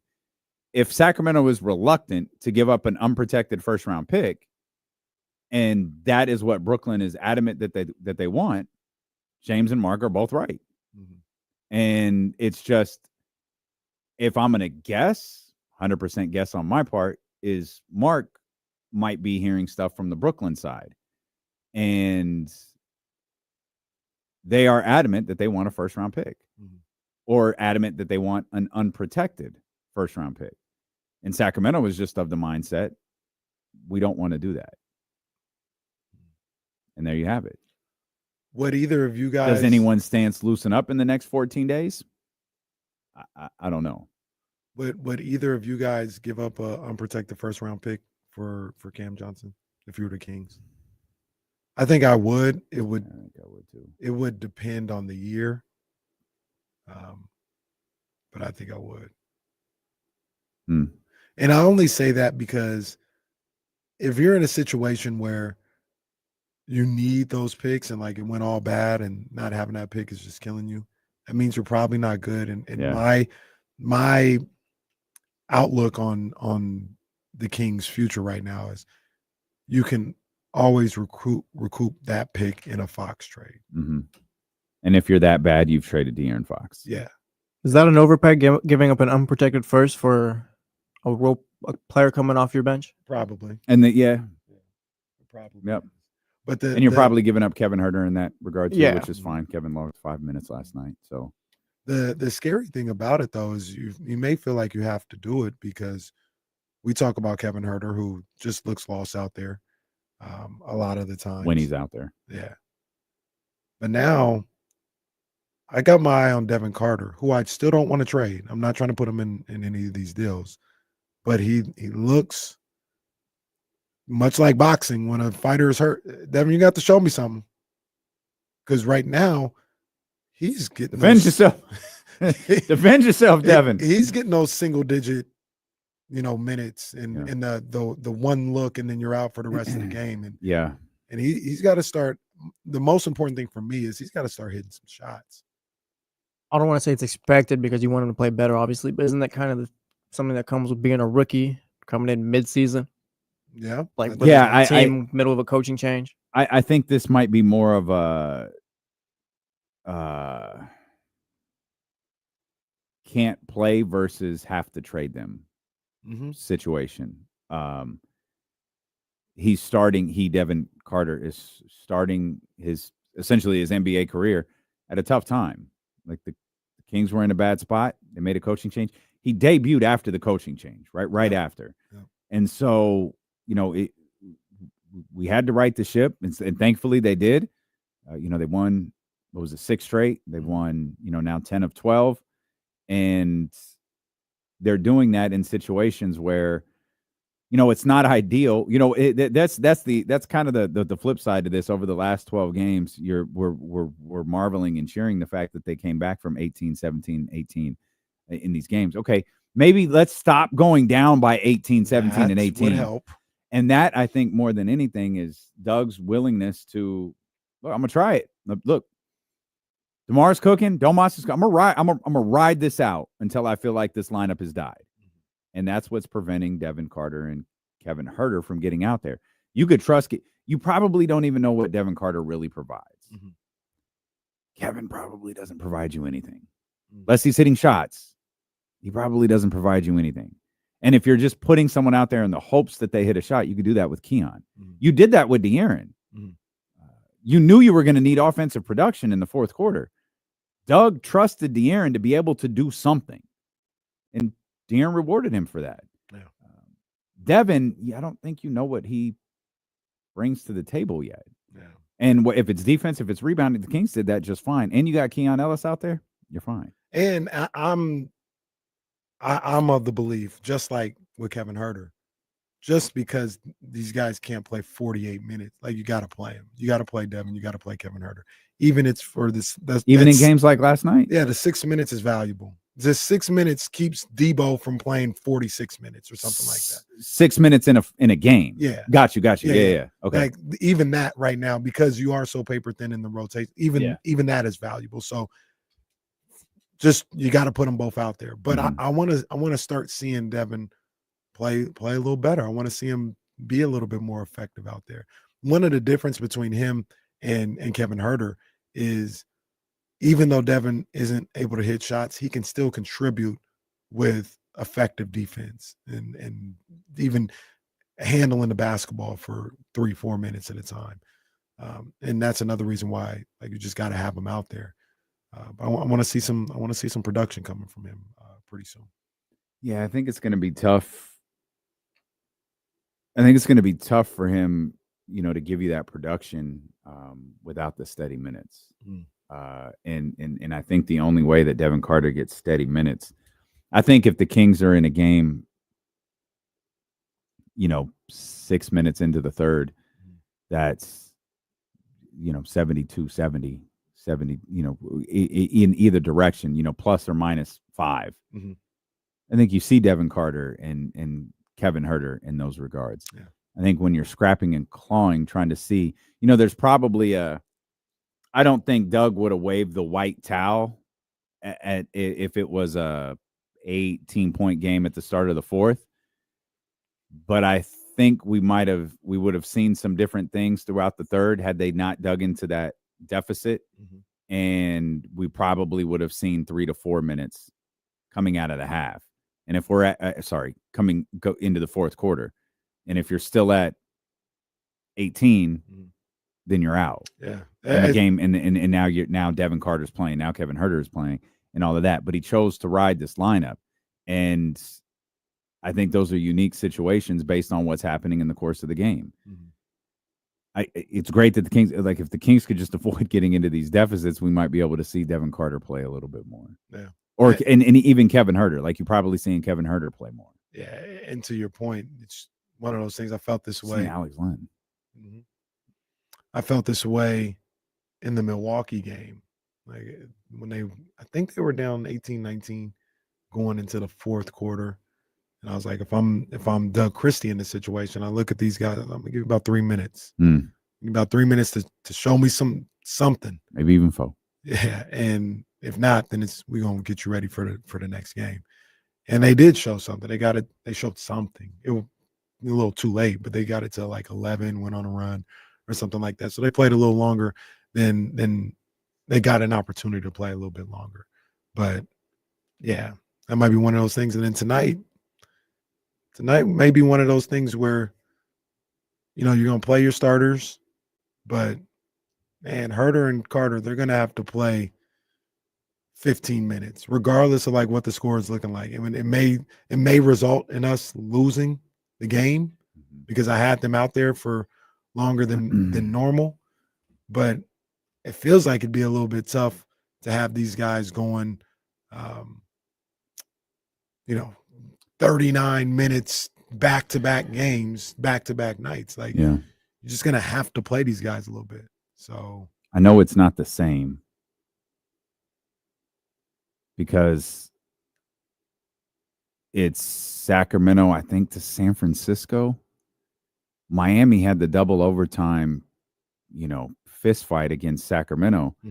Didn't they beat the Warriors the next night? Yeah. I just wanted to point out that Celtics beat the hell out of the Warriors. That's all. No, but in all seriousness, that's a double overtime game where your guys go out there, you find a way to win on the second night. Now, this is different.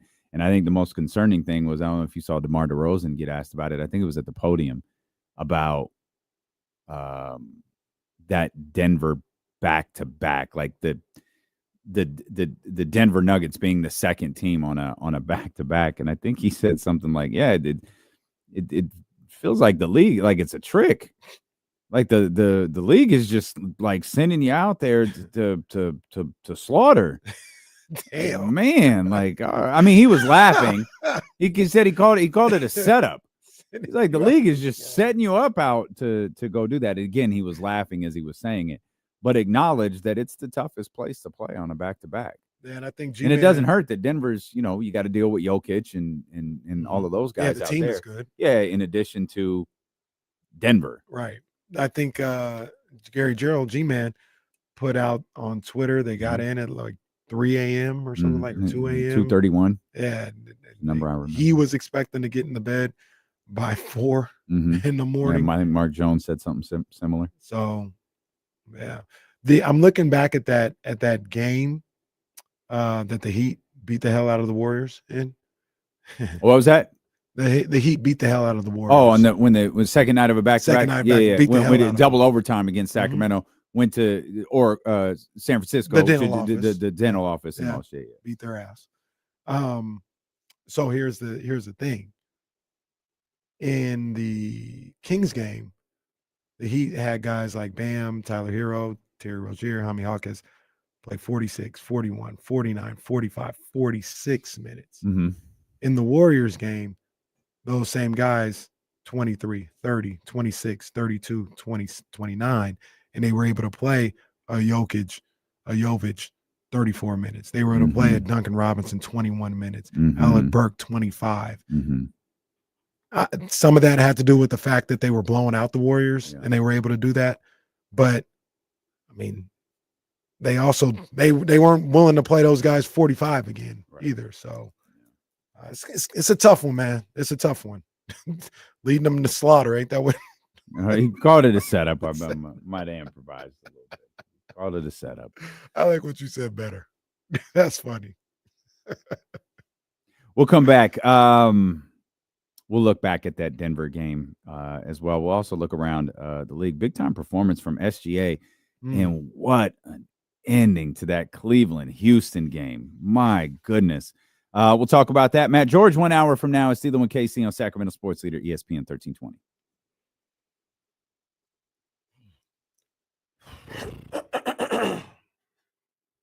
Kicking it with KC. Yep. Let's get it going, man. Oh, get out the way so I can see. There we go.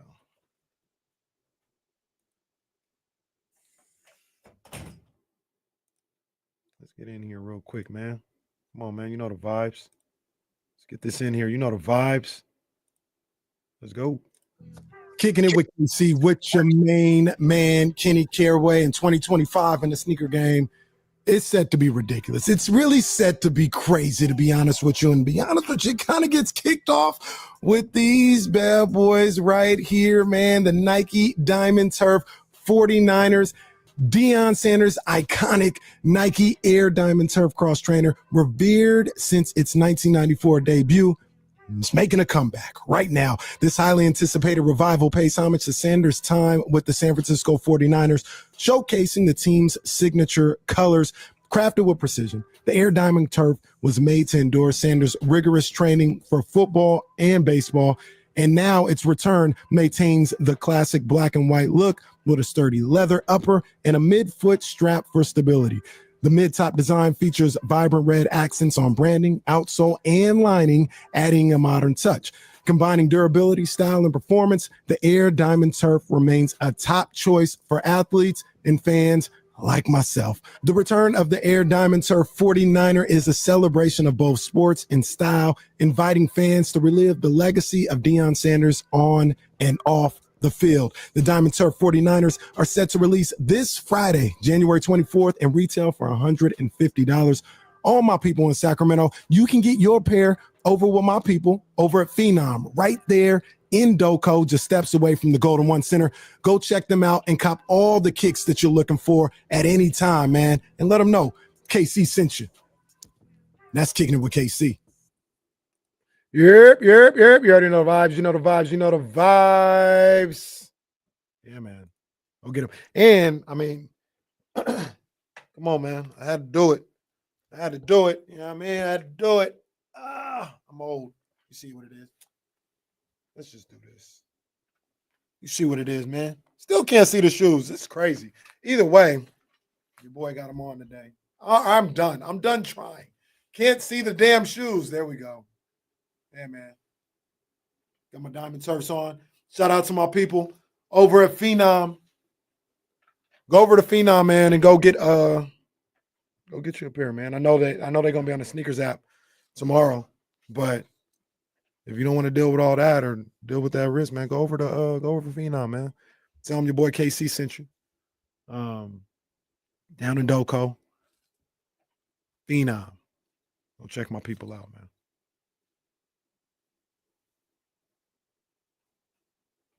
I know, bro. I had to stop. It was about to get dangerous. It was about to be real dangerous if I tried any more.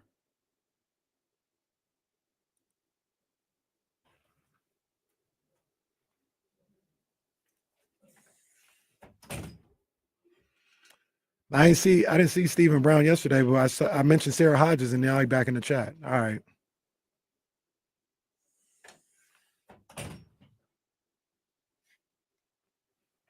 Let's see if I can. I don't want to break my neck. That ain't gonna happen. You guys go to my Why don't you just take the shoe off real quick and hold it up? I don't want to take my shoe off. I don't want to do that. Shoes off at the workplace. All right, I'll do it because Jesse said I could. You don't want to take your shoe off in the workplace. And you want to get the on foot look of it. But come on, man. I wanted these so bad, man. I wanted these so bad when they were originally out. Now I got them out. Come on, man.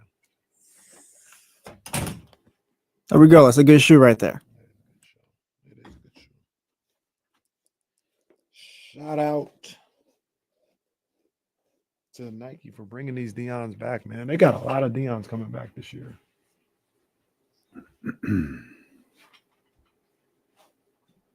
Matt George coming up 1 hour from night now, host of the Locked On Kings podcast. Great work over at ABC 10 as well. Mm-hmm. So we'll talk to Matt coming up 3:15-ish. Kings get the win last night, man. Interesting night in the NBA. Interesting night tonight. We'll talk about that in a couple of minutes. Looking back at last night, did you see the way that the Cavs and Rockets ended with Darius Garland? You know what? I missed that, man, and I saw some people talking about it. They didn't have a video, but I didn't see how it went down. Darius losing in Houston. Garland missed 2 of 3 free throws to give Cleveland the win. And so they were down 1. He's a 90% free throw shooter. No, they were down 2. They were down 2. Yeah, he was shooting 3 free throws. He misses the first one, misses the second one, hits the third one, and they lose. Why did he make the third one? How much time was left? No, there was another play, so there was a little bit of time left. But yeah, 90% free throw shooter. That's tough when you got a guy like that, like you said, 90% free throw shooter. And he did the thing where all you could do is just turn around and like, all right.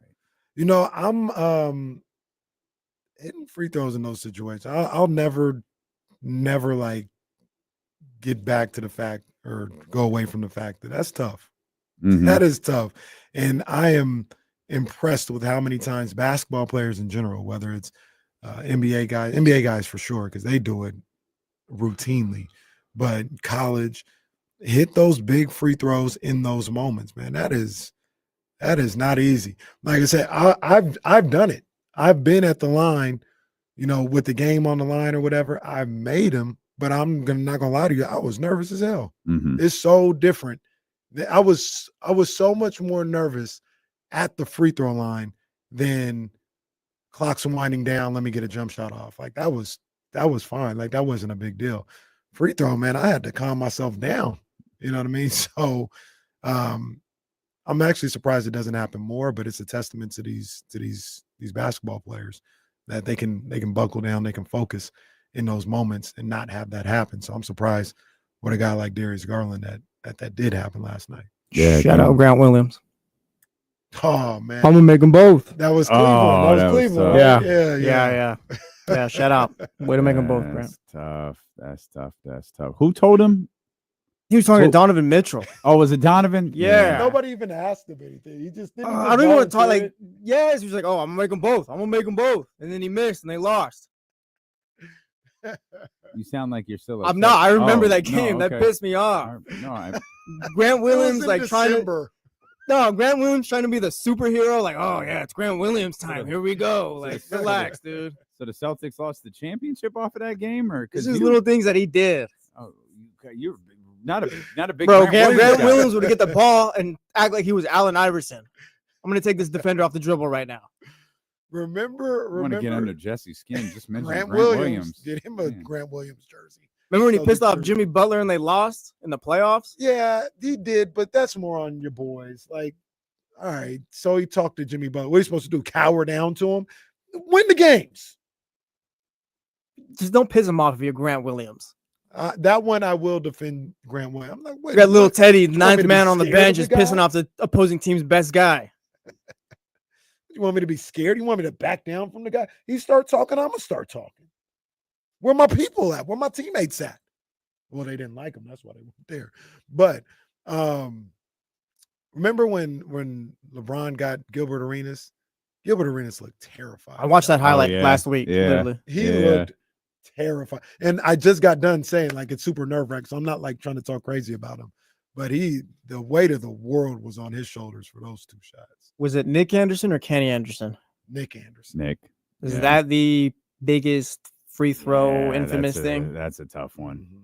That's a tough one. 'Cause he was never the same after that, they say, right? No, I think he came to Sacramento Here comes shortly the Kings. afterwards.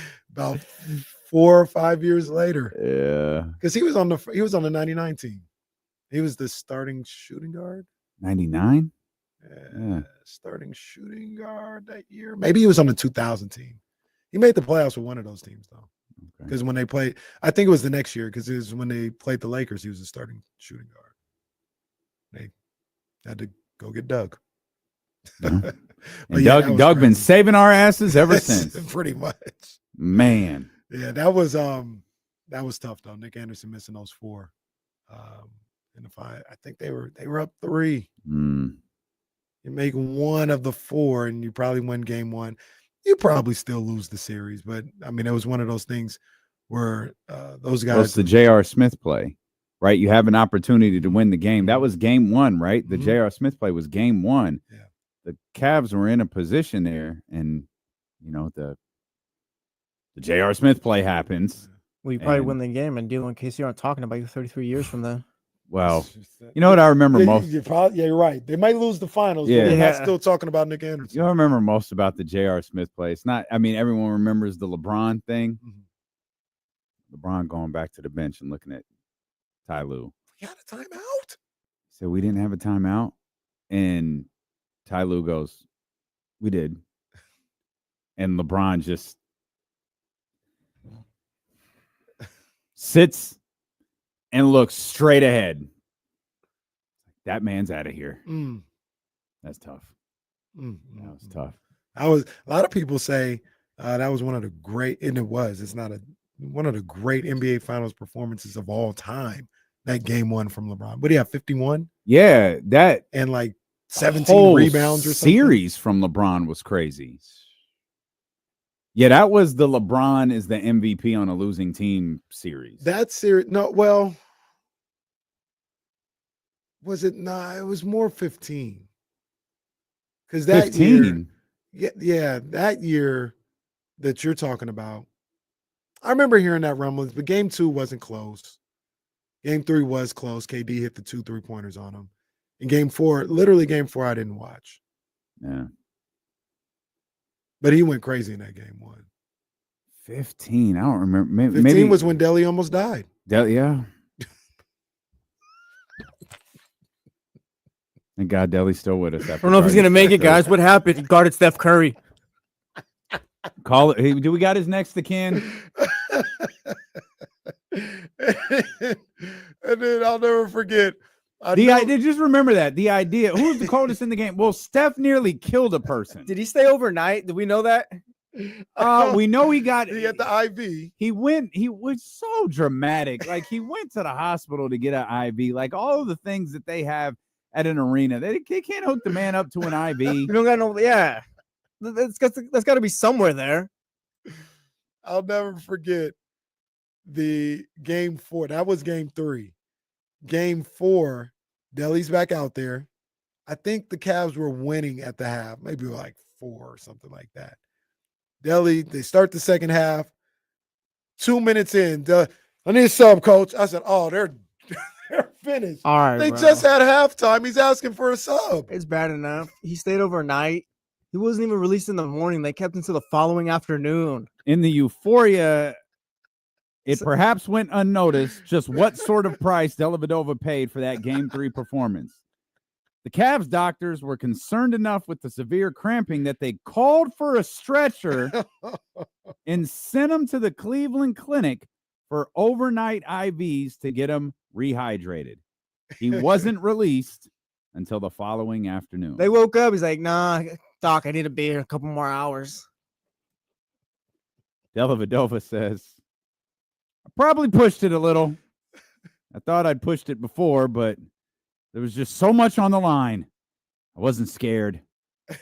What was scary was how am I going to prepare for the next game? I only had 1 day's rest between the game. I told him I didn't need to go to the hospital, but then I thought to myself, what would happen if these cramps happened in the middle of the night? I would have been screwed. Brother, just stretch. All right, would you rather be the guy? Keon just out here guarding him like he's nothing, and Delly out here dying. Would you rather be the guy that had to stay overnight in the hospital because you had to guard Steph Curry, or the guy who got carted out with an air cast and didn't break anything? Oh. I'd rather be Delly. Yeah, and you start the next week, by the way. You start your back the next week. I'd rather be Delly. Yeah, for sure. For sure. The crazy thing about Delly, he talking about, I don't know. You guys know I'm pretty competitive. I love the game of basketball. There is a point where I'll be like, all right, Steph, you can shoot. Go ahead. If I'm feeling like Delly, where it's like, I don't know if I'm going to make it. Or, all right, man, hey, go off that screen, man. I'm not killing myself to stop Steph Curry from shooting a shot. And the whole idea, like, what if I get a leg cramp, like, when I'm sleeping? Like, you've never been able to, like, you've never dealt with that before? Delly played 38 minutes in that game. And I think John Bull is this accurate. Steph still had 27 points on 7 of 13. Went to the hospital for nothing. Well, Delly scored 20 in that one too. Delly was cooking. Delly was cooking. I might have to pull that up on the. Hold on, man. I might have to pull that up, man. Hold on, see the man. highlights of that game. This dude, your boy, texted me and said, was on air, D. My bad. You good? No, I'm just fine. Hey, hold on, man. How come? What did he turn his? Oh, I'm gonna hit this button. FaceTime video. Oh, Hey, Steph. No, hold on. We're gonna try this again. Look. No, we try. This is Guru. We hitting Guru. Now we know. No, Guru. Hey! Hey! Guru. What up, dog? Go. We live, man. We just don't mind us. We just doing a radio show. We just trying to check on all our people out there, man. Nobody want to answer the phone today. No, don't do that. We called you during a commercial break. We was watching the stream. We waited. Hey, KD, what's he doing? What up? I see you. Hey, y'all, What that up? was a good win, man. Why y'all rubbing my face in it, though? We getting all these people walking down Market Street. You see me? Hey, good. We just checking in on you. We love you, boy. That's all. Hey, no doubt. And I'll tell you this, I got a house at Sac, so I'm not mad when the Kings win. This Warriors on mine all day, but I'm rooting for y'all, man. That was a big win. Y'all did it. Hey, Goo, you gotta blame Bonte because Bonte FaceTimed me at halftime. That's why we calling everybody right now. Hey, and he said that on the air, and I said he jinxed it. That's what happened. Bonte jinxed it. I'm going to hit him after this. Hey, I listen to y'all every day. Y'all keep up the good work, man. All right, we My dog, appreciate man. We you, love Goop. you, bro. Thanks, brother. Yeah, man. Goop thought something was wrong. He's like, "D, you good?" Oh man, we called you during a commercial break, bro. Hey, that's a good friend right there, though. That is a good friend. It's a good person right there. That is a good friend right there, man. Oh man, Good people, man. Good people. That is terrific. I was trying to tell Goo, man, you got to come to the Go One Center. Hey. He been there a couple times. Shout out Bonte and Goo. They both called back. Matt Nahigan and Danny in San Francisco. They don't want no part of it. Damn. What else? Yeah, the funny thing about Matt, he don't even have my phone number. He don't even know who called him. That voice, that video message we left him probably went into the abyss somewhere. Like an old Nick Cattles tweet. What's Nick up to? Anybody know? Anybody know what Nick? That's is Chris's up to? boy. We should ask him. I don't know. Maybe covering the Patriots. What's his thoughts on what's the quarterback's name? Drake May, and now Mike Vrabel and the return of Josh McDaniels and what was the other boy's name? I have no clue. Raindolph? I have no clue what that brother's name was. Oh no. No disrespect. No. By the way, for everybody asked, well, nobody asked, but everybody saw what was going on last night. Casey's like one of those influencers on Instagram. For everybody who's been asking about my skincare routine. Nobody asked, but I know people saw it over the weekend. And for real, I talked to John Dickinson last night. We good. Like we 100% good, man. JD. Wait, would you guys have beef? It started. No, we never had beef. Okay. But I called him out on a tweet that he made after Mike Brown got fired. And I was like, and then I was like, oh man, still no mention of the Kings playing well, like how we talk about on the show. Yeah. Everybody got so much to say, but when they're playing good, don't nobody have nothing to say. Mm-hmm. So on Saturday, I was just going through, I had time. So I was like, man, looking on JD's timeline and still hearing nothing back, Mm-hmm. After this tweet. I quote tweeted the tweet. And he was like, oh man, I'm accountable. Get out of here with that BS. Da, da, da, da, da. And I preferenced it by saying, like, I like JD, man. This ain't no dig. But I just noticed this is how people be moving. And he did the same, he said the same thing to me. And I saw him yesterday and I was like, Jay, I meant what I said. Like, I don't have no problem with you. You said something, you tweeted something that I thought was whack and I commented on it. It wasn't nothing to go back and forth about or because I got a problem with you. And he was like, I feel the same thing. I responded, is what it is. But a lot of people on, you know how I can be on Twitter when something like that happens. People are like, oh, cook that fraud or that. Like, no, I don't see JD like that. Like, he's cool. He's hella cool. But I just didn't, I took umbrage with that. So and our boy Marc Haynes was like, man, I thought I was going to have to separate y'all and JD. I said, nah, man, me and JD good, man. We need to get Marc on the video so he could come like hang out for real. Yeah. Chris was in the building last night. Oh man, that's a bit good. Chris took a break from breaking news. Yeah, man. Man, Chris was in the building. Chris breaking news. Chris don't need to work for nobody to break news. Right. He just out there doing his. He out there doing his thing. Right.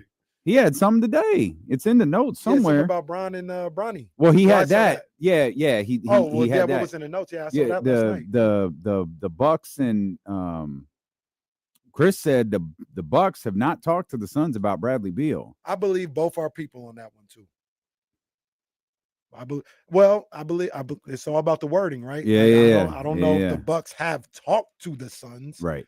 But they could have let it be known, or Brad could have let it be known that I'm open to. The Bucks might not have to talk to the Suns. Mm-hmm. The Bucks might have to talk to Miami. Once Miami is like, okay, we could do this, then the Bucks still don't need to talk to the Suns. Mm-hmm. They need to talk to Brad and Brad's agent. Right. And that's where the wording that you talk about comes into play, because I don't think there's a conversation about the Bucks trading with the Suns. Mm-hmm. I think there's talks of the Bucks being the third team involved in a deal that sends my Jimmy Butler to Phoenix. And then Brad, I guess the one constant in everybody's reporting is, for whatever reason, Miami does not want Bradley Beal, or that not for whatever reason, they don't want that contract back. Right. They do not want Bradley Beal and the $100 some odd million dollars he's owed. So Milwaukee probably just needs to deal with Miami at this point. And then once Miami signs off on how this whole thing looks, then they have to connect with Brad's people and figure out, will Brad come to play with Milwaukee, which I can't imagine a dude who's now been relegated to the bench because Phoenix is trying to get him out of there wouldn't willingly go play with Giannis Antetokounmpo and Dame Lillard. I think that'd be a no-brainer. Get out of Phoenix, bro. Like that. Of course, Phoenix won by like 80 last night. Book and, KD had one of them games. They beat Brooklyn by, I think they beat them by upwards of 30. That they've been able to, and salute to them, aside from Cleveland, they've had a pretty soft schedule the last week and a half, and they've taken advantage. The Bucks? No, I'm thinking of Phoenix. Yeah. Oh, okay. And then they've taken advantage to keep themselves above water. Oh, aside from the Phoenix Cleveland game. Got you. Yeah, because Cleveland was a tough game on MLK. They got beat up, but Phoenix has been able to stay above water with some of these games they've had in the last probably week or so, and last night was no different. Hey, peep this lineup for tonight. We know the Kings and the Nuggets are playing, right? This is obviously big time for the Kings. The Mavericks are in Oklahoma City. Shea went for 54 last night. That was great. Mavs are in OKC. Give me that loss for Mavs. The Bulls are in San Francisco. Steph is questionable. Yeah, Steph's always questionable on the second night of a back-to-back. Celtics and Lakers. Let's go Tatum. Well, the Wizards are at the Clippers. Oh, man. Why do Wizards keep playing these people? Why don't the Wizards ever play the Hornets?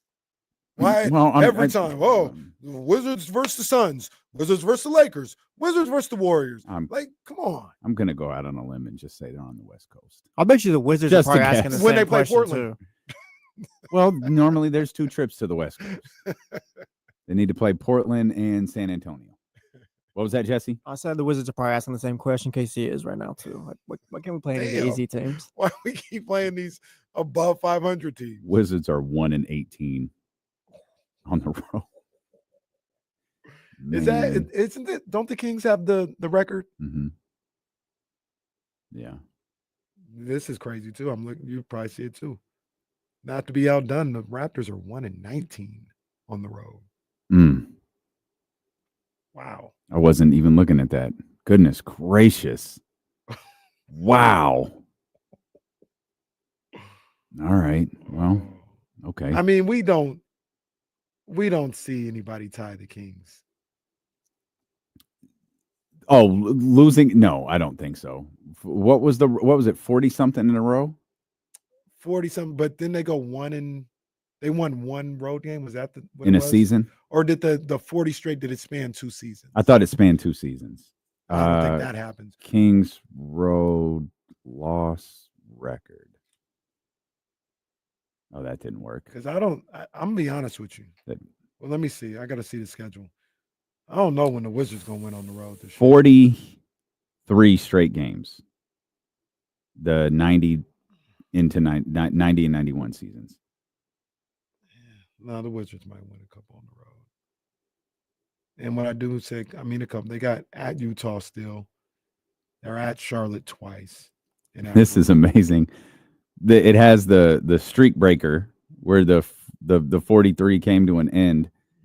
They won in Orlando 95-93. Oh, Orlando must have been sick. What year was that? 91. That's before they got Shaq. So they was doing what they could to 1991. Shaquille O'Neal sweepstakes. Do you remember watching Shaq at LSU? Mm-hmm. I don't. I do. I don't remember at all. Like I just remember this guy coming into the league. I was an avid Sports Illustrated reader, and that's how I, like, oh, okay. I wasn't watching LSU I saw him, oh, that's the guy that they're talking about. And then, he winds up in Orlando and becomes bigger than life. Yeah. Like, that's the first NBA draft that I think I vividly remember. Yeah, I probably feel the same way. Yeah, like I'm a basketball expert now at 11 years old. I know what's going on. On the post game with Deuce and Yeah, Mo, yeah. little Damien. Yeah, that's right. Damn right. Yeah, I think that's the same. That's the first rookie I kind of remember. Because that was Shaq, Alonzo, and Christian Laettner. Yeah. Yeah. Was Alonzo was 2, or was Alonzo was Christian 2. Laettner 2? No, I think Alonzo was 2. Christian Laettner was 3. Because that was some of the first college basketball I really remember too. That was the Grant Hill shot. Mm-hmm. That was the Grant Hill shot was before that, because I remember the Final Four, Grant Hill was by himself. Laettner was gone. Uh-huh. So Laettner might. Oh man, I'm getting confused now. What Grant Hill shot are you talking about? Grant Hill pass to the Laettner. pass to Christian Laettner. Laettner shot. Yeah, Sorry about that. Grant Hill was by himself. Damon Sotomayor was on Arizona, and Arizona with Corliss Williamson won a national championship, and Bill Clinton called. That's why I just remember that was the thing that started. The president wants these guys to win the national championship. Jerry, what was bro's name again? The Arkansas coach. Nolan Richardson. Nolan Richardson, that's what it was. He 40 minutes coached. to hell. Yeah, he coached the Tulsa Shock for a second and a half. He coached the Mexico national team. Okay. I think he might currently coach the Mexico national team. Really? Yeah. How old is Nolan? Coach Cal I saw a couple months ago, he brought him in to practice at Arkansas. Nolan Richardson, 83 years old. He is man, really still might be coaching that team. Still coaching the Mexican. I'm trying to see. He's most known for Arizona. It doesn't have an end date for his time with Mexico. He's still going. He might still be doing it. That man just out there living. That is a basketball lifer right there. Richardson was named. Yeah, it doesn't indicate that he stopped doing that. So shout out to Nolan Richardson, 83 years old. Goodness gracious. Goodness gracious. We'll come back. Matt George is going to join us coming up in about 30 minutes. We'll prep you for a night of basketball here. Game tonight. The Sacramento Kings are back at it. The last time they played Denver was definitely memorable. I want this win tonight too. I want this win. I'll explain why. Sacramento Sports Leader, ESPN 1320.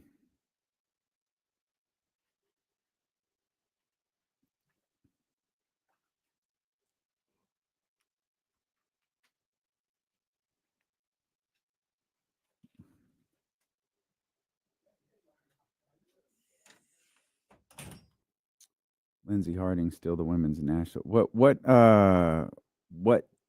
team polo is Lindsey Harding the national team coach for? Was it? I can't remember which one it was. Lindsey Harding. She got her jersey retired by Duke the other day. Lindsey. I don't have her as an international coach anywhere. Lindsey. Overseas. That's overseas play. USA Basketball. Belarus. Nope, she was invited to play for Belarus. Coaching. South Sudan. There it is. Harding was named the inaugural head coach of the South Sudan women's national basketball team. Oh, now she's the head coach of the Mexico women's national basketball team. Boy, that's wild over there. All right. Good for Lindsey. Good for Lindsey. Man, this juice is tough to drink. Goodness gracious. So many. I got a Matthew Dellavedova tab open right now. Goodness gracious. Get me out of here. Get me out of here.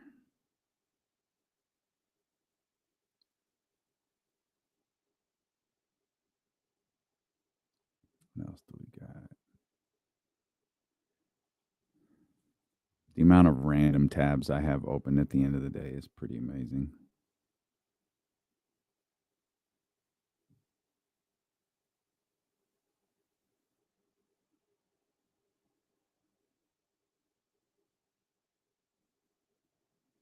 It looks like Leezy working on something. What's Leezy working on?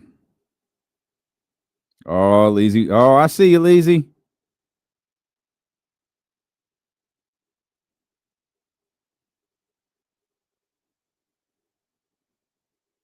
I see you, Leezy. Leezy, I might add.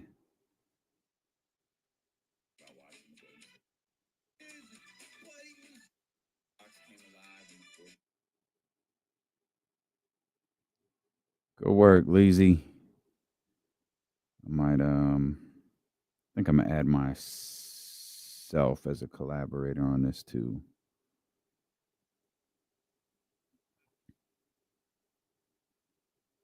Okay. Leezy, we need to go film some. I don't even know if Leezy's watching. I'm just talking to Leezy like he's watching. No idea if he is or not.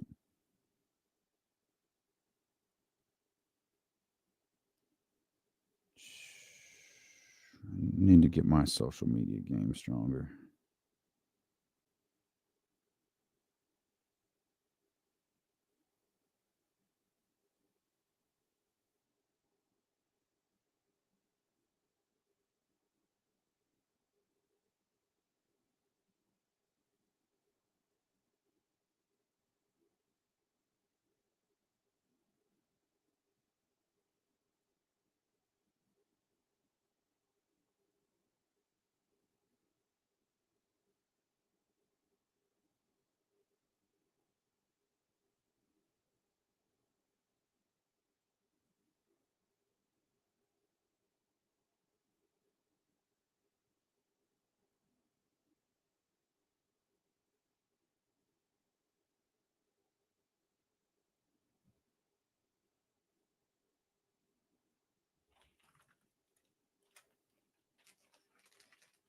Did you see Raw? Like their viewing was down like 36%. I think the second week after they debuted.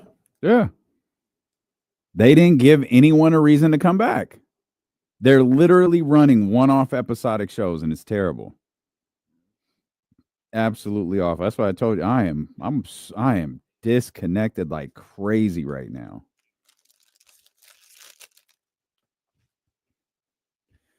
All right, Casey's worked up over the game tonight. It's the Kings and the Denver Nuggets. Before we get into what happened the last time these two teams played, why are you so worked up about tonight's game? Mind you, I told you this is going to be a tough game. Mm-hmm. It's a game that I'm like, man. You said I think it's not what I heard. I heard you said Del Christie was going to get his ass kicked and Mason Jones was going to play. Basically quit. That's what he did. It was the Indiana Pacers all over you were again. giving Mason Jones minutes already, and we weren't even into the second hour of the show. I'm just saying. By the way, it is 2:48, and the chill has come over the studio. Okay, all right. I'll fix it. Go ahead. Well, you don't have to. I'm just. You were right. You said. Oh yeah, I don't know what it is. The temperature never changes on the thermostat. Yeah, but it very clearly changes. And something happens at like 2:00 where it's like, yo, it is cold. That was probably a ghost. Maybe it is. I don't know. I mean, I'm bundled I know up. one I'm good thing now. So here's the weird thing. Here's what I absolutely hate about this building. We can control our rooms, right? Jesse's room is a sweat box. This room we keep cold, but you walk into just where everybody is, it's hot in this building. It is uncomfortable in this building. And I know it'll change when the summer gets here because they'll crank the AC and do all of that stuff. Summer, you can't even sit in that performance lounge area. But like the erratic temperatures from room to room in this building. Going to the wake-up call studio, you might kill yourself. Oh, it is just death. You're like, what do they call them? The things in the desert, the mirages. Oh yeah. You go in there when Kevin is controlling the thermostat, you start thinking like you're standing next to a cactus. It's ridiculous. And I guess you stall them out because they're in the morning, so it's usually cold. So you want it warm. They in there with blankets on and But the varying in temperatures in this studio is just Crazy. bizarre. Like I said, Well, it is brother- chilly as hell right Brother, now. you were the one. Jesse was concerned about you. Jesse I was, was legit concerned for KC. Jesse was about to double was over not- you. yeah, that was and not get a you bit. Get you a stretcher No, and over to Kaiser because you was sweating like crazy 5 KC minutes was like, into the "Yeah, show. what's the temp in here? I'm sweating." He's like, it feels like it's 76. I said, I hope it's 76. Like, it was 69. 60. Bro, go to the doctor. KC said it's 77 degrees in here. I was like, sir, I don't think that it is. KC's sweating like it's Death Man, Valley and all had that. sweat pouring down the top of his head. Oh man, show was literally 5 minutes old. My man dances to light active. the beam, and he is Man, cooked. we was active, man. We was active. That's what happens sometimes on Flashback Fridays when we get active. Oh man. That's what yeah, happens. get up. Get active. But nah, man, it's gonna be tough. It's gonna be tough. This is Yeah. I don't really believe in like the schedule And loss Denver type thing. didn't play last night. They played the night before. Yeah. And they were home. They ain't even traveled. Right. So they've been yeah, home for right. 3-4 Them days. Stupid 5-1, 3-2 jerseys or whatever. You know they what? were. I saw those. They changed them. I hadn't seen these. And you said you liked them. Yeah. I like those are cool. Yeah, I like those a lot. Cool. I just don't like the number. Understandable. I don't like the number at all. If it said Denver, I could. 5280. I'd rather it said Nuggets. If I was but- from Denver, I'd have 5280 tattooed on me. Would you really? Yeah. Bro, it's my Come on, man, high it's the city, man. Come on, man. Can I ask you It's the something? city. Why do you dark skinned dudes get tattoos? Because you know you can't see them. Yeah, you can. Oh, you can't. Ladies like them. Okay. You know, tattoos, the thing about it though, for me, is tattoos used to mean something. Hmm. And now everybody got tattoos. Well, it It's might to the mean point something to where it's that like- person though.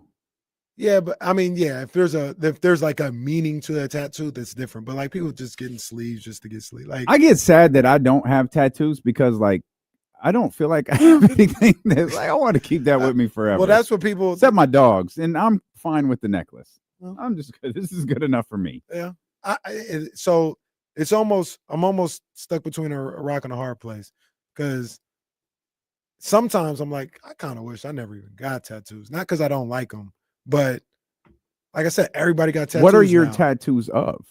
I got a panther. Because I can't see them. I got a panther. I got my name. A panther, like a. Just a panther. Black Panther. Oh, okay. Going down my arm. Got my name.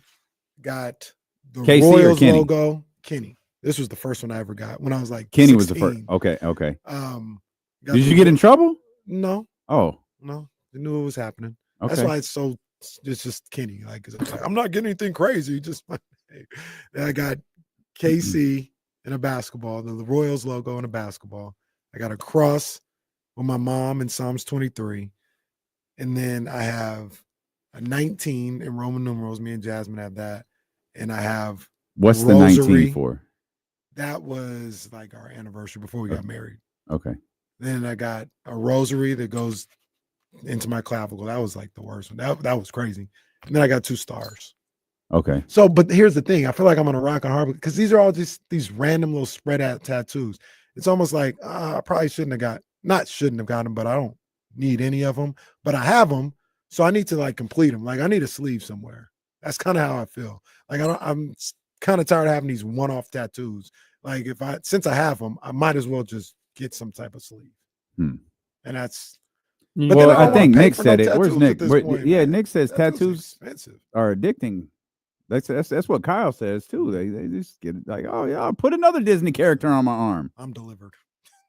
I ain't got a tattoo since in about 12 years. Hmm. The rosary was the last thing I got. Why don't you get the oh, no, the Laker mural you stars were- posed the by? stars were. Huh? Get that Laker mural you tatted. Yeah. Donnie, you What posed are you by. talking about, Yeah. man? What are we The doing? chosen one. What are we doing? What are we doing here? If I was from Denver, though, I would have 5280 on mine.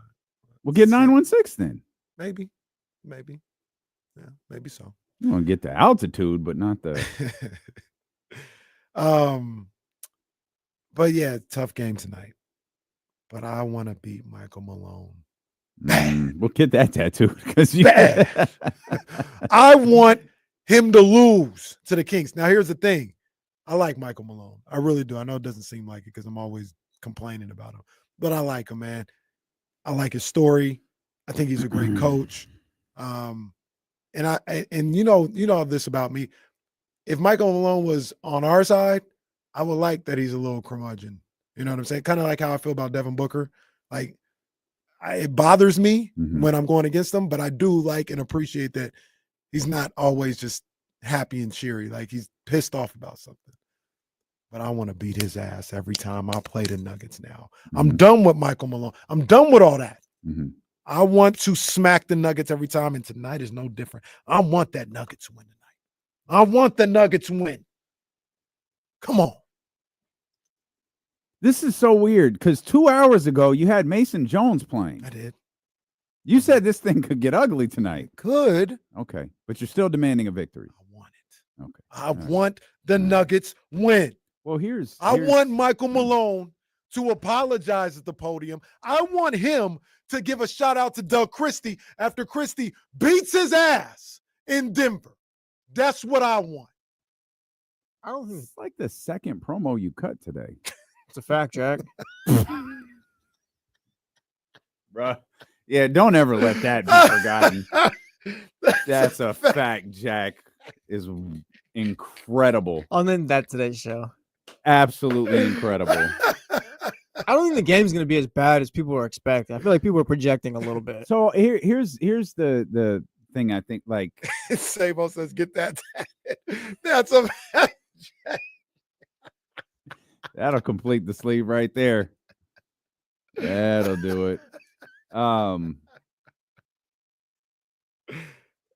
I forgot what I was going to say, but that's what. Oh, Doug, I was thinking about like we you know at some point, you know, we saw it with Milwaukee.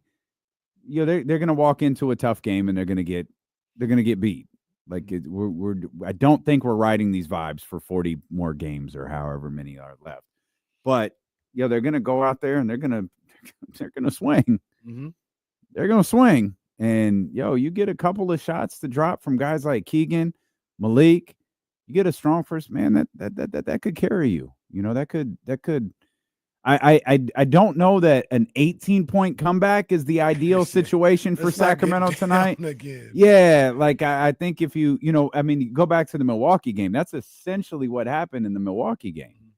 Like they never road game. Yeah, they never kicked out. Like they got it was Brock Lesnar versus John Cena at SummerSlam. It was just 48 minutes of an ass whooping. And if somehow, again, easier said than done, if you can avoid that, then yeah, I'll take the Kings competing for 48 minutes and having a chance to beat Denver. I just no slow starts like you had against Milwaukee. Yeah. But no slow starts like you had against the Warriors last night. Or the what was the other game they came back from? Not too. Was it just Miami? I thought they started out slow versus Miami. I don't think they started slow versus Philadelphia. I think they got in a deficit against Philadelphia. Miami, they actually even just had a bad quarter. Same thing yesterday with the Warriors, though. The second quarter was the second. Yeah. And with Miami, it was the third quarter.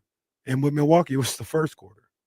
Like that, don't have that bad quarter, and you might be all right.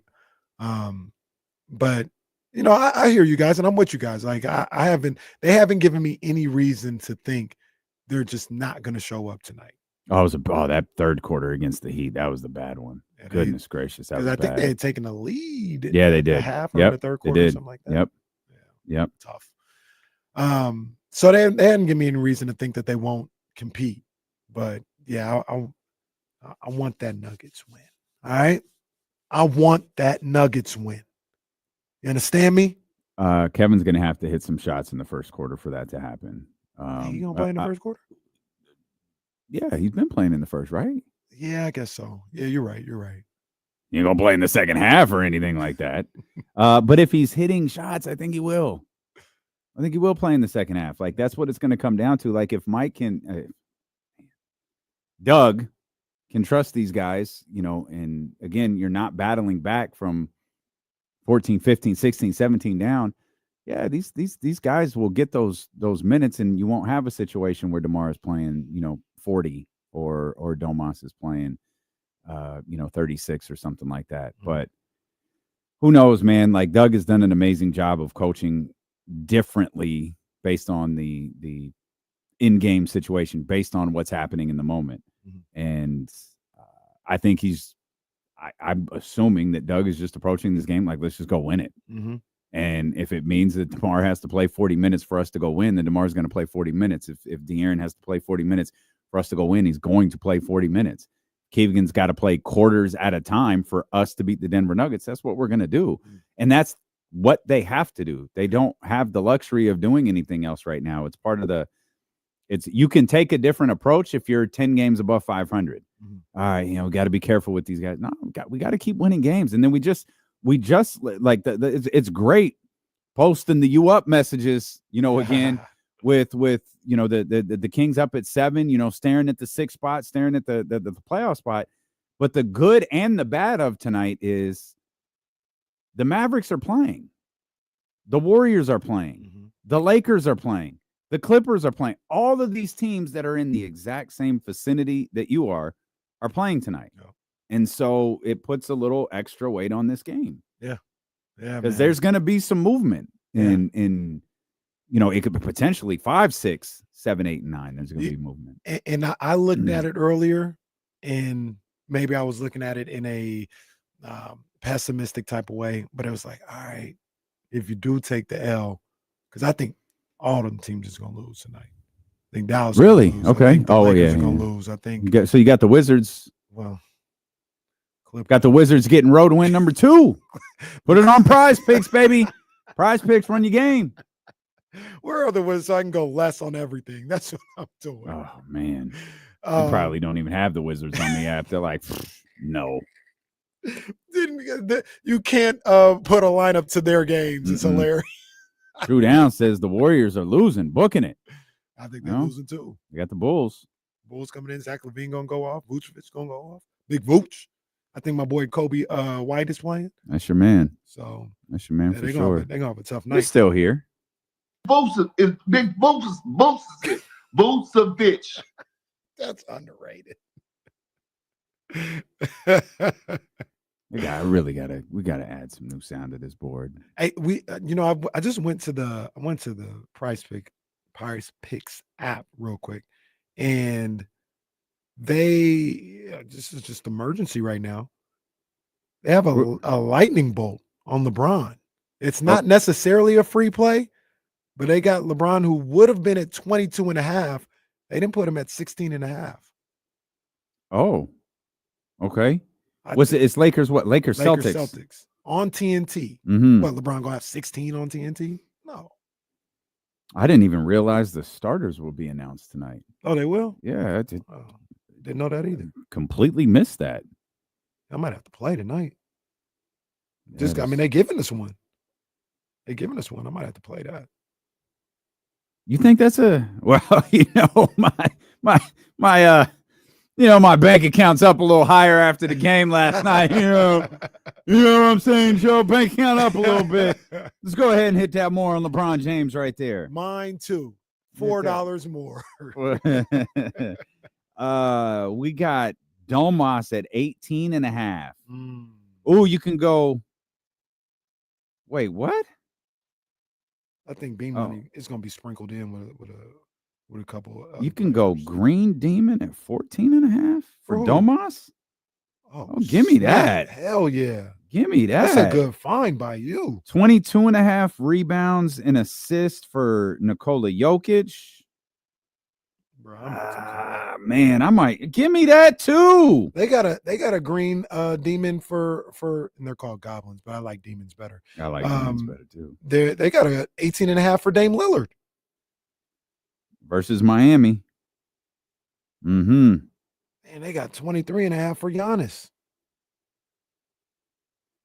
Man, hold on. Yeah, I'm about to take that. I think I'm gonna take that Dame. What's my money look like right now? Oh man, this is trash. What's that green thing mean?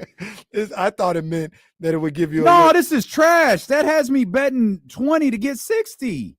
Oh. That's what the flex play, the power play. Man, that's whack. Where's the real money at? I'm taking the LeBron though. I ain't a sucker. I'm taking the LeBron.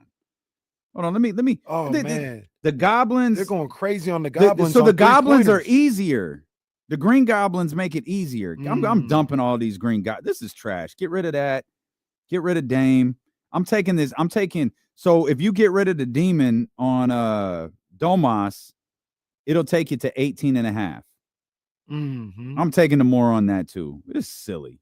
Oh, I can't use that again. I'm about to say they got a green goblin on Domas making half a 3. Domas making half. Okay. What do they got for Fox tonight?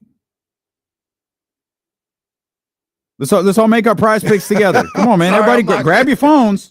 Well, they got 1.5 threes for prize for De'Aaron. Stay away from that. They got a demon at 2.5 threes. Well, they got the red. Yeah.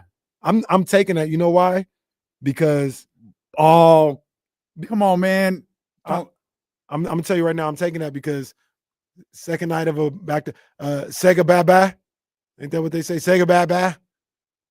De'Aaron ain't gonna be trying to get to the basket the whole time. He probably gonna take about 7 to 8 threes tonight. How many did he take last night? 2, 3. No way. Did he? He didn't take that many last night. He took 3. Yeah, he took 3. He was 2 of 11. Took 3. He taking about 7. I just said you can't take more on De'Aaron right now. I know. But it's a red demon, so I'm gonna hit more. I got beam money. What's that? Get my money up to?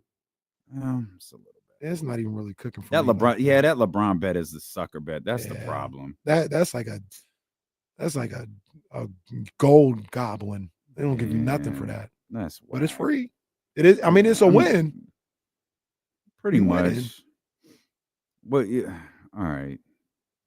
Tell everybody what to do. I do not like this. Put in the promo code KIFM to win $50 instantly on your first $5 lineup. And don't forget, they've got the Jaden Daniels play going down as well. Only a half passing yard needed for Jaden Daniels in the NFC Championship game. That's a free square for you. That's a free win for your lineup right there. So put that promo code KIFM in there to get $50 instantly with your first $5 lineup. Must be present in certain states. Prize Picks, run your game. I might be back. I'm coming back on Saturday for sure. I might be back. I found a Kyrie play. Oh, 23.5 versus Oklahoma City. I took the less. That took my flex play up to 160. And I'm eyeing 160, like times 160, $160. Oh, it took up 13.5 times. I'm eyeballing this Malik Monk number. 25.5 points and assists. Malik gonna have the energy. I'm eyeballing that number. 25.5. He had 29 last night. Points and assists. He had 29. For him to hit that number, the Kings are going to have to hit shots. Yeah. They're going to shoot a lot of threes. That's the one I'll be looking at today. The threes? The 3-point attempts. If I hit more on Malik. And they only got 30 last night. So Doug's we got to get him up. I'm in. All right. The flex play gets me 260. The power play gets me 500. I don't know if I'm not that confident. How many This is a $20 bet. Huh? How many I got the LeBron Thunderbolt at 16.5. I got Domas at 18.5. I got more. I got De'Aaron. You went more. Don't worry about what we said 2 hours ago. I got the De'Aaron Fox Red Demon at 2.5 threes. I think that's the good move, though. I think that's the good move. I just said, don't do more. You did say points, though. You didn't specify. I took Kyrie at 23.5 versus Oklahoma City. I took less. Back to back for 25.5 points and assists for Malik. I took more. That could happen. I think that's a good lineup. I don't think I'm confident to do the power play though. No, I wouldn't. The power play is $20 for 500. There's too many guys on second nights of back to backs. I could do 20 for 260. I submitted it. I'm riding. Ooh, that boy cooking out. We there, riding. Boy. And I'm still that ain't even my money. I'm still on Prize Picks money. The promo. I'm still on Prize Picks money. Come on, man. You won't hear me talking about Prize Picks once my money runs out. I'm on Prize Picks money right now, baby. Let's go. Let's get it, man. Prize Picks. I really can't wait for what I put together with that Jaden Daniels because I'm like halfway home. That's for Sunday. But I'm gonna use my lineup on Saturday and put Jaden in there. Okay. Yeah. Bean money on Saturday. Be ready for that. Prize Picks, run your game, man. The last time these two teams played, it was a classic, but it started kind of the downward spiral that became that 5-game losing streak that ended Mike Brown's coaching run with the Sacramento Kings, and 6-game losing streak overall. Of course, Doug lost his first game in Los Angeles, 132-122 against the Lakers, and they have been off and running ever since. But going back to December 16th, it was 130-129, and that fourth quarter was absolutely spectacular. Kings had a 47-point second quarter in that one. You got star performances from all of the stars. 29 points for De'Aaron Fox, 25 and 10 assists for Malik Monk in that one, 28, 14, and 6 from Domantas Sabonis, 18 points, 10 assists from Russell Westbrook, 28 points from Jamal Murray, 20, 14, and 13 from Nikola Jokic. Again, this was 130-129. Ball in DeMar DeRozan's hands at the basket. It slips out. Kings lose by 1. Man, I was just watching the ending to that game, and like you just kind of laid out, that ending was crazy. You know, I think both teams, until the DeRozan play, had made like something like their final 5 or 6 shot attempts or something like that. Yeah. And the other aspect to that game that we tend to forget because of how it played out and some of the things that happened afterwards is, weren't the Kings down by like 20 in the first half? And they came back to take, like, I think they got up as high as like 7 or something like that. It was 41-21 after the first quarter. Their biggest deficit was 23 points in the second quarter. The Kings, though, the Kings scored 47 in that second quarter. They got it to tighten the game up. 8, maybe 9. I think it was single digits by the half. They were down 28, I think you said, at one point, 23. It was 75-68 at the half. Denver was up 75-68. They got it to 7. After being down 20 after the first. And then they were So up. let's not do that. Please. Let's avoid that. Please, let's not do that. That's a first quarter too, man. Ugh. At That's exactly home. what happened against Milwaukee. Going down big in the first quarter. We'll come back, man. It's going to be fun. We're going to talk to our man Matt George, Locked On Kings, ABC 10. Kings continue to roll, beat the Golden State Warriors last night, but no time to celebrate unless you're making fun of a Warriors fan or a coworker, because they got the Denver Nuggets tonight. So we'll talk to Matt about all of that and the latest trade rumors as well. Wendy Lou and Casey return here on Sacramento Sports Leader ESPN 1320.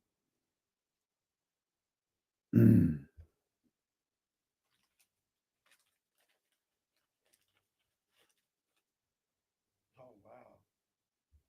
Is this official? It's The Jacksonville thing? Yeah. Yeah, that is the story. This story behind this is weird. The Bucks have had no contact today with Colin Orr's representation. The team has made multiple efforts to reach him and cannot.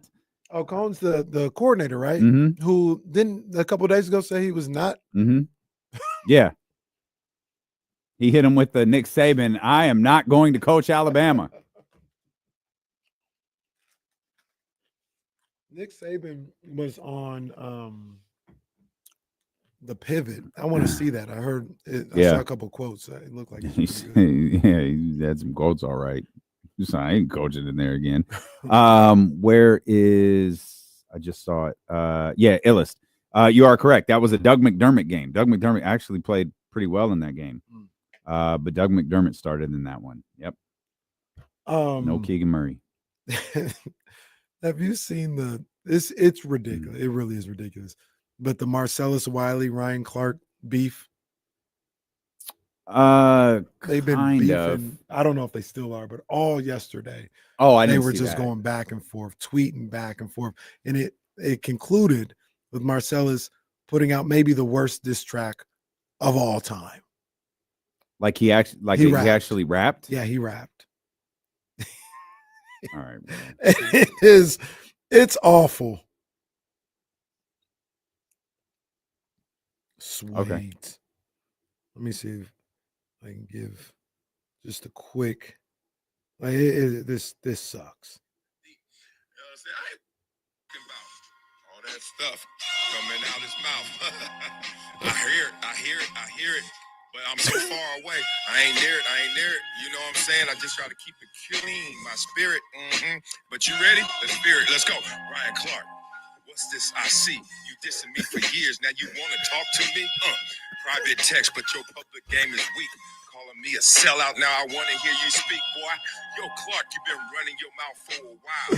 Throwing shade in public, trying to cramp my style. Calling me a sellout, trying to tear my name. But when it gets too hot, you don't treat it the same. This is awful.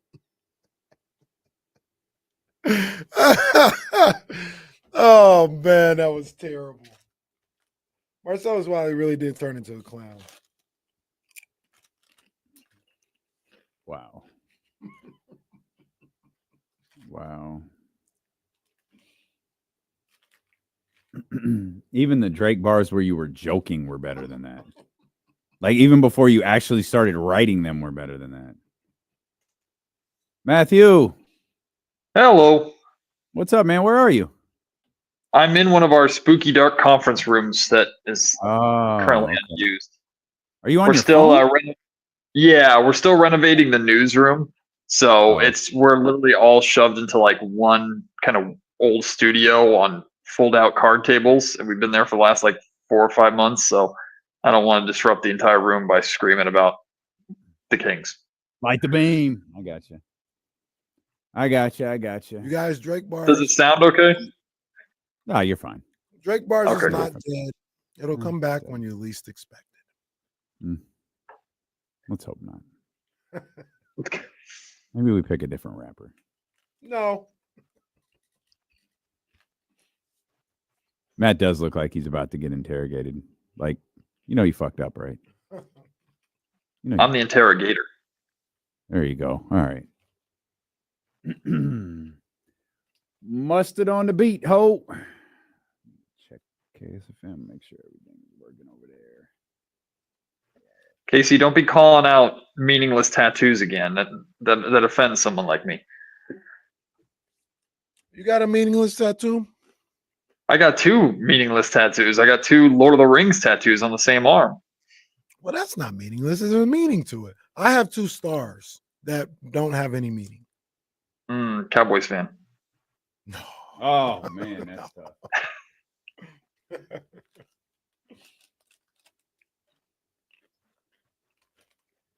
It's going to be a 3-piece eventually. It's going to be a sleeve by the end when I'm done with it. Oh, that's not meaningless. That's what matters to you. Yeah. All right, Matt, we are coming back here in just a... Oh, okay. All right. Well, Joe's first day on the job.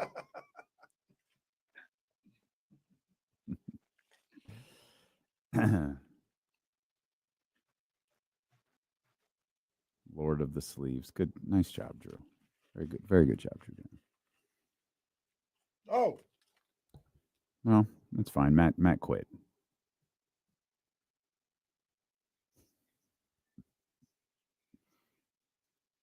I think Matt just quit mid segment. Whoops. Press the wrong button. We are back on. We're on the radio. Oh yeah, my bad. We are on the radio. Matt George with us here. Matt George with us here, live from the interrogation room over at the ABC 10 studios. Matt, Kings keep rolling, man. Kings keep rolling, and I know there's Denver tonight. I know it's a tough game. I know DeMar said it's the toughest back-to-back in the NBA, but wins are a little sweeter after they're against the Golden State Warriors. More than a little. That's a big. What is the saying or the song? Spoonful of sugar. That was like a cup of sugar just dumped into your breakfast this morning with the Kings winning over the Golden State Warriors. Hell yeah, we absolutely take that. It was fun. It was the game at the end became a pretty fun battle, a fourth quarter shootout in a lot of ways with big Kings run, big Warriors run, big Kings run, and then the Kings just had the last run to ultimately win that game. But it was a fun game. The environment for Kings Warriors is always fun. I'm in the minority where for Kings Warriors and Kings Lakers, I don't want opposing fans to take over the Golden One Center, and they never do. They always act like they do. but they never do. It's always still the vast majority are Kings fans. But I like those Warrior fans in attendance, and I like the Laker fans in attendance. I like the atmosphere. I like the buzz. It's just there's always a big game feel in Sacramento when the Kings play the Warriors and the Kings play the Lakers. So I dig the environment. It's always fun. It's always loud, and we were treated to a fun one that ended for the good guys last night.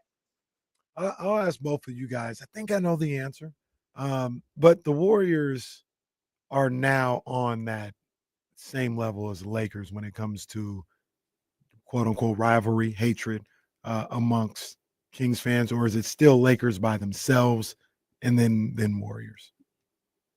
To me, it's Lakers clear by themselves. I mean, that just stems back to childhood trauma. Yeah, no, it's Warriors Kings has always felt like a big brother little brother rivalry, and the thing is the who's the big brother and who's the little brother has changed over the decades. The Kings were big brother big time back when they were good, and the Lakers were the Warriors were terrible, and the Kings we were talking about this last night. The Kings would literally send busfuls of fans to Oracle Arena for Kings and Warriors back in the day, and then of course the Warriors became the dynasty. And then when the Warriors became the dynasty and Sacramento struggled for all those years. I mean, it's crazy just recently that Kings and Warriors have been good or been playoff teams at the same time. And then we got that playoff series, which was poetic in many ways. But to me, Lakers will always be clear on a tier of their own. I mean, Kobe Bryant and Shaq were my villains growing up. How everything went down in the early 2000s, 2002, right? Lakers are clear and beyond for just hatred and a passionate dislike for the fan base and for the logo and I still won't allow yellow and purple combinations of coloring anywhere near me. So that Lakers are clear for me, but the Warriors, they're definitely up there, but they're not in Laker territory for me. Gotcha. I don't care about the Lakers. I don't know. That feels so, I mean, that was 20 years ago. I mean, I guess if we just break it down to fan bases, yeah, the Laker fans are annoying. I think the Warriors fans are way worse. But I don't know. Because I'm just unfazed by the Lakers. There's an element I think of, and maybe you feel this way, like as annoying as you think Laker fans can be, they've probably been Lakers fans their entire life. You know what I mean? So you can accept, like, all right, you've been a Laker fan forever, like, sure, it's cool. Warriors fans, there's scientific proof that some of them just started being Warriors fans, and now it's Warriors. Yeah, that's why they're Steph more annoying. better. It's like, shut the hell up. Better. To me, D'Lo, it's revisionist history, but the reason why it will always be Lakers for me, even though it was 20 years ago, is it's the difference between a title and not having a title, and the not having a title setting off the spiral of events that has taken place over the last couple of decades of how bad. I'm of the belief that if the Sacramento Kings had won a title in 2002, which they were supposed to, then what we've gone through over the last 2 decades, I don't think happens, or it certainly doesn't play out the same way. I don't think Adelman is fired in 2006. We don't go through the coaching carousel of 12, 13, 14 head coaches, whatever it was, over the last nearly 20 years. So I believe that the Lakers were in a large capacity because of kind of the decline of the Sacramento Kings through the vast majority of my teenagehood into my adulthood and the start of my career. So whether it's fair or not, I lump the Lakers into that blame and that trauma. So that's why it'll always be up there for me. Plus, I worshipped Mike Bibby growing up as a kid. Like, I shaved my head to look like Mike Bibby. I loved Mike Bibby growing up. And when Kobe elbowed Mike in the face and made him bleed, I remember being in tears as a kid when that happened. Of course, Mike Bibby got the foul call. Yeah, so Mike fouled Kobe and started bleeding with his face. Yeah, right. It was there's trauma that my therapist and I are still working through. There you go. Well, you'll get there one day. You and Kenny and these sports traumas that last decades upon decades. If you have to crown, hold on, just real quick. Just got a text from Danny in San Francisco. Wow, good thing I've been on calls. Y'all were about to do me dirty. Oh, shout out to our boy Danny in San Francisco. Matt, we started the show just calling all of our friends in San Francisco. They didn't want to talk today. Everybody got calls. Everybody was busy today. But if you could crown someone from last night's game where you got, I'm going to give the bulk of the credit. I'm going to salute someone. I'm going to name an MVP, if you will, from last night's game. Who would it be? Man, I want to cop out. I want to cop out and split the crown in half and give it to two people. But I guess I'll start with the guy who actually won the DBOG crown, and that's Keegan Murray. I mean, Keegan Murray's the guy that starts on Steph Curry. Keegan Murray's the guy with the bulk of the responsibility of guarding Steph Curry. Now, I want to split the crown in half and give the other half to Keon Ellis because he comes in and just picks up the intensity on Steph Curry. Holding Steph Curry to 14 points, holding Steph Curry to 2 points, 1 of 5 shooting, 3 turnovers in the second half, that don't happen. And Keegan Murray actually said it best after the game. The Sacramento Kings turned Steph Curry into a facilitator, but they didn't turn him into a facilitator for Klay Thompson and Draymond Green and the Dynasty Warriors. They turned him into a facilitator for Andrew Wiggins, sure, who had a pretty solid game, and then end of bench fringe rotation guys that got significant playing time because of the amount of injuries that the Warriors are dealing with. Yeah, you live with that. Now, those guys almost played well enough for the Warriors to win that game, so I give them credit. They played hard. They played well. I was impressed by some of those young guys that they have over there in Golden State. But you turn Steph Curry into a facilitator for end-of-bench fringe rotation guys instead of having Steph Curry beat you when we've experienced firsthand inside the Golden One Center, Game 7, what it's like when Steph Curry says, screw all of y'all, I'm going to do it myself, right? And that's what I thought had to happen for the Warriors to win that game. And again, credit to them. They nearly won it without that. But if the Kings' game plan was, hey, let's limit Steph Curry and turn him into a facilitator, they did that perfectly. Keegan Murray was the start of that. Again, we're talking about a 6'9 forward, 6'8, 6'9 forward who has primary responsibilities, not just staying in front of Steph Curry, but chasing him around the perimeter, like you guys talked about. That nearly killed Matthew Dellavedova, but here's Keegan Murray able to do it and handle that. And then this is where I bring the Keon in, and you talk about a 1-2 punch. Like, Steph can get frustrated and exhausted trying to deal with Keegan Murray for 6 minutes of the first quarter or however much time. And then Keegan gets a breather or gets shifted over to Wiggins, and here comes Keon Ellison to even pick up the intensity with his on-ball defense. So that's a 1-2 defensive tandem that I said this last night. When the Kings get back to the playoffs, whoever the best player is on that team, unless that best player is like a center, like Nikola Jokic in the Denver Nuggets, whoever the best player, especially a guard, who the Kings are facing in a best-of-7 series is going to have to deal with potentially 7 games of Keegan and Keon being thrown at them on a nightly basis. That's a big card up the sleeve of Doug Christie. I'll preference my joke by letting everybody know I'm just joking when I say this, but I guess I'm the only person in this city that likes DeMar DeRozan. Then, huh? I guess I'm the only one. Because DeMar DeRozan is the one. He gets the crown. The man scores 19 in the third quarter, which you had to come back from. Didn't miss a shot. Ends up with 33. And he can't get a mention from anybody. After, not saying you, Matt, but after people routinely talk about how he's just a bad fit. He need to go to the DeMar DeRozan arguably is exceeding expectations with the way he's played here in Sacramento.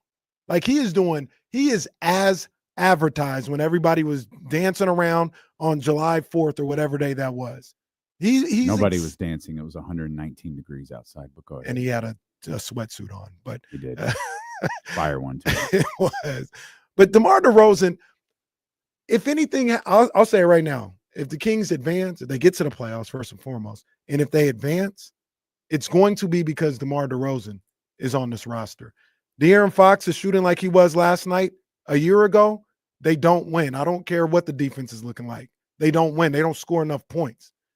De'Aaron Fox in his last 3 games or so is able to be the way he has been, and they win a game because DeMar DeRozan is averaging 25 points a game in the month of January. I guess I'm the only one that likes DeMar. Your thoughts? Okay, so what we're not gonna do, What we're not going to do is we're not going to make this a DeMar versus anything else thing, Kenny Caraway. What we are going to do is recognize that, yes, DeMar was phenomenal with his quite literal perfect third quarter that he had, the 19 points, 7 of 7 from the field, 1 of 1 from 3, and that was a deep 3 too, KC. Remember, people told us that Devo couldn't shoot threes. Remember, people told us that he couldn't shoot threes. Yeah, he pulling up. I have to look this up, but his 3-point percentage since Doug Christie took over, might just be a coincidence or might not, but his 3-point percentage since Doug Christie took over is pretty good. I would not be surprised if it's hovering around 40%. So, I mean, he's been shooting the three really, really well recently. He deserves absolutely a ton of credit for what he did in that third quarter offensively to help get the Kings back into that game. But the Kings started their turnaround on defense. The Kings started their turnaround with defensive intensity. Now, Debo was a part of that. Debo was playing good defense last night too. But the Kings started turning the Warriors over. I think the Warriors turned the ball over 8 times in the third quarter. The Kings got 23, if I'm not mistaken, fast break points in the second half. They scored 21 or something like that points off of, I think, 12 Warrior turnovers in the second half. The problem in that first quarter was not just that the Kings weren't making shots. We've seen that before. The problem in that first quarter was the Kings were standing around and ball watching defensively. I just thought they were a step slow. Like, they were just getting beat to the rim. They were getting their closeouts were slow and lazy. That's one of the reasons why the Warriors knocked down 14 threes. The Warriors had 1 fewer made three in the first quarter than the Kings had made field goals. Right? Defensively, Sacramento was just not there in that first half. And then we saw a clear switch, a clear defensive intensity pickup in the start of the third quarter. It resulted in the Kings actually kind of getting in foul trouble a little bit in the start of the third quarter. They flipped it and were overly aggressive, had some whistle against them, and then kind of drew it back a little bit. But the Kings getting out in transition, turning the Warriors over was what started things. And then DeMar put on his cape and said, get on my back. I'm going to carry us back into this game with the phenomenal third quarter that he had. So DeMar 100% deserves credit. But to me, what happened last night starts with the defense. And when you look at defense and talk about defense, you talk about the work the Kings did on Steph. Not that anyone asked me. I'm just a point guard. I facilitate around here. Organizer. I'm just always the organizer. I'm the Fred VanVleet over here. I would have picked DeMar. I would have ignored the 26 and 18 that Domantas Sabonis put up because I guess Kenny is just like the national media and he ignores Domantas Sabonis too. To Matt's point, Will Z actually just wrote an article regarding DeMar DeRozan and what he's doing from the three-point line with Doug Christie as the head coach. In the last 9 games, DeMar DeRozan has attempted 41 three-pointers, good for an average of 4.6 per contest. That's the most threes he's taken in a 9-game span since 2018. For more context, over the first 29 games of the season, DeRozan took a total of 60 shots from beyond the arc. That's a 2.1 clip. Again, that's through the first 29 games of the season. He took 60 shots. He's hitting them over the course of the last 9 games at a 36.6% clip. 6.6% over what he did with Mike Brown as the head coach. With both, I'll ask both of you guys, would you guys agree with that assessment that I made, though, that he may be exceeding expectations for when he came in here? Now, I know people will look at, you don't play defense, that's the narrative, that you don't play defense, you don't do this and that. That's not, to me, that's not why you brought him in here. You brought him in here to be a 20-point per game scorer. And I think he's averaging like 22 or something like that. And then you see what he's doing in January. I'll just speak for myself, and I'll just ask you guys the question. He is not only matching what I expected from him, he's exceeding those expectations so far. Yeah, I think exceeding depends on whose expectations you're talking about. He's far away exceeding everybody's expectations who wrote bad about a 35-year-old, 36-year-old coming to Sacramento. And how dare you do a pick swap with San Antonio in 2031 to get DeMar DeRozan? Like, those people were always whacking off base. I think he's mainly meeting the expectations that I had coming into this year with how he is performing, right? What I loved about that third quarter from DeMar was that was a game that was like the Kings were struggling to get offensive rhythm, right? It was a muddy game. Credit to the Warriors. They weren't really allowing the Kings to get out and transition at first in that game. So Sacramento was forced more into the half court.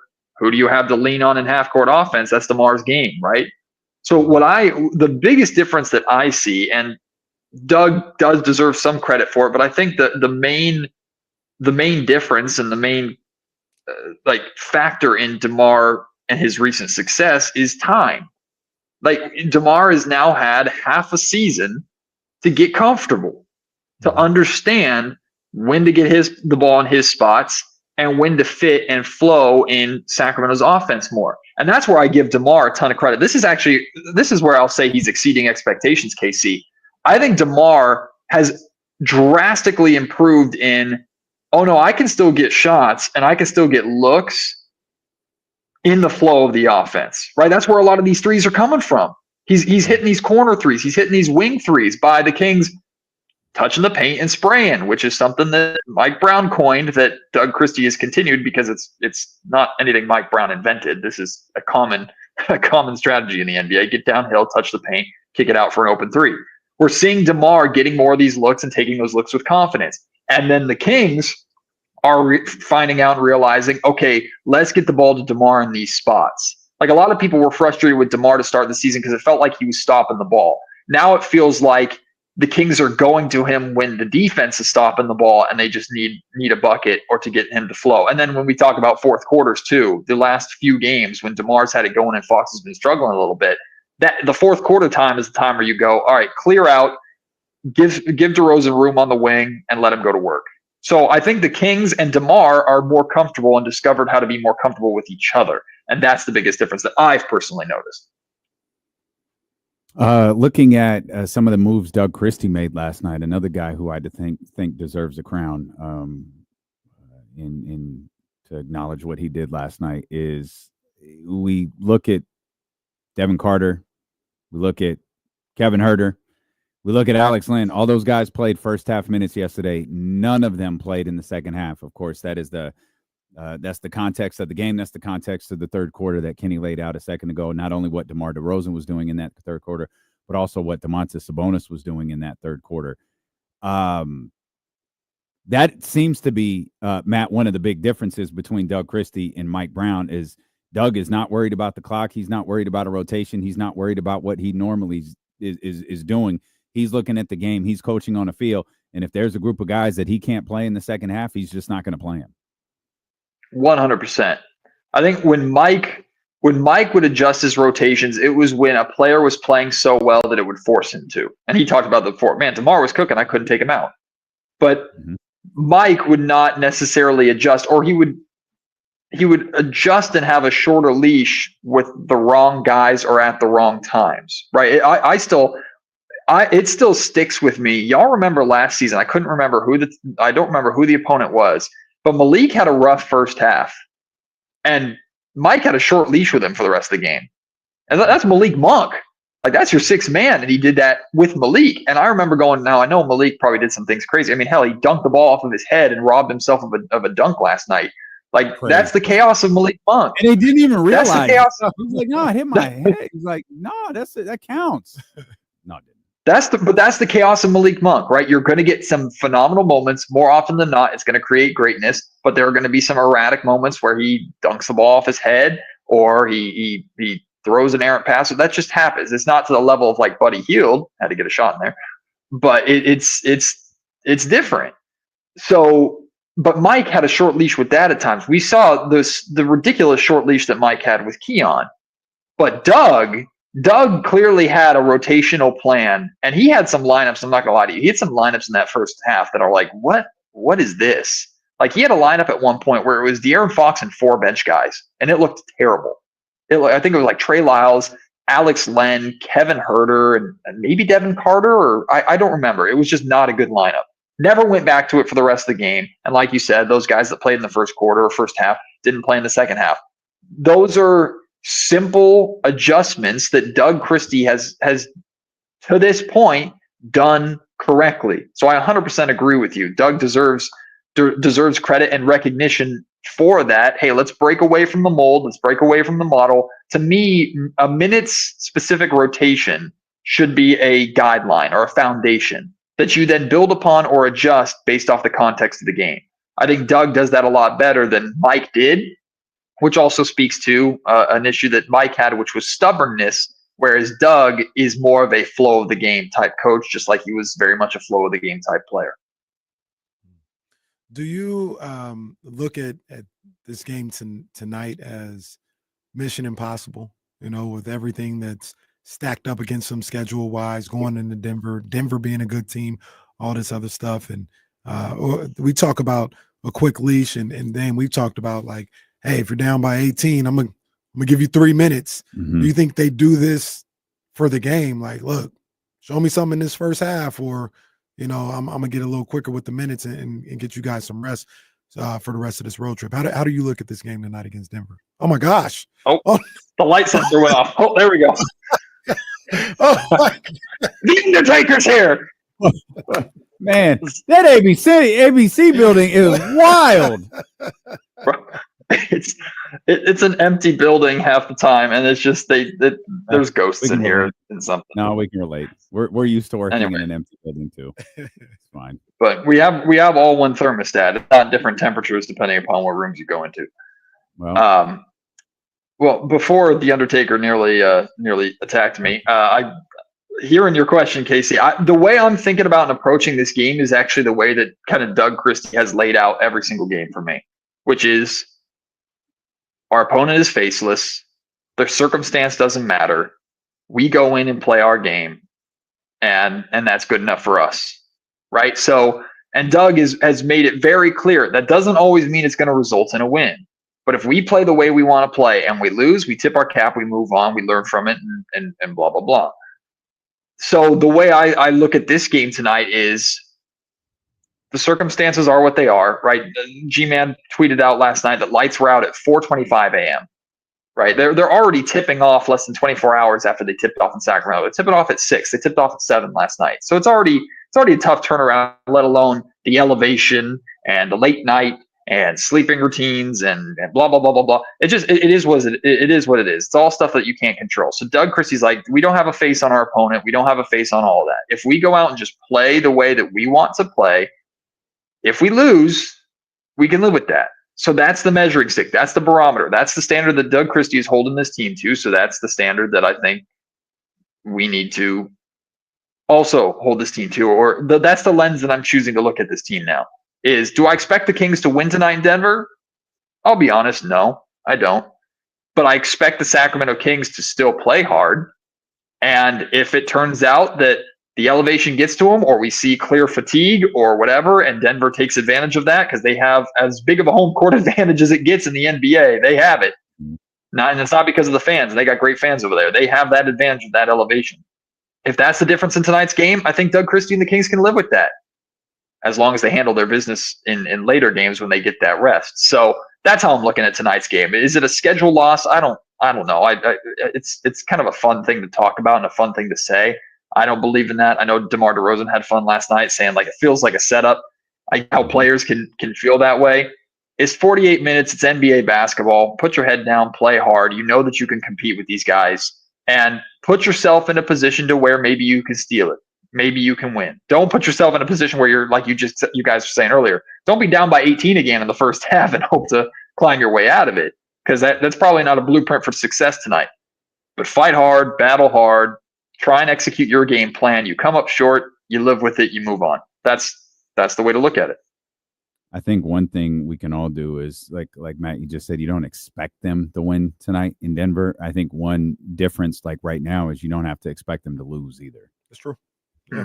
We can just kind of go into the game and, hope for the best and see what they see. It's just one of those, tough matchups that is built into the schedule. A scheduled loss or otherwise, it's just one of those tough matchups that's built into a schedule.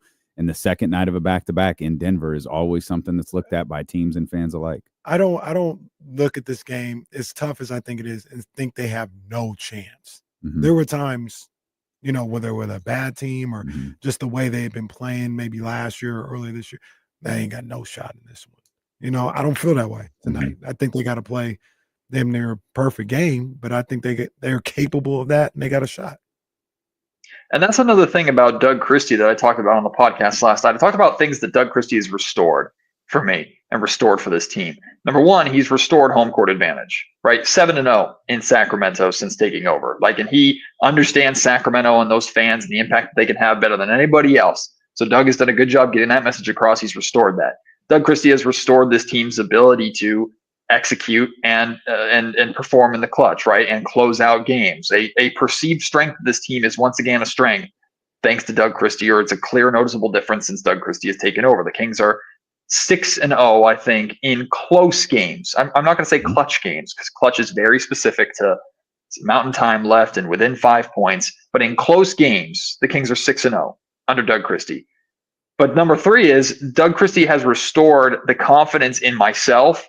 And I know multiple people that I've talked to, whether it's media members or fans, the confidence in them that you remember in 2023, if the game was close, we're like, yeah, they got this. Like De'Aaron Fox is clutch player of the year. Like, this is their bag. If the game was close, we were surprised that the Kings lost it in 2023. Like, that's how good they were in the clutch. That's how many clutch games they won.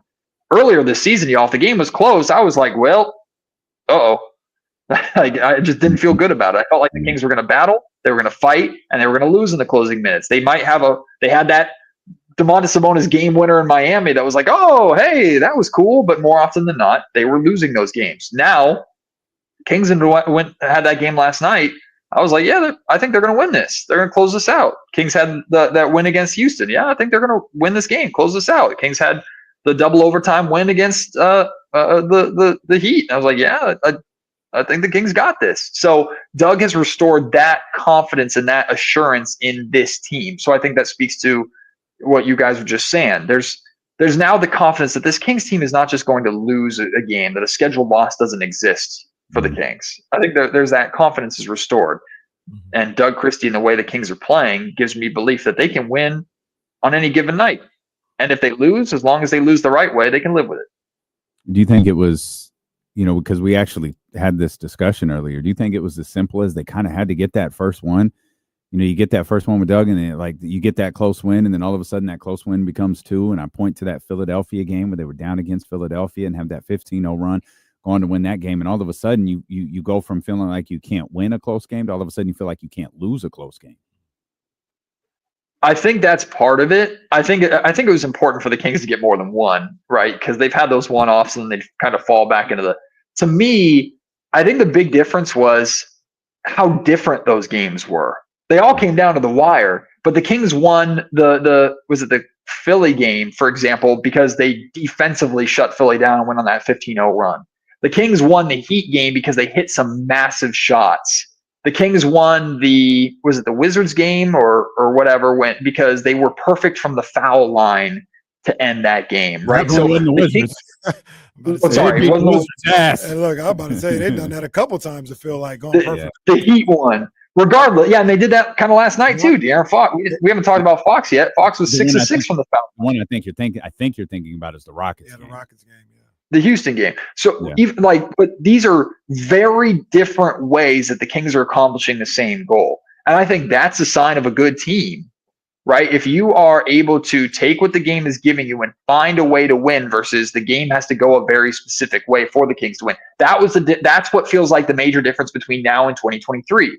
Is 2023, the blueprint was the Kings score a boatload of points, the game's close, and De'Aaron Fox closes it out. That was the blueprint, and it worked really well for them that year.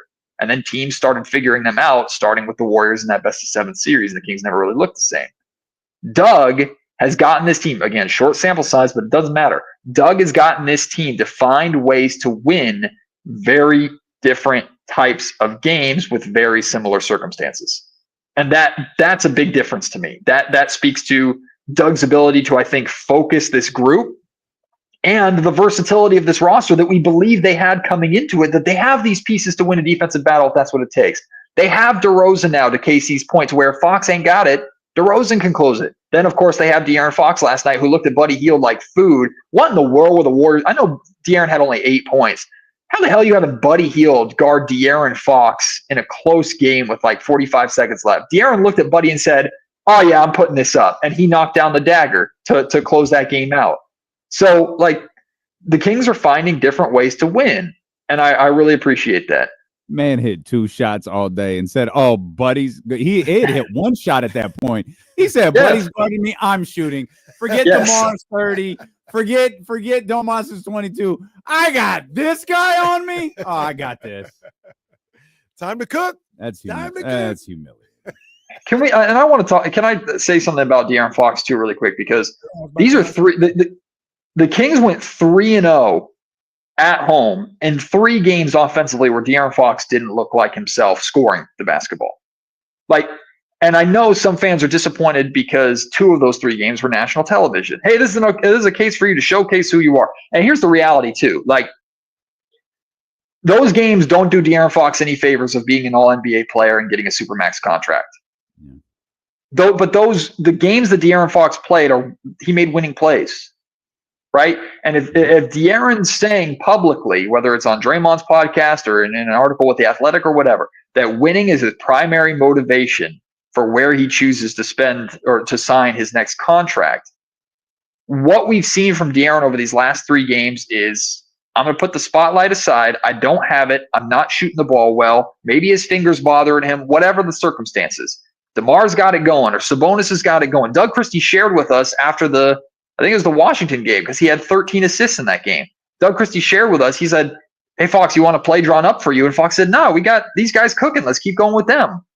Fox is making good team-winning basketball plays. And I know Kings fans are a little disappointed or frustrated because it's been a while since we've seen a 30 bomb, or it's been a long time since we've seen Fox go for 60 and then 49 in consecutive games. But what I've seen is a star that is stepped up in other areas. Yeah, it's tough when you see SGA going for 50 and you see these other guys making these big plays and putting up these big scoring title and scoring nights on national television. I know that stings when De'Aaron's supposed to be on that level, but I'm watching a guy who is recognizing the circumstances of that game and where the Kings are at in the season and saying, I'm going to do what I need to do to help the Kings win basketball games. And I think when you have a star that's not only willing, but is capable to do that, you have a star that's capable of going, all right, I don't have it tonight, so I'm going to dish 13 assists. I don't have it tonight, so I'm going to pull down 5-6 rebounds. I don't have it tonight, so I'm going to defend my ass off in the 4th quarter. When you got that, talk about value. You talk about something that a head coach loves to have.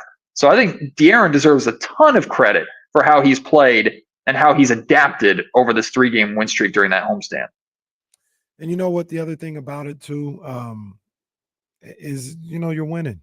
You're winning. And I think so many times I understand, the process and how you get there. It matters to a certain degree. But, look, De'Aaron Fox not shooting the ball well or taking enough shots or whatever, but they're still finding ways to win. That's all that matters is they're winning. He'll find his shot again. He'll start scoring again. I think it's going to pick up over this road trip. I think he's going to, unless he's maybe not right or not hurt and he's got to work through some stuff, I think he's going to start scoring again at a high level on this road trip. The bottom line is, are we getting the wins? And that's what we're doing right now. If you talk about the Sacramento Kings, and that's all that should really matter, not how it's getting done or what it looks like. Are they able to win? They are right now, and that's the most important thing. And Sass is in the comment section, and I see him. You're not going to win good games, or you're not going to win games against good teams with Fox playing like this. You just beat the Houston Rockets on your home floor with Fox playing like this. And think about the 2 games that you've played against Houston and how different those games were. The Kings won that first game because Dylan Brooks was stupid, opened his mouth and pissed De'Aaron Fox off, and De'Aaron then put that game away by pretty much took over that game. So you beat Houston on one hand. This is where we talk about the Kings finding different ways to win. You beat Houston because your superstar took over that game because you pissed him off. Then you beat Houston on your home floor with De'Aaron Fox struggling offensively, but he was feeding DeMar and he was feeding the other guys that were going. And when De'Aaron Fox is on the floor, even if he's not scoring, he's a presence. That's a big deal. If De'Aaron Fox is on the floor, defenses are constantly paranoid about what he's doing. And if a defense is clear, like the Houston game plan in that game was to take De'Aaron Fox out of the game or make things as difficult for him as possible. So the Kings, everybody else stepped up, and Fox got everybody else involved so that they could win that basketball game. So again, that's a good sign of a good team. The Kings have beaten good teams, and they don't need Fox to score 30 points every single night for them to beat good teams anymore. That's one of the reasons why you went out and got DeRozan in the first place too. Great stuff from our man Matt George right there, ABC 10 reporter and Locked On Kings host. Matt, we appreciate you. Jesse's making us end the show because his Celtics are on the network tonight. It is Jesse's Celtics versus Kenny's Lakers. Whoa. Coming up at 6:30 here. So we've got Run It Back next, I assume, and we'll tap in tomorrow. Yeah. 10 a.m. Sacramento Kings and the Nuggets tonight. We'll be here to recap it all, beginning with the insiders on Sacramento Sports Leader, ESPN 1320. Vamos Kings like the beam.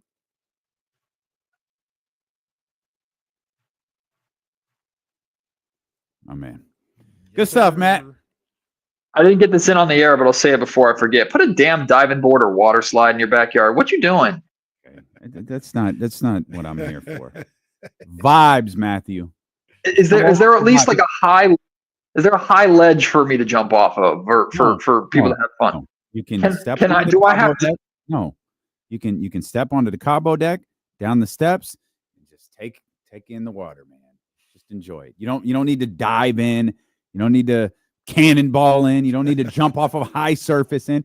Just enjoy the water, man. Can I stand up in the deep end? Probably. God damn it! You'll be fine. You'll be fine. I look forward to the invite. Oh, you're gonna get it. Yeah, you and Artie can both come over. Oh, everybody come over and hang out. Artie going to be bored out of his mind, I guess. Well, he's not jumping off of a diving board, Matt. I'm bringing a small trampoline. I want you to know that. I'm bringing a small trampoline. I'm jumping in off that. Bring your own diving board. That's fine. BYODB. DB. Damn acronyms, man. Unbelievable. Thanks, guys. No, I appreciate you, Matt. Thank you, my friend. Take care, Matt. All right, y'all. We are going to head over to 102.5. We've got a lot jumping off over there. So we will see y'all tomorrow at 10 o'clock. Man, it'd be nice. We got a big day planned for you tomorrow. This is confirmed. Coach Marion going to join us for the first time. Brandon Marion in the go. Most popular dude in Sacramento, man. We've got him. He'll be with us, of course. Kyle, Hammer, Eddie. So we got a lot to do tomorrow, man. We hope you'll be with us.